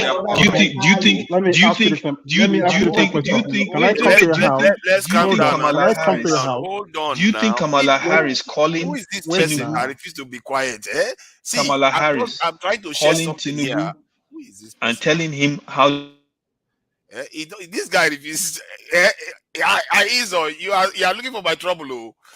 See, Imran Khan, a nuclear power state, head of state, is being threatened by the US to remove him from office, and they succeeded in removing him from office. Why was it threatened? Because he's not doing their line. IMF. Let me go back now. Because he's not doing their line. He wants to cooperate more with China and do other things. Strike out on his own. But now it's my friend. Do you know how many orchestrated coups there have been in Africa? This guy, I don't think you understand what's going on. He's over here talking about sovereign nation. You don't understand what's going on, do you? Do you know how many coups they attempted on that? I follow the trend very well. And Ola is over here talking about if they have his medical records, they can't do anything with it. I mean, it's invalid now because at the heat of the has why now? completely broken down discipline on this panel. With respect to Nigeria, Nigerian record, as long as it's not doing anything against the Western country, it's one thing. But with respect to the Nigerian situation, what all these things you are saying, they are just fable. You understand? Even without any record against Tinubu, if he want to start nuclear weapon today, just because of Boko Haram and some insecurity around us, everybody within the global community will pay detailed attention. That has nothing to do with the air record. He cannot do that even if he wanted to. How as compromised as he is, they will remove him from office. He cannot do it if he wanted to. You are not. Ola, if you believe that he can, you are living in fantasy land. He cannot do it if he wanted to. Let me tell you something.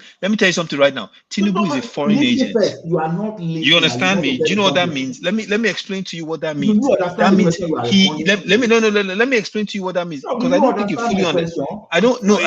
Ola, hear him out, then he will hear you out. Let's go, please. Okay, listen to my question first. Okay, so you say you should hear me out first, Ola. You should hear me out. Ola, hear him out first.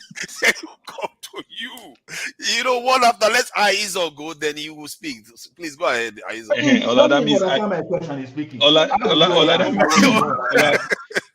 that means I should talk first, and then you talk second. Let me ask my question. Ola, let him land. Let him land his point. Ola, let him land. Let me answer my question. Let me ask my question. You still insist on going first. Okay, please go first. Okay, ask your question. The question is this: assuming Peter Obi, they don't have anything on, that they don't even have his medical record, Or maybe we're not talking about Peter Obi now. We're not talking about Peter Obi. Yeah, why you? I think he's giving an example. Please let him finish. Now we are making it. You're trying to spin here. He's asking you a valid question. You're trying to spin it. Just hold on. Now, if Mr. Obi, without any dents today, want to start nuclear weapon, they don't have anything on him. Now, are you saying the global community will not react just because they don't have anything on him? That's the question. I think you misunderstood me. Wait, okay, Jesus. Remy has come with his own this 11. Let Aizo answer. Wait. So let me recap your question just so I understand it properly. You're saying that if Peter Obi was leader today and they didn't have anything on him and they wanted to start a nuclear weapon, don't I think that they would say something about it? Is that your question? We they fold their hand and be looking and say, okay, go ahead and build a nuclear weapon. We Americans. What does nuclear weapon have to do with being a president that's compromised? I don't understand your question. You do not understand a lot of question. First of all, wait. Iran tried to start a nuclear weapon. They weren't compromised. The international community came out against them because they thought it was in the worst interest of the world. That had nothing to do with compromisability. What I'm talking about is our president is clearly a foreign agent that's compromised. That's what I'm talking about. That is what I am talking about. I think there's some truth though. You never see this guy near the Chinese, near the Russians. How many times have anybody seen Tinubu near Chinese or Russian or any other people? The Americans have his whole dossier sitting in front of them. The French have his whole medical record sitting in front of them. At any given time, they can pull his string. He is their boy. Make no mistake about it. And if you don't believe that, that means you truly do not understand what's going on. I think Aizo is closer to Can I come in here, please? Just for a minute. Agree. Yeah, please, Remy. Yeah, let's allow Remy say something. He just came in. Good morning, everyone. This is a very interesting topic you guys have been talking about. It's quite lively. First and foremost, I want you to know that we live in a global village. And as a president of a country, you need a lot of bilateral agreements, so many agreements to deal with other countries. No any politician, I repeat, no any politician anywhere in the world will not have one dent or the other against him. Because before you can become a president of a country, you need both external and internal supporter. I mean, big people. I do not mean ordinary men in the streets. I mean, people that control state or control community. So you need finances all over the world that will support you. Even in America, they get finances from the rest of the world when they are going for election. I mean, the presidential candidate. So when you talk about Tinubu and agent, you forgot that this man has been a governor. They did just say even in America they need the president financing all over the world. Yes, That's foreign country also support your presidential candidate. I repeat, foreign countries financially. They also support. You might not know. They do one way or the other. That's not true. Okay, let me finish. Okay, let me finish and then you can. That's not true. You can debunk it.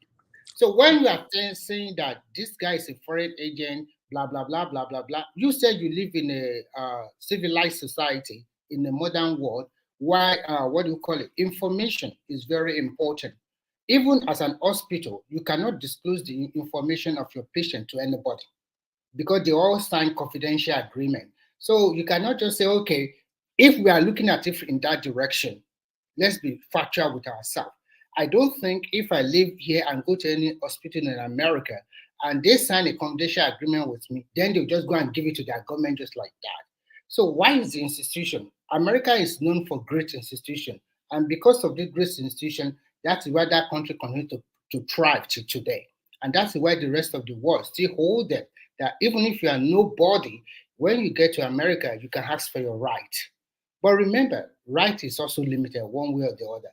But what I'm trying to say is that as a country like America and the Western world like Europe, they cannot just release your medical record to anybody like that. Just because he went to France for medical something, then they will now hold it against him. They will have other things, other leverage. That, okay, if you don't do this, we're not going to invest in your country. We're not going to do this. We're not going to do that. We're not going to. Do you think they would listen to their press? To you, just like what before Trump. Who was there before Trump? Is it Obama? Okay, first of all, foreign election campaign laws in America prohibit foreign nationals from donating to anyone that's running for federal, state, or local elections. So that is false. That is false. That statement you just made is false. Okay, let's get that out there first. Second of all, any foreign government that wants to release his medical records, all they will do is leak it to their press. And their press will then go through all the press channels in the world and then release it. If he doesn't do what they want, there's something they do called blackmail. It's a thing, it's a real thing, and it's used to leverage people around the world every day. So what you are saying makes no sense whatsoever. Okay, hold on. Let me hold on, please. Please hold on for a second. See, they have different ways of doing it. I don't know why we're arguing over this one. They could use letter, they could use blackmail, they could use all kinds of things. I think Remy has a point that they could use contracts and all kinds of. There are different ways to pressure people. The point is that I want to move the conversation forward. The point is that when I look at the way Nigerians behave, Nigerian leaders behave, this is why I say that there's something else to it. It's not just blackmail. Because yes, the blackmail people, Nigeria has not been under sanction, but yet Iran that has been under sanction for about 50 years seems to be doing better than us. And you have to ask yourself the question, if Nigerians were just afraid of blackmail or all this stuff, they can see Iran, that is fine. So why are they so in kind of, they are incapable of thinking outside the box, of doing something different? Why? Another thing is this. In the couple of last months, this UN, this foreign thing, we are giving directive on how much Nigerians should be selling there, giving Nigerian price, the price they should be selling their petrol. That the Nigeria is still selling below price in terms of petrol, depending on our exchange rate. So what right do they have? As a member of OPEC now, what are you saying here? I don't understand. What do they have that right to be giving directive on how? No. The question is Nigeria. Give me a second to respond to Ekene. Let me respond to Ekene. You see, things like crude oil, they are what they call tradable. Tradables, they are not determined locally. They are determined at the international pricing rate. So that Nigeria is even a member of a monopoly, or if you like, you can call it oligopoly. You understand? Make it even more interesting, because OPEC intentionally ration your output so that they can control the international price. Nobody outside OPEC dictates how much Nigeria sells. So all those things, if anybody is telling you, that's one of those propaganda. Like Aizon and Tunaija have been doing the propaganda now, as if the health record will have made Tinubu lost that election in 2023. But Tunaija already changed his stand immediately that they have. Don't mind Tunaija, they are obedient. That's why they are trying very hard. And you think, Ola, what's the current state of Tinubu's health? See, it doesn't matter. What is the current state of Tinubu's health? I will respond to you. What is the current state of Tinubu's health? Let me respond to him. Let me ask you a question. What is the current state? Is he healthy? I will ask you a question. Is he healthy? It doesn't matter. It doesn't matter. Oh, it does. Let me tell you why. No, let me tell you why it matters. Do you want to know why it matters? Let me explain to you exactly why it matters. Because he is running a country of 200 million people that is filled with problems up to the neck. So if he was the last time Trudeau went to America or went to France. So for you to sit down there, and say that his health records don't matter means one of two things. Either one, it means that you're so blinded by your loyalty to this Agbado thing that you don't even want to see the truth in front of you, or two, you don't understand at all the dynamics behind international politics. So I think it's it either has one a of the problem. two. The fact that you have to reduce this to Yeah, but politics, people, they always I get don't even problem. know. We are They talking always about get problem. compromised leadership here.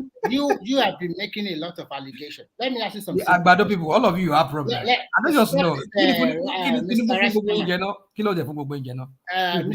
You need to rewatch hatred. No, you are not coherent in what you are saying. What is the current state of Tinubu's health? What? So that's I think King Charles made public exactly. Ekene, thank you. Thank you. What is the current state of Tinubu's health? Is he You healthy? see, King Charles released his own health status. King Charles himself released his health status. So what is happening to our own leaders when it comes to their health status? Can you give me floor to speak for just 30 seconds? Oh, No, let me respond. No, he asked me. 30 seconds respond there so that the person who asked the current state of Tinubu's has been trying to health, say something. asking from the angle of bias, right?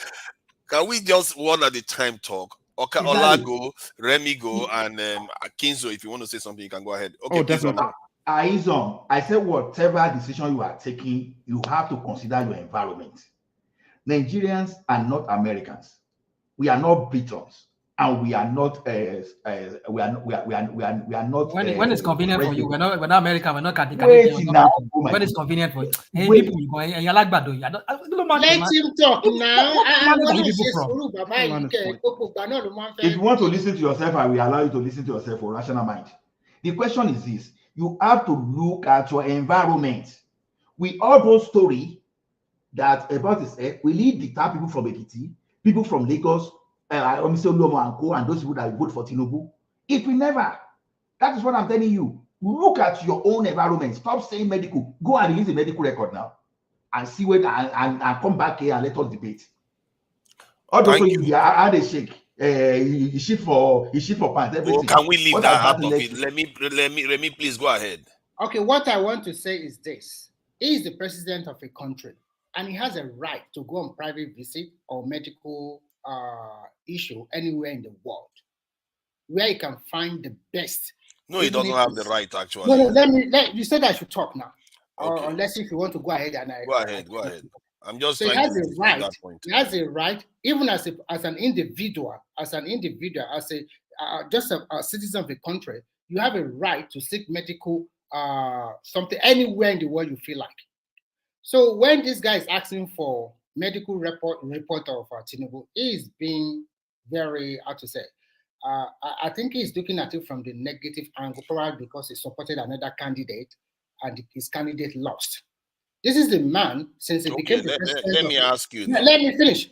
This is the man that, since he became the president of the country, he has been to several occasions. He has been in Nigeria, tendering to Nigerian problem. Maybe they have not totally been solved now because they are generational problem that has spanned for decades. It's not easy to deal with it in 1 or 2 or 3 days. So all you guys are talking about health or no health. This is a guy that came into Nigeria 2 or 3 days ago, hale and healthy. You saw him on TV. Why are you asking for How do you know he was hale and healthy? You see medical records. No, eyes on, hold on. I put it to you that you are not also medically fit. Okay, now I want to ask you a question. Hold on now, Remy. You are not going to get away with it because you want to try to get away with this one. You said he can go anywhere to just go and be as a private citizen, just do whatever I like. One, he's not a private citizen. I did not say private. Hold on. One, he's not a private citizen. Then, as a president, he doesn't. One, the reason why I say that, because if he went to Boko Haram hospital somewhere, you are not going to find that funny. If he goes to ISIS hospital somewhere in the desert of Afghanistan, you're not going to find that funny. But yet, if he goes to people that colonized and enslaved you, but it's okay. For you, that is fine.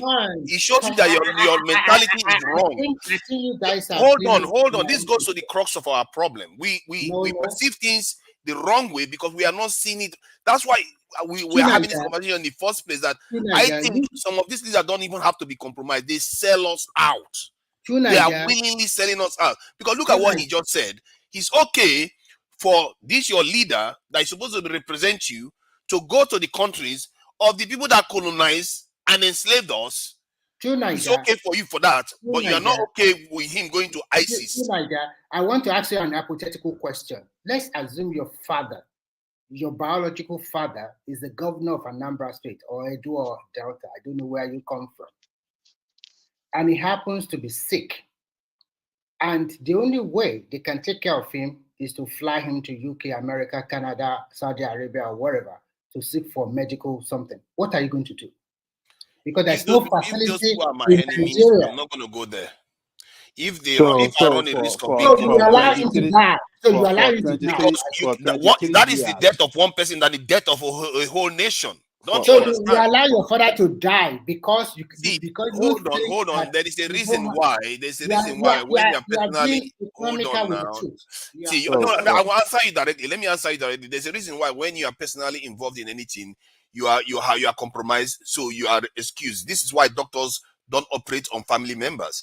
The question you're asking me is irrelevant because I wouldn't be allowed to make it. Hold on. I won't be. If anybody's subjective, I won't be allowed to make that decision. He has a family too. He has a family. He has but wife. The family can make that decision, but he ran to become president. Everybody around him. Do you think because he's the president of your country? I'm not making it personal to Tinubu. Actually, if you are a president, you are representing the people. You are not a person anymore. What I am trying to tell you is that President Tinubu has a wife.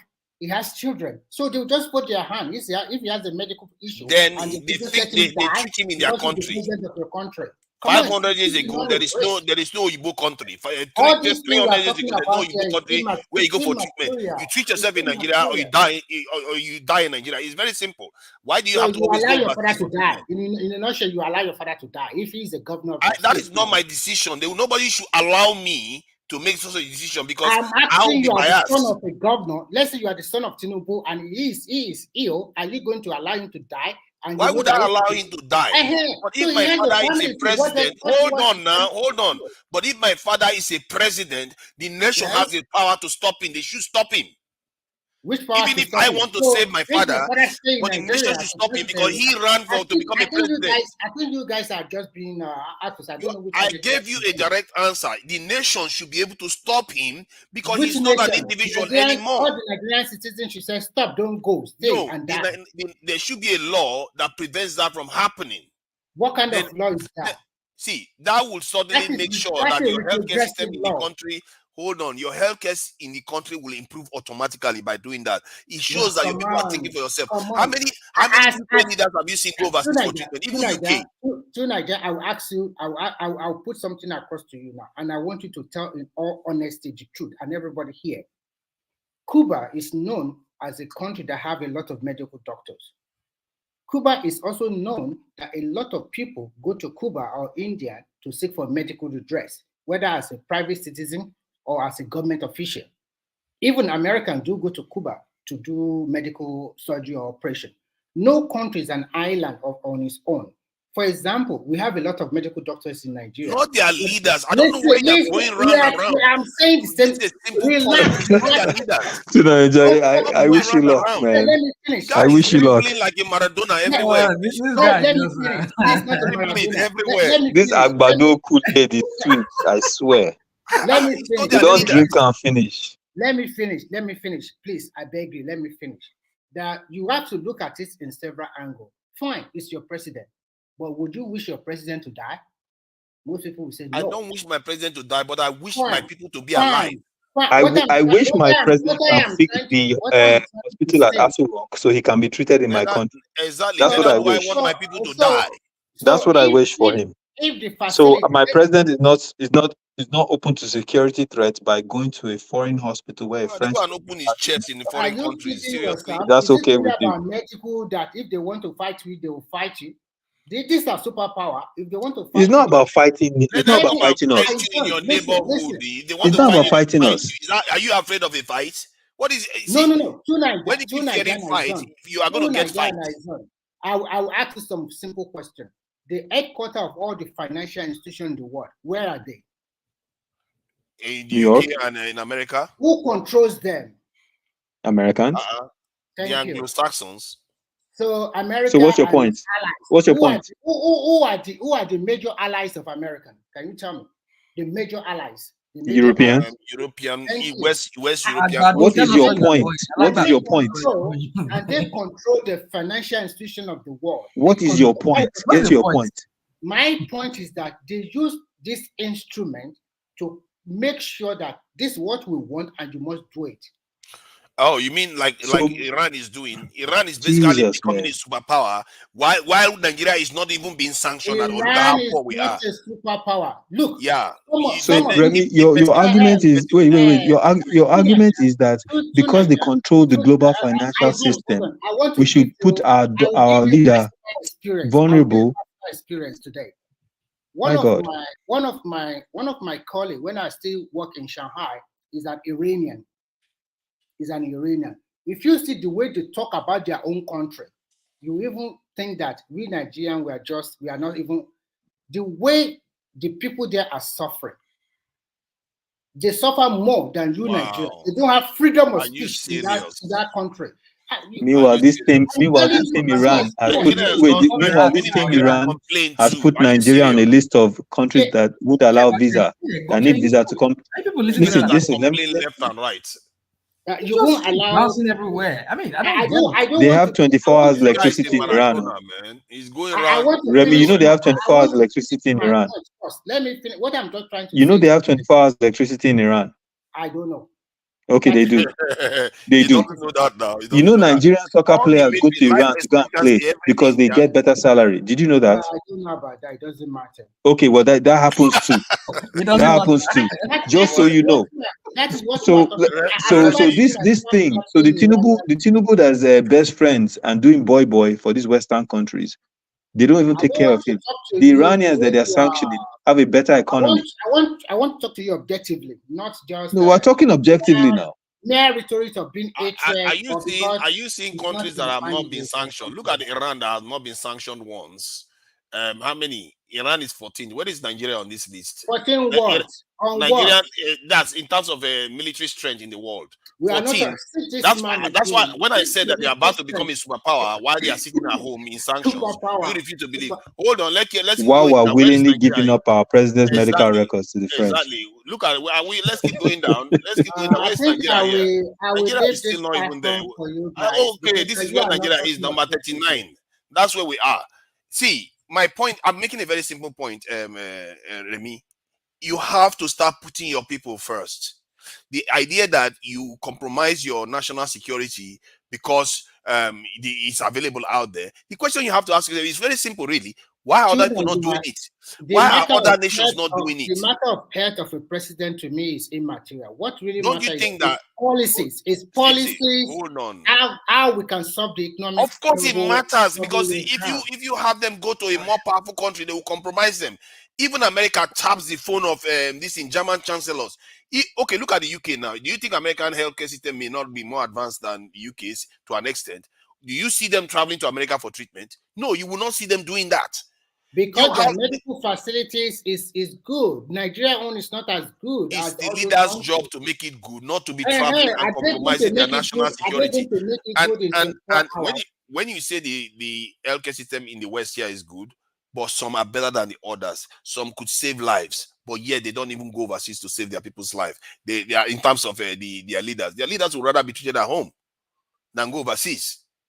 So that is the point I'm making. You can't keep having your leaders go overseas for treatment. What I'm trying to tell you guys today is that you talk about health of a president. To me, is immaterial because this guy we have as president today is still lucid enough to continue to churn out policy day by day, continue to administer your country. Policies that are destroying the country. Tell me one policy that has been positive so far. Please give me one. Please, I beg you. Can I ask you a question? I will give you a question. I will give you a lot. You ask the question. Let me give me one positive one now, so I will see that has shown results. Tunanja, let me ask him. Yeah, the question you're asking now, I want to rephrase it this way to him. Now, Remy, can you tell us what was the reason? Partly one of the reasons that Buhari failed in his government. Thank you. I will be objective with you, and I want you to also be objective. The major problem of Buhari is that number one, he does not tackle that insecurity very well because of tribalism and because other factors which he himself knows. The second one, we know that. Let me finish. I said besides many reasons. Hold on. I said besides many reasons, which is one of them is what you just said. Or what is one other reason that you knew? I don't know. Maybe you want to. You understand what I'm trying to say. There's another one major reason why he wasn't successful in his as a president. Yeah. So I will give you the second reason. To me, I think it does not handle the economy of Nigeria very well. Unfortunately for him, there's so many turbulence during his regime. The COVID setting, and he does not also plan very well. So those two are the major problem. The major problem that affected is John Ketting every time to United Russian man, can I answer that? Russian man, can I answer that? No. Russian man, let me answer that. Russian man, let me answer that. Hold on. You cannot answer it because it's not a question that I know you. I know you can answer it, but I wanted somebody who's an Agbado person to answer that question. Okay, so you in your own mind, you thought because he was jumping. No, I agree with you that some of the things you mentioned were some of the reasons why. Can I help you? Can I help you with some of the answers? Can I help you? No. Are you an Agbado person? Are you an Agbado person? No. You cannot call anybody an Agbado person. No, hold on a second. Let me help you. I'll call you a name now that will make you cry. There's no problem now. Go on now. Can I help you with at least two of the answers? No, you can go ahead. You see, dude. I don't want to overflog it. My point is this: I understand there are other reasons. Like I said, one of the reasons I didn't say just one major. So there are other reasons. Now we just mentioned some of them. I know you might have another one. You are king, but one of the major reasons was that he could not concentrate on governance. It was John Ketting going to taking care of his health. He said, hold on. He said, according to initial 6 months. Hold on now. According to Adesina, in one of his in the excerpts of one of his book, he said he was so sick as dog. Yes, of course, you are right. So when you have a president that is so sick as dog, hold on. When you have somebody that is so sick as dog, cannot take care of his health. Is that what? I don't understand. He was so sick for the first. He's a human being. Anyone can get sick. Anyone can get sick. And so because he gets sick, and then was it once he was sick for nearly 1 month, you didn't come to this platform. And when you came one day, you said you were down with flu. So you are sick. So what are you talking about? You're talking about me or you're talking about yourself? No, I'm talking about you. Nobody knows what's wrong with you internally. Can I not? These are the people reason. Am I a president? They keep telling you don't understand the difference between a president and a normal individual. I'm trying to poke a joke at him also. These people are irredeemable. These people are trying to poke a joke at you. Cannot you know, Remy, you can support Tinubu and still agree with us on this point. No. What I'm trying to tell you is very simple. I have a friend in UK. When he was sick, he was so sick, he went to the hospital. They could not diagnose what really went wrong with him. Our brothers now advise him, go to Nigeria. He went back to Nigeria, and to spiritual mean, it was okay. The Yoruba people cannot know what happened to him. So he has to go back home and find solution to his problem. Remy, if you don't mind, please give me a minute to respond to rational. Go ahead, yes. Rational mind. When you try to make propaganda, you know not everyone here was born in the 90s. I was alive when Buhari messed the economy up, not the same way he messed this up. That was when even Buhari was in his 41, 42. It's what happened to Buhari was total incompetence. It has nothing to do with his medical record. Don't change it. In the 80s, Japa syndrome started from Buhari. In the 80s, Buhari destroyed our middle class. In the 80s, he started messing up with our currency. But the only difference this time around is you gave him more time to destroy that thing extensively. It has nothing to do with his record. But to be fair though, Buhari didn't encourage the Japa syndrome. As a matter of fact, remember those times where they used to make I don't know how you know this Andrew adverts. I know the Andrew adverts. Now this leader is not even discouraging it. It's encouraging if anything. That's not the point, guys. I know all of you have a point. I agree with you guys. No, that's not my weight. Hold on. I believe that one thing is for you to say don't Japan. Another thing is for you to use to destroy the economy. Hold on. I agree with you guys. Listen. I agree with you. Babangida is the one that destroyed the economy. Hold on. Let's not go this jump around. What my point, we're talking about now is Babangida. Well, during that last in the 1980s, let's not go it was to Babangida that destroyed the economy. It's okay. Yeah, guys, thank you so much for letting me on. I appreciate the time. It has been fun. I hail everyone. Anyway, who is that talking? Sorry. Kinzo. Oh, Aizon. Okay, thank you for coming in. Yeah, go ahead. Yeah, so everybody. Yeah. So I agree with you. This guy was grossly incompetent. I understand. I agree with every other reason that you can give. But one other reason that this guy had was that his inability to sit down and sit down and govern the country. Even when he was sick, transfer power give you a deputy. He was forced many times until he gave it to him once. And once that guy tried it, which was the deputy, his vice then, he tried it, and we saw a little bit of difference. But when he came back, he dabarred the whole thing again. So the point is that I believe that the guy is grossly incompetent. But my point is that his inability to sit down. Because when we talk about governance, I would like to be Buhari's devil's advocate. Finish. You can't be his devil's advocate. If you don't know what happened. Come on. So my point is this: it's an inability as well to sit down as a healthy person, sit down in that Aso Rock, and okay, look, we're talking about this one that went to France. I mean, if it's your not regular something, we can believe that, but this is just the beginning. We're going to see more of him going to France every time. So actually, they swear for these people. When they go Europe, go take care of themselves. The point is, you can be sick. Do it in your country. We know you are gay. Everything is taken care of there. But the point is, go out and do it. You're not in the country. The country is burning. Several times, the country burned many times. Rational mind. Many times we talk through both sides of our mouths. What are you talking about? We want institution to work. Wait now, I will tell you. Today we want institution to work. And tomorrow we want presidents to come and micromanage everything. Now, why do you wait now? You know how long Buhari was gone for? You know, he was gone for more than the time was gone for almost 7 months. Let him say something so that I can add to it too. It is not because Buhari traveled. It's not because Buhari refused to delegate power properly. It is just because Buhari failed to delegate power properly. That's just the main thing.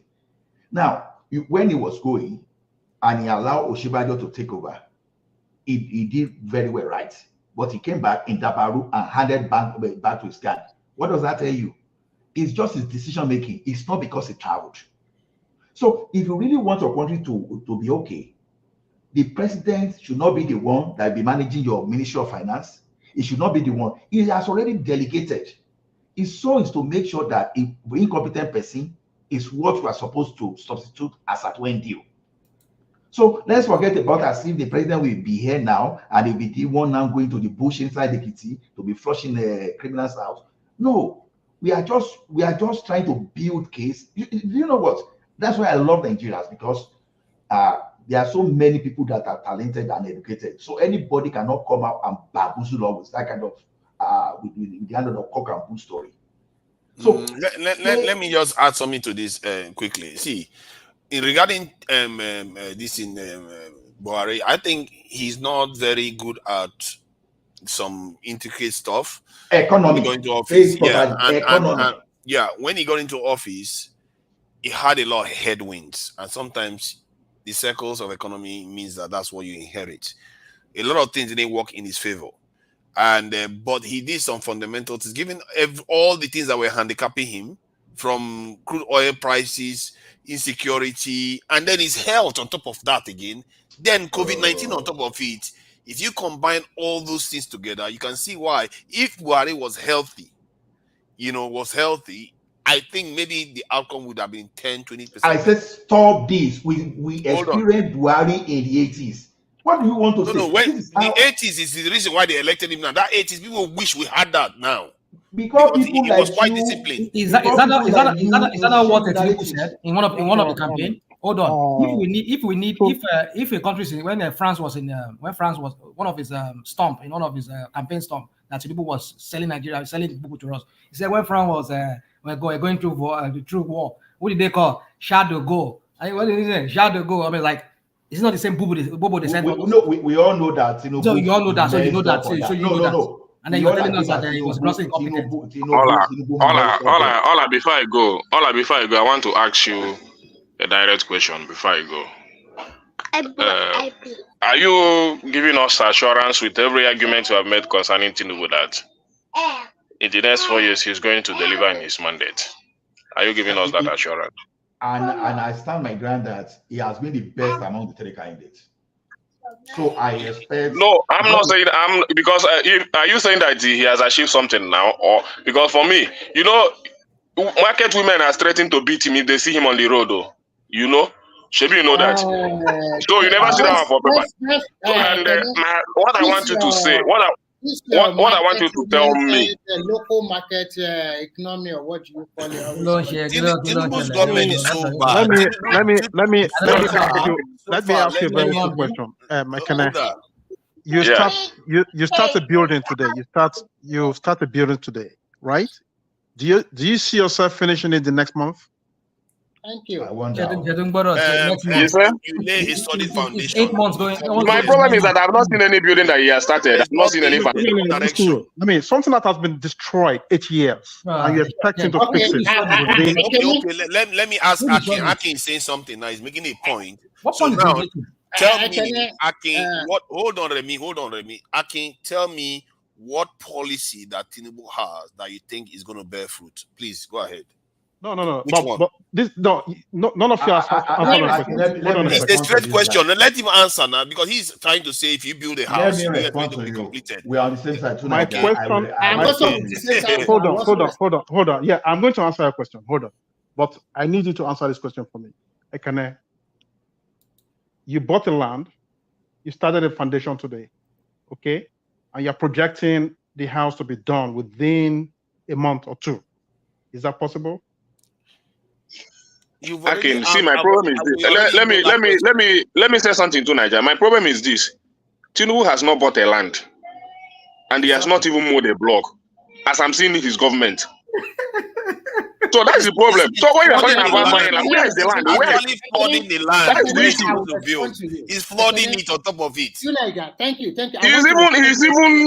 He's even taking us to rentage. He wants us to begin to live in rent. So that's my problem. You are saying he bought a land as if he has already bought a land or he has already mowed a block. I'll give you a very good response. Alex Otti is the governor of Abia. Yes or no? Yes. Alex Otti. What does Alex Otti? No, let him come. Let him come. Let him give me the response. People are irredeemable. Yeah. You just like bad people are already irredeemable. Let him speak now. Calm down. So, according to you, Ekene, I was listening to you. I did not join the platform, but I was listening to you some few weeks ago, or few days ago, I should say. You said that the governor of that state is doing wonder in that state, building road, doing a lot of stuff, blah, blah, blah, blah, blah. In fact, you seem as the best governor. Can you confirm that, yes or no, please? Not even can confirm that. It's in the news. That so even in the last... Can I ask you a question? Do you know the monthly allocation that your governor of Abia is collecting from the federal government? What are other governors doing with their own allocation? Is he the only person collecting the allocation? If you don't know, say, I don't know. It's better to compare with other governments. I said, is he the only governor collecting allocation in Nigeria?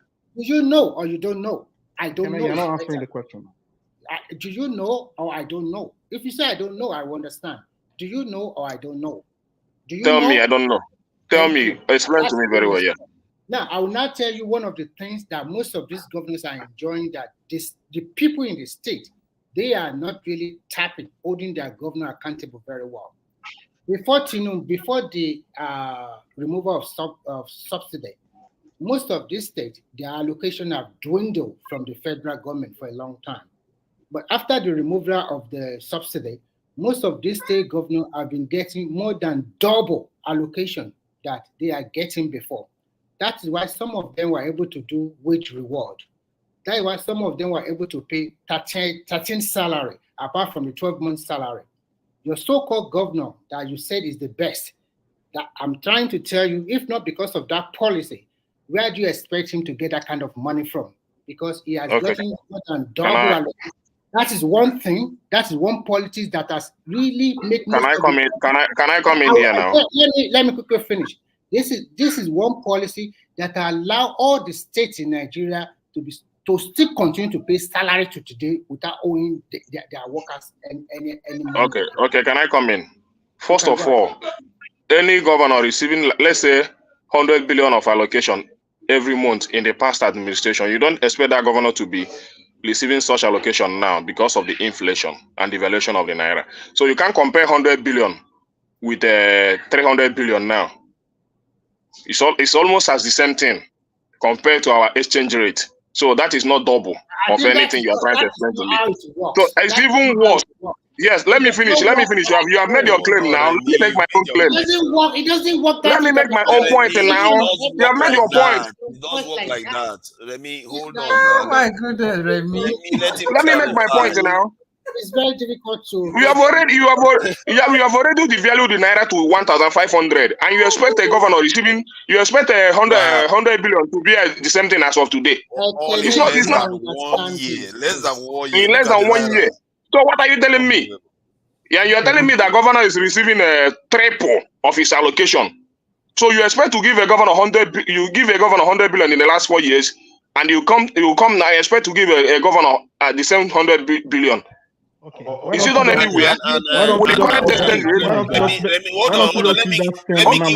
Apart from that, Tunaja, let me finish. Tunaja. 15 seconds. I wanted to tell Remy one other record Tinubu left. Tinubu had left another record whereby ECOWAS has lost half of its landmass within a year of him getting to office. Let me finish with the Governor Oti that he's talking about. Another thing is that check the record of Governor Oti. Himself only, Abia State, is the only state that have attracted the highest foreign direct investment in the whole Nigeria. Yes, the record is there. Oh my God, I laughed to both local and international. Both local and international. Remy, let me respond to Ekene. Immortalized mill. Is it a local investment? Immortalized rice mill. Which one? Know how many immortalized mill in Lagos? Thank you. It does not know. I'm not talking about Lagos. I say in the country today. In the country today, Abia State is. Go and check. The record was released there. We talked about it here now. I think apart from Lagos, he is the only state that has started foreign direct investment in the past few months in this current administration. So you don't say that Tinubu give him a triple of what he's receiving before and all that. What are you telling me? And you compare you see the way we think in this country. You compare somebody receiving. Are you comparing this 100 billion naira 4 years back? The same amount in this current administration. Is it the same amount? Tripled under this thing. Tripled cost of petrol. You crippled the economy and you try to meet up with the expenses of governors. You are telling me that you have tripled the allocation. What kind of thinking is that? So I want to debunk your claim. The state that attracted the highest foreign direct investment in 2023, as of December 2023 in Nigeria, is Lagos State. It has to be Lagos now. Go and Google it. I'm not talking about Lagos State. Yeah, Lagos State is standard. Yes, Lagos State is standard. Just Google it. After Lagos State, Google it. Abia State. Go and Google it with yourself. I've already Googled it. No, the record is there now. The Abia State is the last record that was released that Abia State is fast developing apart from Lagos State. Apart from Lagos State, Abia State is fast developing as I'm talking to you now. Let us respond to Ekene. Ekene, I say what respond to me, Ola. Don't say Ekiti State alone attracted foreign investment under the last regime. So what are we talking about? I'm talking about the current regime in the past 8 months. You are telling me the past regime. I'm saying for the past few months. It's not Abia. What is situation? Talking about that. You can't Google it now. It appeared on the news. Abia is not in top 10. Let me wait, now. Let me wait. Abia is the second apart from Lagos State. Google it. In the past few months. Abia is the second apart from Lagos State. Google it. This thing is not covered. There is nothing to better. It's just like you don't want to see the way in the direction of the truth. And I asked you a direct question. Like you should have not been able. Allow Allah to say something, please. I think he wanted to say Allah something. has not answered me. Oh, I said the assurance is giving me for the success of this government in the next 4 years. No, they've not provided any sustainable. They have not provided any answer. And the direction we are moving than what we expect to meet at the end of the next 4 years. The man already asked you a very simple question. Build a house today, and then you want the house to go up in the next day, tomorrow. What kind of question are you But there is no house he's building. Tell me which house he's building, because it looks like he's flooding the area. Tell me That what is it. house I'm he's saying, building. where is the house and where is the land? Give me where is the house and where is the land, and you bring Alessoti in. So tell me where the house is and the land, so that we maybe those of us that didn't see it, we see it from there. Remy, please let me get to Remy now. Remy, I hear your analogy, but tell me, because it looks like he's flooding now. He's flooding. Which house is he building? I would like it. I'm quite open. I'm not being mean. Give me something that Tinubu is building that is sustainable. Dance around everywhere. Thank you very much. House You have around to everywhere. Calm down and let us respond to you. Now they are formulating different policies from different ministries. They are formally president. Let's hear him now. What policy are they forming that is going to benefit us? Rational mind. Go ahead now, Remy. Okay. The guy they are formulating policies from different ministries to other ministries. Some of them have started working. If you don't know, as we are talking today now, there is an agricultural framework that they want to embark upon, in which they are going to create more than 50,000 acres of land all over the country about to farming. And then we are talking about road construction. All over the country now, they are doing rehabilitation, and soon they are going to build a super highway from Lagos State to Abuja that you are going to travel within 4 hours, and they intend to complete it before 2027. So you can check David Umahi program for that. Okay. Super highway. You see, super highway.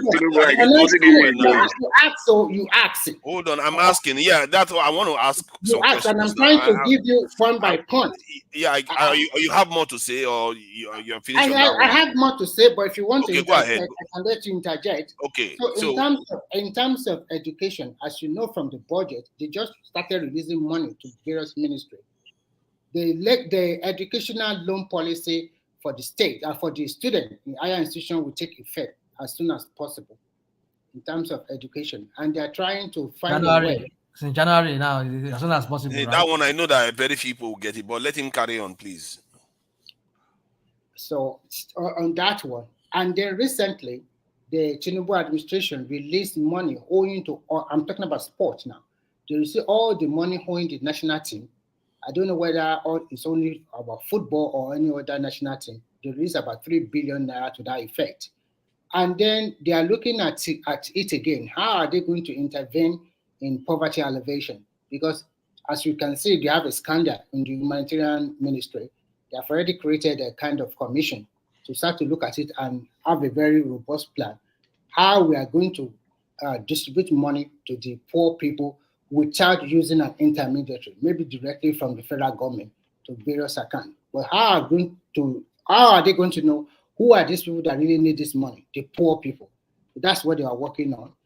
They also set up a new police commission, set up of different Inspector General of Police about new police reform. Well, for me, I would still go for state police instead of saying we want to reform the so-called central policing system. I still want them to delegate it so that we have a state police. If we cannot have state police, then let's have regional police. Whatever they want to call it, there must be decentralization. So they are taking it bit by bit. I know that the country is not in its good stand today because of economic downturn and because of insecurity. Thank you. Let me address. You see, most of the things you listed, the only thing that stands a chance of actually being I don't even know whether it's even possible. Remember, anything we say here is our opinion, right? Yes, but I'm Okay, trying to so- analyze it Yeah, from my go own ahead. point of view. Yeah, go ahead, That please. the 50,000 acre, which is something that has not even happened yet, and they give us promises all the time that they never ever actually fulfill, and there is nothing about power generation strategy there. There is nothing about security, serious security changes there. So especially that part of the security in country that is hemorrhaging $50 billion in GDP every year. The police are recruiting 30,000 people as at present now. They are recruiting about 30,000. I saw I think you know about if you that. have I a think link you for know that. about No, I think I saw a link that they they have started. Tunaja, hold on. Please now, let's just get somewhere. Give me 1 minute. 1 minute you can come back. 1 minute you can come back, please. The police, I heard that they were recruited. A lot of people applied. And are you saying that, Remy, that they have there's a progress now, the way they say they are? There's a program. They're on the second stage now. You remember that time there was a program one day. Okay, let me search for for it. People from Lagos State, only 1,000 people show interest. And then where people like Kaduna, Kano, and the rest, they have about 30,000, 40,000 people showing interest. Our people in the Southwest, they did not show interest. They don't want to join police. Lagos State 1,000 plus. Ogun State is now up to 3,000 or 4,000, and the rest state they are not showing interest. Where did you get this this 30,000 number? This is true. I got this. Tunaja, I really want to say something because I want to go. It's already. I want to finish my final thought. True. We're going to be rounding up soon, actually. Yeah, because Mr. Remy has told us is the building that the APC is setting for us, which we were expecting. But I want to start from the one that Tinubu has assured. First of all, the wage award he promised the workers. They received only 1 month. The rest is nowhere to be found. They will pay. They will pay. Don't worry about that. They will still pay. Look. Listen. They are dusting their book because when was it due? Listen. I want you to know one thing for sure. I want to you can conclude on that. Let me finish what I want to say. Maybe they will pay, but let me finish. If they will pay, they let them pay. I will be happy if they pay. There is no problem about that. But I just want to remind you that it's only 1 month they have received, and the other they will pay. And let me finish. Starting from the first of this administration, the statement that the president made himself on the national television is going to be giving out 50,000 naira to all these small scale businesses and all that, which he has made allocation for that. He said it in that national broadcast. He has made allocation about I don't know whether 75 billion for manufacturers and the other and all that. And let me finish. CNG buses and all that. So this is what is fresh and it comes out from the mouth of the president, and that I believe in more than what is written on paper. And I want to tell you, since he made those promises up till now, nothing to show for it. If there is any place for it, can I respond? you can tell me. 10 seconds. So I don't know whether to believe you that he's speaking for him now, or the one that he made himself, which he never fulfilled. Which one am I going to believe? Calm down. I want to ask you a question. Do you know how government or ministry, do you know how they get their allocation? The money budgeted for this ministry, do you know how they get it? Do you know how the government pay them? Are you aware? Do you know how they get this money? I don't know. You can still explain to me. So you don't know. So when these are all things that they are going to do, the government need money. That is why you have to look at your how much money is coming in from your crude oil sales, the loan you source outside, and so many other stuff. And money will not just be paid directly to the ministry like that. It has this process, have to pass through or some ministry or something. I mean, they have their own ways of doing things that before the money gets there. I was listening to Fashola the other day. He said that by now, or maybe next few days, most of the ministry will get the first allocation. Maybe for the first 3 months, maybe January, February, March, and so that they can now commence work on their various projects or things they have set out to do. So don't worry about that one.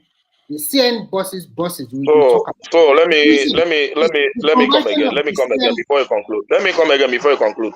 So you mean a government will come and make a declaration without finding out if they have the financial muscle to accomplish that? They have the financial muscle to do it, but it does not mean that if the president say today, this is what I'm going to do, and then tomorrow, then it will start coming to reality like that. It takes a while. Everybody know how government work. Actually, he gave us a date. He gave us a date, and that date has passed. Which the date date he gave us has Which passed. date? Go and listen to that interview. Okay. Let Go and me listen just to that interview. Go and listen to that national broadcast. Guys, I'm going. Good night, everybody. I'm going now. Yeah, good night, Rational Man. Thank you for joining us. Good night. Good night, thank you. Here. Yeah, Ekene, you too. Thank you all for joining us, Remy and Akin bye-bye. Kinzo. Yeah, we are. Remy, please hold on. I just wanted to because I looked into the policing numbers you talked about. I didn't see the 30,000 one, but I saw one where they said they screened 100 and something thousand people, and they say they are going to subject them to physical and this thing. I think educational. On the portal to Niger, when they announced that the people who want to join the police should send in their application on the portal, they break down the numbers state by state. Okay. Most of the southwestern state, only few people applied, like 1,000 plus. This is the website. It's not about most of the northern state, they apply in large quantity. But most of the western states, Lagos have the least number, about 1,000 plus people. Yeah, about south, east, and south. I think they too are quite low. Southeast does not even apply a lot, but better than southwest. And South too did not even apply a lot too. They did not show interest in joining the police. And I made mention of it here in this platform that in 10 years' time now, you said you have been shortchanged. When that is another point again. Yes, so you said they are being shortchanged, but now they are saying you join the police, you did not join. So that is why I think that maybe it's better we have state police. Because when we have a lot of young people, if we can have a state police and every state can now fashion their own security outfit as they did. See, my concern with state police is that the center is too weak. The governors are already too powerful, and then when you put it in states, the money they have now, they can't even barely be able to use it. But to what fund. can we do when the central policing system is not working too? They don't pay their staff. And now you have people that carry guns that you are not paying in the states. Okay. Tonight, what can we do? The central policing system is not working. There's center, kidnapping over there. How can we do it? What can we do? I think in 4 years, if Tinubu was a serious person, in 4 years you can transition to state police. First, you need to make the center strong, recruit heavily into the security forces in the central area, and shift to state. They are trying to recruit 30,000 this year, and maybe by next year they are going to recruit. 30,000 is too little. They will need at least 50,000 to 100,000 per annum. Another thing we are having is that Nigeria, we don't want to get money. We don't want to get loan anymore. I am the advocate that maybe our National Youth Service, the first 3 months of our National Youth Service, we should just pull all of these guys into Nigeria needs 100,000 police per annum. No, I'm not talking about. I'm talking about food sufficiency. Maybe Tinubu should enforce it. State, create land by yourself. Create at least 10,000 acres of land. Everybody posted into that. I think that's what they are doing now. Isn't that what they are doing now? Use our youth corper. Let them work there 3 months. We have 4 streams. That's true. Yeah, 4 streams. The first stream. Gentlemen, I have to go. Yeah, Kinzo, nice one. Thank you for coming in. Right. Thank you for coming in. Have a good night. You too. This way we can at least improve our food sufficiency. I think whether Tinubu like it or not, he has to find a way to restructure that country little by little or step by step, so that because it gets to this point, the central policing is not working anymore. I think the country is being restructured. It's just that people are not noticing it enough. Yeah, it's been like the other day we are hearing that some states, like Oyo State, even surprised me, telling us that that state will be energy self-sufficiency soon. So and they are Yes, looking at maybe there is something happening that hasn't. because we are not there. We are not there, and we only See, hear stories from our Remy, people. I said earlier on that Tinubu has it because of the omens and the things surrounding his time coming into office. He had the chance to be the best president Nigeria has ever had. You know Seriously, why? I'm not joking. But I fear that he's like, going to squander it all. You know why I also like what he did? It's not going to squander it. It's better Let's for hope you. not, for the sake of what the I country. want to say is this: it's better for you to have troubled days in the beginning than to have troubled days at the end. That is from the political point of view. My own problem is that the troubled days from the beginning are unnecessary ones. There are real troubled days we should be having. Okay, let me ask you a question tonight. Before Buhari left, they already signed it that they are going to remove fuel subsidy. Yes. The country does not have money to be subsidizing it anymore. Whether you like it or not, that one has to go. You see the beauty of that? The fuel subsidy is not the problem. If the fuel subsidy went, then he didn't mess with the currency. We'll be in a better state. So he messed with the currency heavily. The currency was, because I and you, we are not there. Unfortunately, the problem we are having is what we call the speculators and the racketeers. And there's a lot of money stolen. There is a lot of money stolen that people hide somewhere in Naira form, and they will convert it to dollar one way or the other in connivance with our How many times have you heard your president say, stop hoarding dollars, stop using dollars in Nigeria? How many times have you heard him say that? But of course, you don't expect him to be talking that way. Maybe of course, you should say that, because if ministers, you want your currency to be strong, you have to discourage your people from using dollars. His minister or his what do you call it? Is what do you call it? CBN or CBN, finance. But what I know is this: I don't know how he's going to do it. If I want to follow what the Chinese did, although it's like also find a way, they first peg it and then later they let it flow, they control it a lot. There are three different ways that you can control currency. There is the floating one, there is the marginal floating, and there's also the fixed rate. The Chinese first do the fixed rate. They do like Nigeria also did before, where you can exchange your dollar in the street anyhow. But then later they see that these people are speculators. They cancel it. They now make sure that only bank alone, you can exchange your dollar to. That is the way to have done it in Nigeria. Second, listen, they now fix it. For you as a foreigner, you cannot exchange more than $500 in a day. For Imagine you as a citizen, you cannot exchange the equivalent of 20,000 renminbi. That time it was about $1,200 a day. So that way they were able to control. But remember, China is also a kind of superpower also, because I have been there, I've lived there, so I know how powerful that country is. But they are so smart; they play their international policies very well. China will never go to war with anybody. They don't want their country to be destroyed. When it is time for them to start going to war with that country, they know when to start. Because now economically the country is not good also now. They follow the art of war strategy. So if Nigeria wants to do like that, if for example, Timbuna said you can only change dollar, any currency in only the bank alone, all their bookies all over Nigeria. And as a politician, you also have but you don't see Tinubu doing that. Tinubu opened the floodgates for all of them, and Nigerian currency depreciated massively. The floodgate for all of them.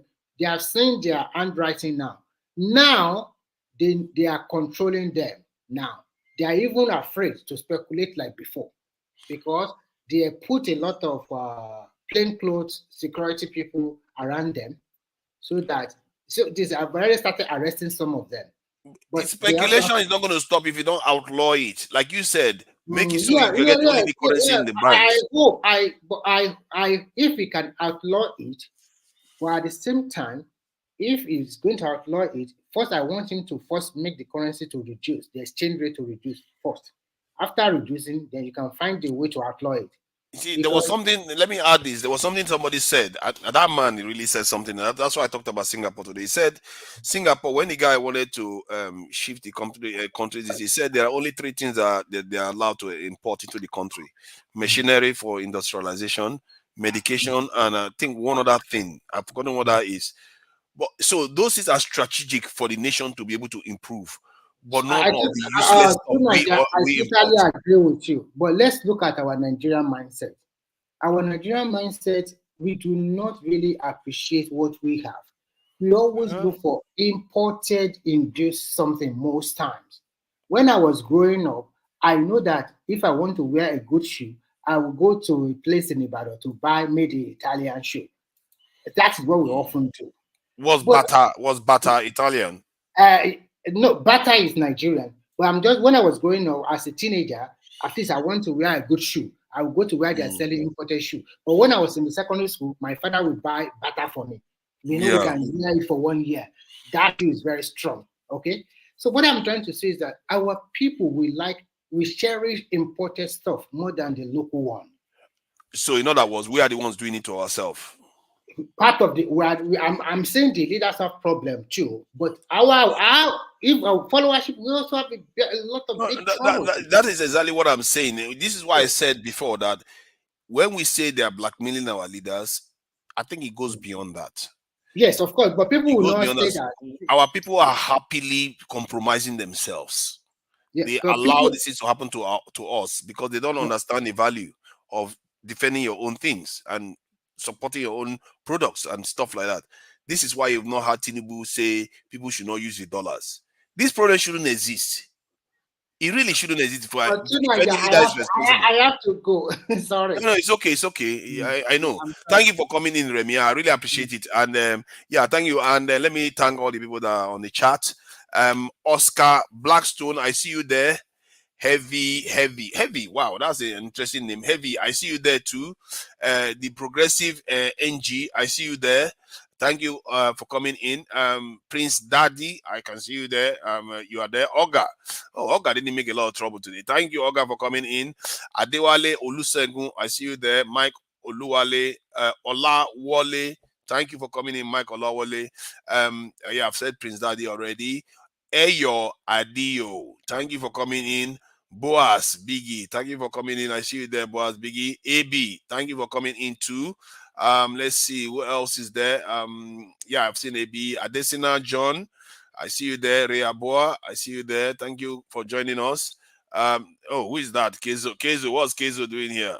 Bushman, how did he make it in here? He just broke into the stream. Rea Boa. Kezo, what's up now? Long time. What's up with you? Long time, man. What have you been up to now, Kezo? Adewale Badejo, I see you there. Adeyivi Badejo, I see you there. Chioma, thank you for coming in, Chioma. Yeah, so yeah, I'm closing out this thing, Kezo. What's happening now? What's up with you now? What's going on? Stop it. What's going on with you now? You see, I've been trying to come on your stream, but I've always missed it somehow lately. I've been trying to come on, I just keep missing it. Oh, it's because I took some time off. I only just started streaming 3 days ago again. Yeah. So it probably didn't keep coming up on your feed because before, even if you missed it, it was the whole day, so you could come anytime. Yeah, and find the streams going. Yeah. I've been focusing on bigger, better things. And so I have my case obviously going on. Well, actually, never started. Seriously, that's still going on? Oh, it never started. The hearings, they never turned up. So I asked the court to to withdraw their case. So I'll find out, not dismiss them, to withdraw the prosecution, to withdraw their case. So we'll see. In 2 weeks, I'll have an answer for that. Okay. Yeah, I mean, they've just been, in Africa, instead of people admitting that they're wrong, that they know they don't have enough evidence, they just keep, in Kiswahili you say zungusha, pushing you around in circles. I'm not going to talk more about that, but instead of just admitting wrongness in Africa, it's so difficult. They just keep, pushing. Anyways, yeah. So anyways, we'll see in 2 weeks. I'll update everyone. Yeah, so I've been mostly working. I'm working on my app. It's an anti-corruption app. So using blockchain technology, it prevents Africans from being corrupt. So from voting, meaning every vote cannot be stolen. all the way up to buying and purchasing land and everything like that. So this will revolutionize Africa and make me a millionaire. I mean, that's the main part. Of course, the capitalist, the capitalist has to get paid. So, but Hey, give me yeah, give go me a ahead. breakdown again. You said this blockchain is going Okay. to be at the heart of it. It's going to So allow for. yeah, Are you going to? Okay, go let me ahead. break it down. So the technology is blockchain based, meaning there is a ledger that is not centralized. Now, the government can sort of centralize it, right? But they won't have control over the data. All data will be recorded. So think of it like a ledger, like any book with accounts. The problem right now with the centralized systems we use is the administrators have administrative control, so they can literally delete things and kind of fudge the numbers, right? So what that means is, let's say Kenya takes out a Eurobond. There's so many ways that this technology will be employed, and it already works. It's not like I'm inventing anything. I'm just creating it, which is a slightly different different thing. So perhaps Kenya or Nigeria takes out a Eurobond, right? A loan from, I don't know, Germany, and they get given $2 billion. Okay. Right now, what happens is that money just gets stolen and sent into various Cayman Islands accounts by certain politicians and also governors and anyone related within that whole field. And of course, what I'd realized with Kenyan corruption is they use escrow accounts. This is, by the way, you guys are probably wondering, well, how come they just don't put them in prison? Because they use escrow accounts. What that means is they use an unsuspecting, or whether they suspect or not, it doesn't matter, but they use a middleman to approach corruption. So the money doesn't go directly into Tinubu's account. It goes to like 5 other random people that have no connection with each other before it goes. Then it gets out into cash. Then that cash gets, there's a lot of corruption. But the point is, with this blockchain system, and money can't move without authorization. And the person that authorizes it has to be there. And every authorized money has a history to it, a history that cannot be fudged, meaning it's like an NFT, non-fungible token. So every transaction has a token attached to it. It cannot be changed. So if you, to Niger, authorized something, it is you who authorized it, and there's no one else, and it will beep up in the system if it's above a certain amount, so people look into it. So what that basically Well, how means do you is, know I'm the one that authorized it?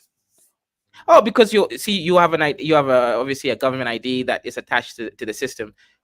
So any time that it gets authorized, someone knows exactly who authorized it. And of course, it won't just be a code. It will have to be biometric, meaning your life is attached to this transaction to Niger.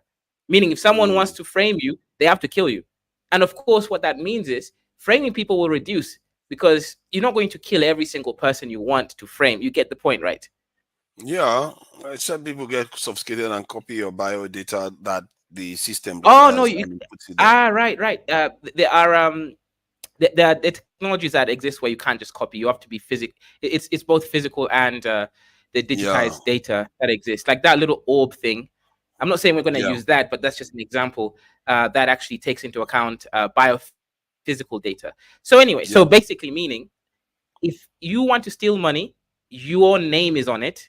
Or if someone wants to frame you, they have to actually kill you for it. Again, this reduces. Okay, so you said that it's not only for transactions. So what other people use does it to buy land? Land. Is that what you mean? In Africa, property law is one of the weakest law, because even if you have the title deed or other valuable information that allows ownership of your property, someone can just go to the land registry office, pay someone off that they know and they trust, to basically print them a title deed that predates your title deed. And there's no way to verify which one is the original, because they're both originals, because the administrator has the ability to actually go and do this. That's now the issue with the centralized system. You're trusting the administrators and the system within the administration to comply with the rules and regulations that you have espoused. And that's the issue in Africa. We're corrupt. So what this app will do is prevent all of that, literally remove it. So no more corruption, right? If you, to Niger, go to land registry office, you purchase some property, doesn't matter what property, and you register it, that has a timestamp to it within the blockchain system, meaning there's zero way, it's impossible for someone to, in the future, print another title deed, give to someone else, and then they claim that that is their property when it's actually yours. Yours has a history. Plus, also, every transaction of that property will go and basically be tracked. So we'll know who owned what also, when it comes to fractionations, when you're now turning that land into smaller pieces, this allows a much more seamless process, because you can actually hard code the data into kind of creating smaller tokens of this land piece. It has the GPS, the location, and all of that, all kind of satellite sort of distribution land system. It's again, this one's going to take a bit longer to implement all the functionality, but I already got the baseline for it. You know, working. It's going to take me like a year and a half, realistically, to complete it to the level that I want. But in the next 5 months, I will have a version that I can show to investors. How many people do you normally need to develop this stuff anyway? Usually you need at least 5 or 6 people.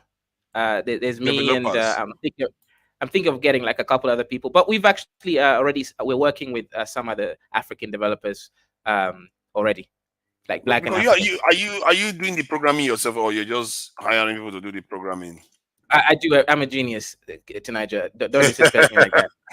I'm just asking. No, the idea is that I was thinking that maybe because you are busy with your own career, that you will hire. That is what I'm busy with. That is what I'm banking my money on. Right? YouTube is it's a pocket change. This is barely making me survive. Like I didn't think I'm earning $2 a day tonight.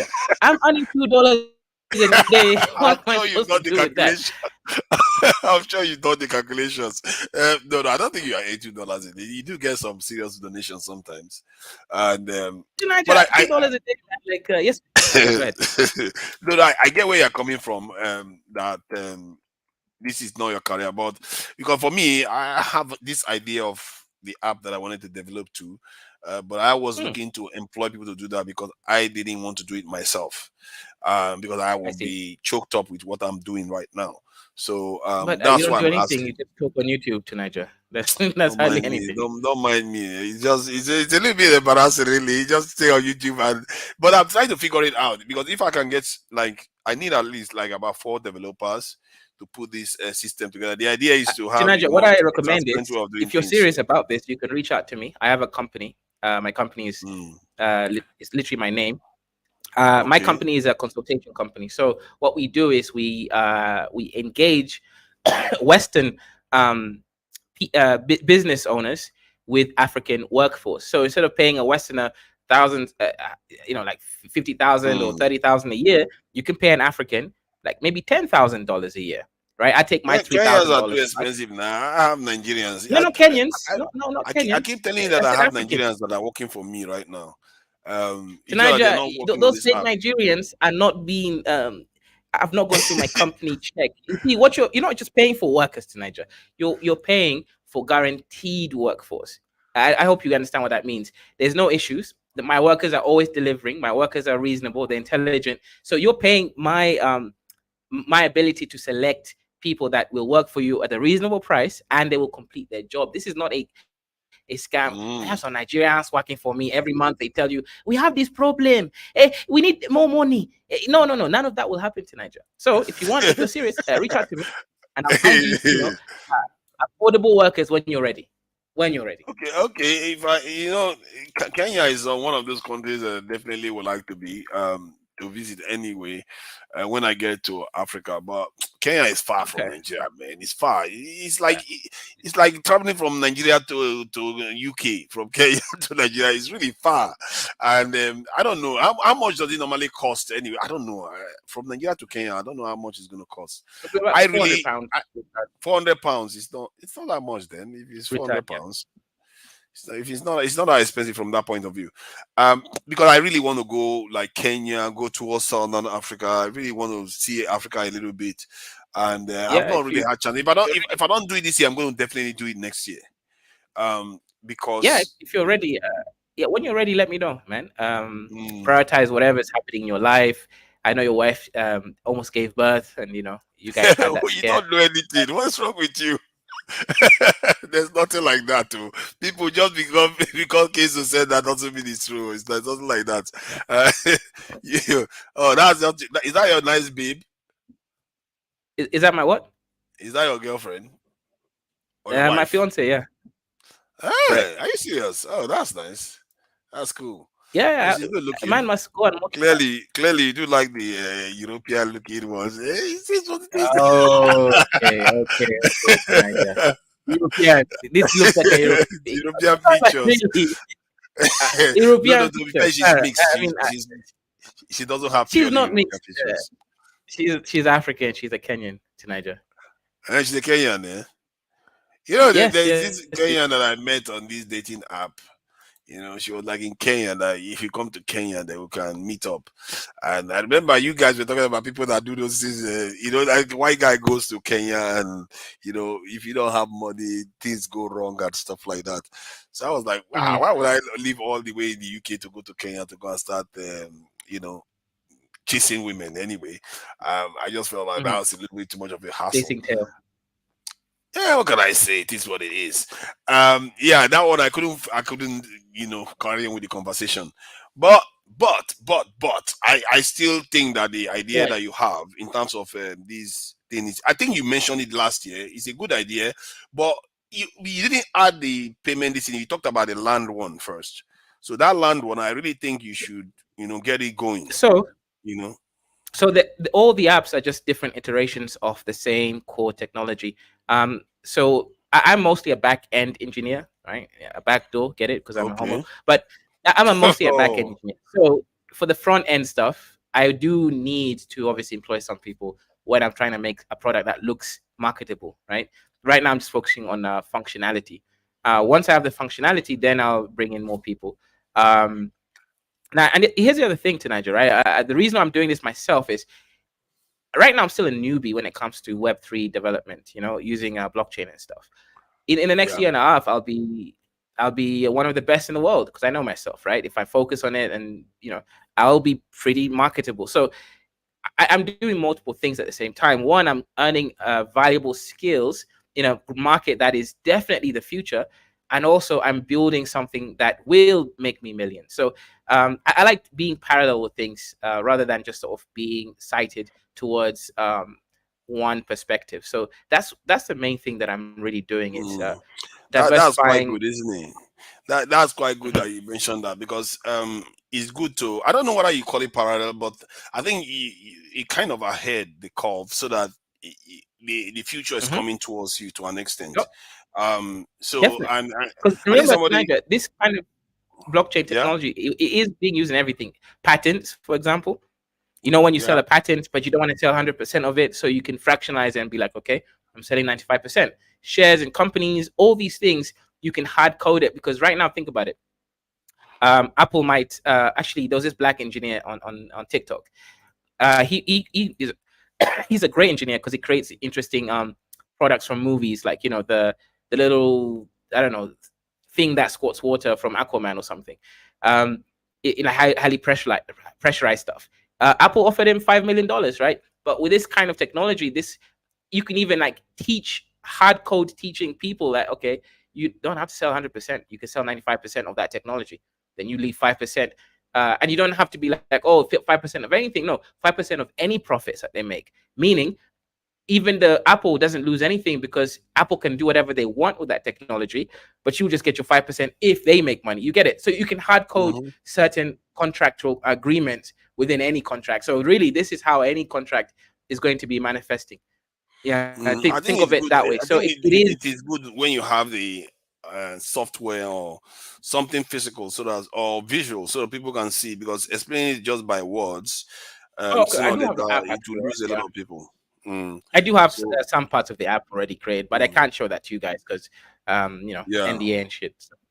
Yeah, take your time. Take your time. Once it's ready, you know, now you will be able to promote it yourself. You come here, everywhere we'll promote it, and I'm happy to promote it. And yeah, it is what it is, and I hope you really succeed on that, because I think it's a good thing that the land issue. I think Nigeria does have that land issue too. Actually, that's CSO nonsense. So if they have a way of doing that, even in Nigeria, you can see that the benefits that you could have from it. You know, you could sell some of the intellectual property, like you said, or whatever. You said you want to start with Ghana, from what I remember. Was it Ghana? Ghana is where we have connections. Yeah. with So governments yeah, and stuff. man, but you really need to get it going, because one thing I know about these things is that you don't Oh, want it actually, to what die of happened? old age. You don't want it There's to die actually of a old age. Nigerian company that's already got their app out. Just letting you know, Nigerian company. like a Eh? week ago. A Nigerian What do company you beat us to the release 2 weeks ago. They're always like that. They're always in the Yeah, hurry, yeah. Nigerians. So you Yeah. need to move quick, man. Those guys, they always 100%, really the 100%. party for everybody. Yeah. So Yeah, because I think it's okay Nigeria and anyway. Kenya, these are the biggest tech hubs right now in Africa. It's kind of crazy. Nigeria first, Lagos, then Nairobi, Kenya. How did that happen? Because you would think South Africa should be one of the biggest ones too. At least South I know it's one Africans, of the the biggest issue with ones, South but Africa. No, the issue, it's like Lagos, Kenya, then like South Africa and the other countries. The reason why South Africa is not bigger than Kenya, I think, this is my opinion, is South Africans still have this sort of mentality of they can rely on the government or things like that. With Kenya, it's more, and like Lagos, it's more of a dog eat dog world. You know, people, young men and women, they're really trying to change their lives, and they know they can't rely on the government. So there is that more hunger, I believe, from Kenya and or rather Nairobi and Lagos. yeah. And if you look at the Yeah, IQ, this is that why I always come to you with entrepreneurial the spirit, isn't it? yeah, That and this is why I always entrepreneurial come spirit to to strike you out with the on the whole own. and this is why I always come for you to Niger with when you keep mentioning literacy rate, and I'm like, bro, who cares if you can read a tissue paper, right? What matters is education rate, not literacy rate. Literacy rate is basic. What matters is how the population actually now educated. Sure, you can read a toilet paper, but how's that going to change your life? Can you understand, math at a high level? Can you understand the spoken language enough to communicate ideas? To me, education rate is more important when it comes to now development. I get it.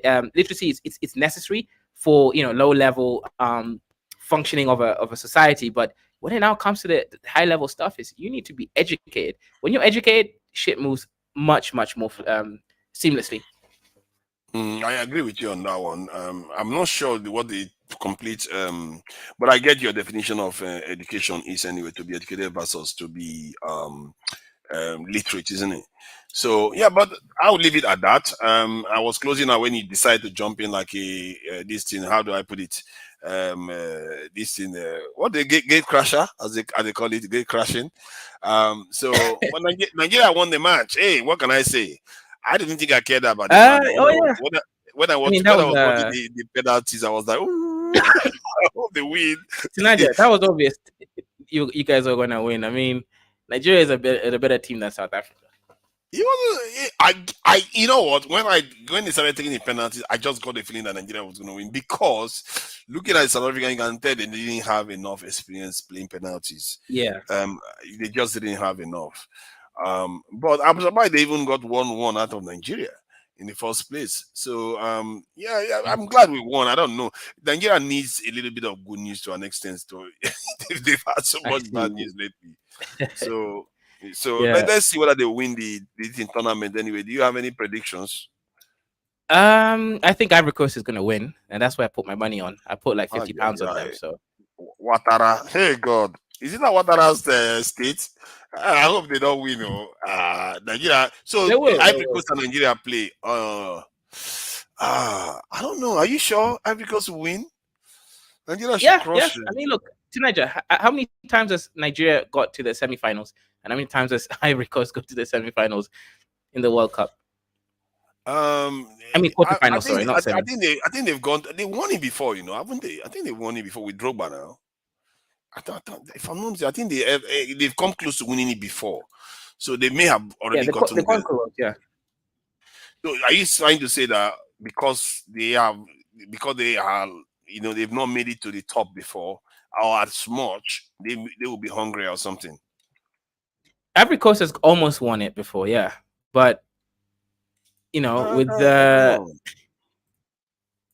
Nigerians need good news. I think maybe for that reason, the Nigerian players will fight a little bit harder. Because I don't think they even saw them second year. No, most Nigerians didn't even see it coming. Nobody literally gave them much of a chance to get in here. And if they can go ahead to win it, that is something that is an ingredient that Nigerians need at this stage. Something to just pull them together now and again, But then again, good thing is a good thing. I think they should win if they get it. If they can, they are the better players. Right now, I don't Yeah. like that one. I'm not liking Cote d'Ivoire right now with the way they are acting in West Africa. I don't like them at all. They are one of the Cote d'Ivoire. cheerleaders for Nigeria. Yeah, Cote d'Ivoire. They are one of the cheerleaders that was encouraging Tinubu to invade Niger now. They are one of them. And I didn't like their action. So, and Interesting. yeah, it's not, they are one Yeah, of so the those whole countries Niger that, situation, you know, look at the mess yeah. it's So creating actually, you now. mentioned this, and shout out to you. You can hear me well, right? I can hear you now. Oh, it's gone again. Yes. So this whole It's going in Niger and out. situation, oh, it's going in and out. I Okay, guess I can hear you now. you're I getting can it. hear you Yeah. now. Go ahead. I can Okay. hear you now. So this whole situation with Niger, what do you think is going on there? And also, to everyone watching and listening right now, make sure you click on the link of the chat. That is my channel. If you want to hear the most intelligent black man on the planet speak, click and subscribe right now. In fact, the first people to subscribe, I will give you £1. So go ahead right now. I promise you. Go subscribe, and I will give you £1 each person. Right? I know you're Out African, of the two so parts, go it and makes help my day. an African person. He's gonna give you one part of the 2 passes makes per day. Okay, so you were saying something about West Africa. Well, go ahead. Yeah. So what's going on with ECOWAS, man? Why are you guys and Niger fighting and stuff? Because the president tried to invade them and put sanctions on them, wasn't cooperating with them, so they was like, enough of it already. We are going to go and make nice with Morocco, and so that's what is going on. I think the Nigerian president completely fumbled it, and this is why sometimes you need to act earlier. When there was a coup in Guinea, also one of the first ones, that's when they should have acted. They shouldn't have waited until you got 3 of them to gang up together now, and now they claim to want to leave West African this union. That is, I think, if that happens, that's a disaster for West Africa. So it's a problem. Okay, I see where you're coming with this, and also Chioma, just because you don't want to go and subscribe does not mean we don't want to say I don't want to. You must understand it is not a we situation. It is a you problem. You don't know, you're dusty. She's even using the dusty one. She's probably had enough of it already. Oh my goodness. I think because you've been off for a bit, the temperature has calmed down in that this is space. Our Somali brothers are not showing up as much anymore. I don't know. Where is No, there's a reason why. A lot of people have disappeared. Yeah? Yeah, it is a reason why I stopped making shows geared towards them, because they like Somalis and Kenyans are similar. They like people mentioning their names. Yeah, they do. And also, at my channel, I purposely rebranded it because when you're if you want long-term sustainable growth, you can't have it around dust. You need to have content that is easier to do. You don't have to think too hard, and also it's more palatable to the algorithm. So what I realized, for me changing from dust to more, geopolitical analysis, I was able to make way more money. When I had the Somalis, I was making like $200 a month. At some point, I was making $2,000. So with the no rebranded stuff, right? So I definitely I understand how money works, because I can't be earning $2 a day, man. Come on to Nigeria, that's insane. I'm an educated man. I even have 1 whole degree, I would have thought, man, because when you think about some of all those people that go and dig those lake of this is salt in Kenya, actually. No, Uganda. Was that Uganda? I saw a video of some women digging those lake of salt for salt, but they make about $3 a day, and for you to be making $2, that would have been a shame, really. But I guess I knew it was a joke. No, from YouTube, not from our businesses, just from YouTube. So you have multiple businesses going now. Of course, you cannot rely on one thing. What if one thing collapsed and then you don't pay rent, and then your girlfriend leaves you for to Niger? That's not good.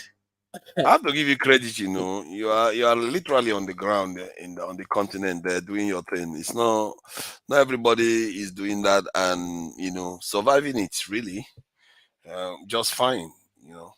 So I have to give you Yeah. credit for that. I'm not Actually, even. I'm about to go meet up with Brandon now. You see. Yeah, Brandon, I was on the channel yesterday now. Yeah, he was really going at this thing, African American women and some of their behavior. And in short, Yeah. the kind of issues that they have in there, how those things roll now. So I was talking to him. He did say that he was there, but he also said, "Do you know where David Hussein is? He in Kenya? I think he said something about David Hussein. David Hussein. I Who's don't that? know. He's a Nigerian. South Sudanese. Oh, is it No, Nigerian? Okay. South Sudanese. Where did South Sudanese come David from? Deng. Deng sounds like a very a Luo name from Ethiopia or South Sudan. Yeah, Hussein. He's a Nigerian guy. I Yeah, thought not he for was saying I something found out about my middle name literally means praise God. My middle name is literally Oba Igwe, literally. Oba Igwe. Like I swear. Okay. Yeah, you must be. Why do you think I call myself an emperor? It's because I am the Oba Igwe. You must praise the king. Oba Igwe, show offs. It's all good now. If you are a king, it's all good. And to be fair, you've carried yourself quite well. You manage yourself online just fine, and you've grown, and you are doing some work on the ground. So for me, I have not been in Nigeria for 3 years now. 3 years I've not been in Nigeria. But it's okay. Once you have your papers to Nigeria, I know you'll go back, right? Like, it's fine. I know why you don't go Look back. at this one. Look at this one. You are not even allowed into a civilized world anymore because you are deported. Okay. they deported you never to return again. At least. Oh my. We know why you're not there, right? Because we know you tonight. Yeah, we know why you're not here too. Like I know you never even sent £1 super chat, but I know I don't think you're poor, so you can afford £400 return ticket from UK to Nigeria. But the only reason is you're waiting for your papers. We know why you're not here too now because they deported you, never to return back to the UK again. He has now stopped in Kenya. This is self-hate. You think that a black man, an African man, cannot return to his country unless he's deported? Exactly. Exactly. Deported you. Yes, now. Yes. So yeah, that's all good. That's all good. That's all good. You really came here to keep me here. I was supposed to be closing out by now. Well, by now already. I've already said my thank you to all the people, including Chioma, of course. And all the great people that came to the show today. I just thought I should jump in for this thing. One man, he was signing off. So yeah, it was an interesting show today, though. Yeah, you do more shows, and obviously, if I catch you online, I will join the conversation. And it would be nice to laugh at Lucy for a bit. With this football loss that they suffered, I have to try to. He was there the other day. Yeah, I have to try to rub. Oh yeah, he was there yesterday. Yeah, all you have to do is mention something. Oh, you want to rub something on his face? Yeah. It don't start now. You are a proper British person, with your innuendos all over the place. Jesus Christ, your head is always in there constantly. You are proper British. Okay. All right, man. Let me close out. Otherwise, I'm not going to go today. All right, guys. Okay. The next time, let me close us out with some of the speech of. Let's see, where is the good music that this guy got here? Even let me see. Adeleke is dancing. It's not a good one. Igbo fights. Oh goodness, no, that's definitely not a good one. Nobody needs an Igbo stuff here where. It's good. People are just gonna get angry. Let's see. Hassan finds this. What's that? What are you? What? Something just changed. Let's see. What's that one there? I don't know. You know what? I'll just play the. Welcome to the Kaizorian Experience. Over here, we're gonna be talking about everything African. We're gonna be having debates, discussions, entertainment, as well as learning about business. art, history, and everything in between. Cultural, tribalism, and everything. We're going to be out here debating with some really interesting stuff. So like the video, share the video, and make sure you subscribe. Make sure you subscribe. Subscribe for the best experience ever. This is the biggest channel on the Afrosphere. So come and join the team, become a Kaizoran, and join the Kaizoran Empire.